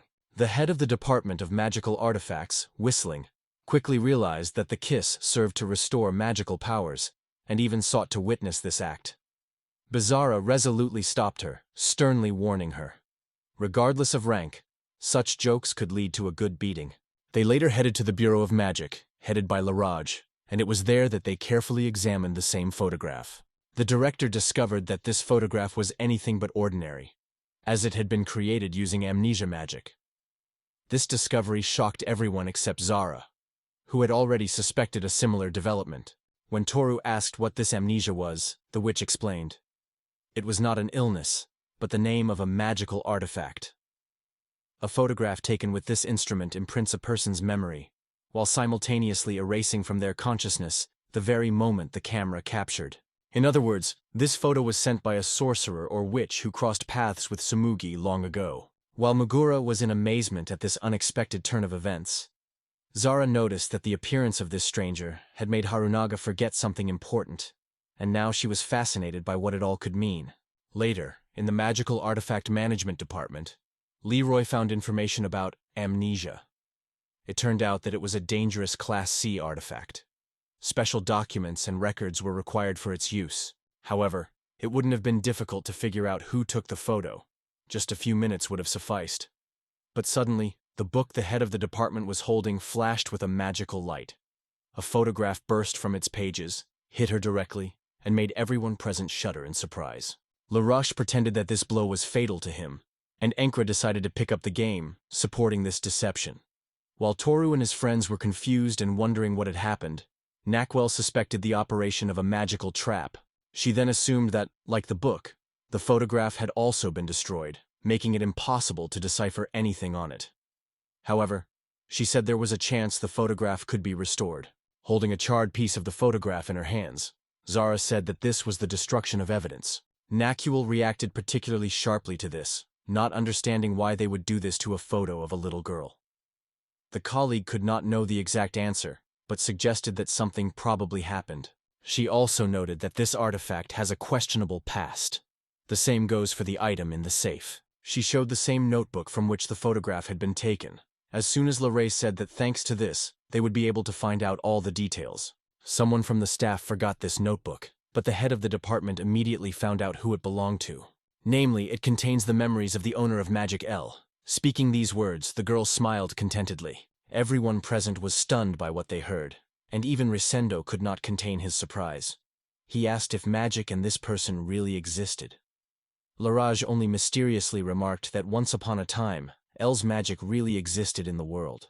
The man asked if she knew how to handle it, but he realized that she was completely unfamiliar with it.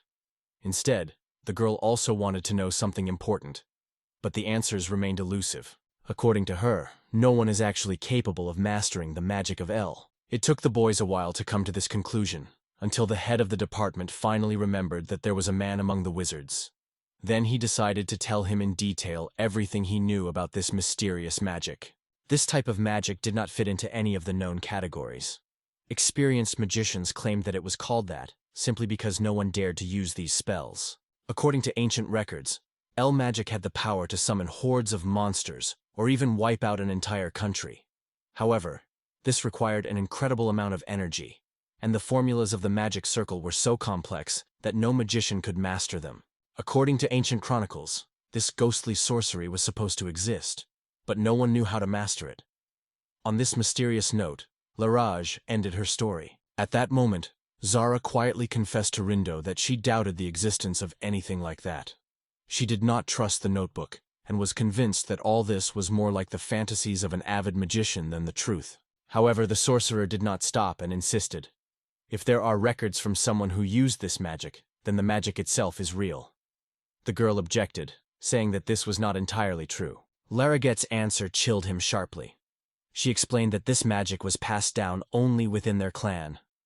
When the clan disappeared, sorcery died out with it. Such things sometimes happen. So this note was left by a person who had long since left this world. And with her, her magic had disappeared. Rindo was overcome with shock and disappointment. All his efforts of the last months had been in vain. Zara, on the other hand, calmly noticed that Rindo's irons did not bother her at all. But she decided to remind them who this notebook belongs to, because that's how they'll be able to find out who the owner of that mysterious photo is. Larage stated that the note belonged to a member of the Labol family and had been left 10 years earlier, although no one present could believe it. Even Zara froze in surprise for a moment, and Naka felt completely afraid when Toru brought up this very family. The witch calmly replied that their lineage was not particularly famous. She added that they found out about them quite by accident and asked to confirm the complaint. There was silence in response. In response to Toru's question about the Labolas, Rikendo stated that he did not personally know them, although he had heard of their magic. At the mention of this very magic, everyone present suddenly stared at Muguru. He trembled under this pressure, because he could not understand what was being said, and he did not understand why everyone was looking at him like that. He began to blame himself until the others, stunned, finally dared to say something. Tears glistened in the boy's eyes, but noticing this, Zara only sighed and hugged Tora to her, hugging her tenderly and tightly. She hugged the boy tightly to her and sincerely apologized. She felt incredibly sorry for the hero. She did not want him to cry at all. She notes that it was a surprise for them too, and assures him that the guy has nothing to fear, because they won't let anything terrible happen. After a moment, Toru wiped his eyes and assured him that everything was fine. He didn't want to seem like a little child at all. When Zara asked Rindo not to create such a tense atmosphere, explaining that the hero was not used to such close attention even under normal circumstances. At this moment, Larage announced that the magic of the Label family gives a person the ability to become invisible. Hearing this, everyone around them froze in shock again, trembling with surprise. The head of the department added that Toru, who was invisible in the crowd, could very well have fallen under the spell of Labolas's magic. This thought instantly made Toru's face pale, because he simply couldn't believe it. In the very center of the room stood a young man, surrounded by wizards and witches, still unable to believe his own ears after what he had heard. He explained that the owner of Tsumuga's photograph was a man from the Labolas family who possessed invisibility magic, but died 10 years ago. Summing it all up, he was panicked. Not understanding what the others were trying to convey, he assumed that whoever had taken Harunaga's picture had also made sure he remained so inconspicuous. But they were not sure of that. In any case, Zara was convinced that Toru's invisibility was an unusual phenomenon. However, the owner of the notebook, a relative of Tsumuga, who possessed invisibility magic, argued that such a development of events was entirely possible. Mugura swallowed nervously at Zara's words, subtly hinting that they themselves wanted to ask him about it. Rindo usually didn't broach the subject of a hero's past associated with such supernatural invisibility. Adding on her own, Zara also wondered when the moment had come when Toru had become so defenseless and almost worthless. However, he understood perfectly well that his weakness had nothing to do with this conversation. Mugura admitted that he learned to be completely invisible to those around him as a child. However, more than 10 years have passed, and memories of those times have gradually begun to fade from his memory. Suddenly, a memory from the past flashed before his eyes, and the boy instinctively grabbed his head. He also mentioned that he had bumped into passers-by more than once before and gotten bruises. But in Rindo's opinion, this was in no way indicative of any magical influence. Zara asked for additional details, giving the example of one gray-haired old man whose figure aroused suspicion. Then Inquel remarked that it would be impossible to restore the boy's memories, no matter how hard they tried. After all, if the owner managed to erase Tsumuga's memory, he could easily do the same to Toru. The hero found it hard to believe that his own memories could also be faked. It occurred to him whether he had become truly invisible, and whether this had something to do with magic. Mugura remembered all the trials he had endured while remaining invisible. At the time, he had decided that it was all because of guilt and had simply given up. But now he sincerely hoped that everything would turn out differently. He admitted that he had come here to unravel the mystery of Tsumuga's childhood photo, and he still couldn't understand how it had turned out the way it did. The witch stared at Tora silently, lost in thought. After a short pause, Zara announced that this task could be solved in 2 different ways. The first way was to restore Tsumuga's lost memories, and to do this, It was enough to use the photo itself and the person depicted in it. This promised to be the quickest solution. But since no one could imagine what memories this past held, no one could predict how they would affect Harunaga herself upon their return. Thor himself was unhappy with this option, so they decided to look for another way.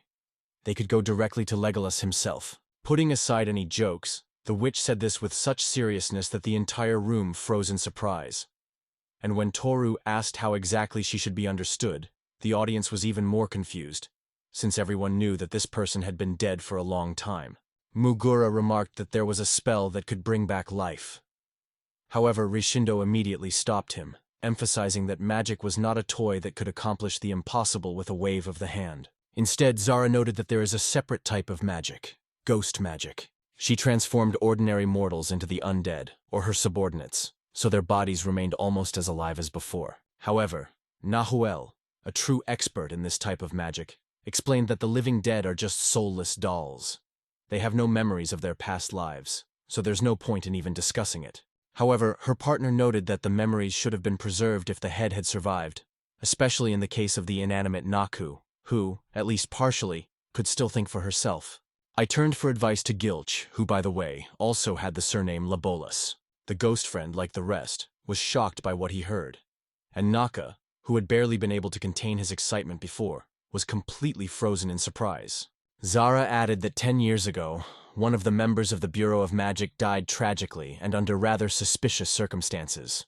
Recalling this case, Toru also remembered the witch's story about a mysterious corridor in which, after the employee's death, his ghost appeared under mysterious circumstances. The girl continued her story, saying that the worker turned out to be Gilles and Nakwell. After she came across his body, resurrected and transformed into a familiar, she had to go through a lot of trouble. Upon hearing this, Zara's partner became angry. She suddenly remembered the times when she and Gilshid had walked carefree and enjoyed every moment of life. But one day, all her memories were interrupted by a terrible scene. Right in the middle of the corridor, she came across his lifeless body. Naku admitted that she couldn't just close her eyes and leave things as they are. She couldn't let him stay like this, because she hadn't let him just leave without finding out the real reason. So, Zara noticed that her colleague, in fact, doubts the death of Gilshish, and does not know under what circumstances he left this world. She completely agreed with this. The witch continued, noting that if Gaelsh could recall the events of 10 years ago, not only would the truth about Sumuga and Tora be revealed to them, but also the secret of the identity behind Label's departure to the other world. This way they could solve 3 cases at once. In addition, they suggested that Naka use her familiar to tell stories from the past. However, the girl doubted whether she would be able to awaken even some memories in the undead. Then Zara firmly grabbed her husband by the shoulders with both hands and firmly assured him, no matter what happened, she would definitely be able to make him remember everything he had done in those days. However, her words only frightened her colleague from the department, who was sincerely worried that her method would harm Gilsha's body. Only Tori noticed in time how zealously Zara was burning. The hero guessed that if it weren't for his desire to learn the whole truth and reveal the secret of the movement, she wouldn't have paid any attention to everything that was happening around these mysteries. The guy never thought he would ever find himself in the middle of all this. But if Zara is sincerely trying for him, he also wants to prove his loyalty. Above all, he was determined to find out the truth, whatever it might be. This desire grew out of his gratitude to the witch,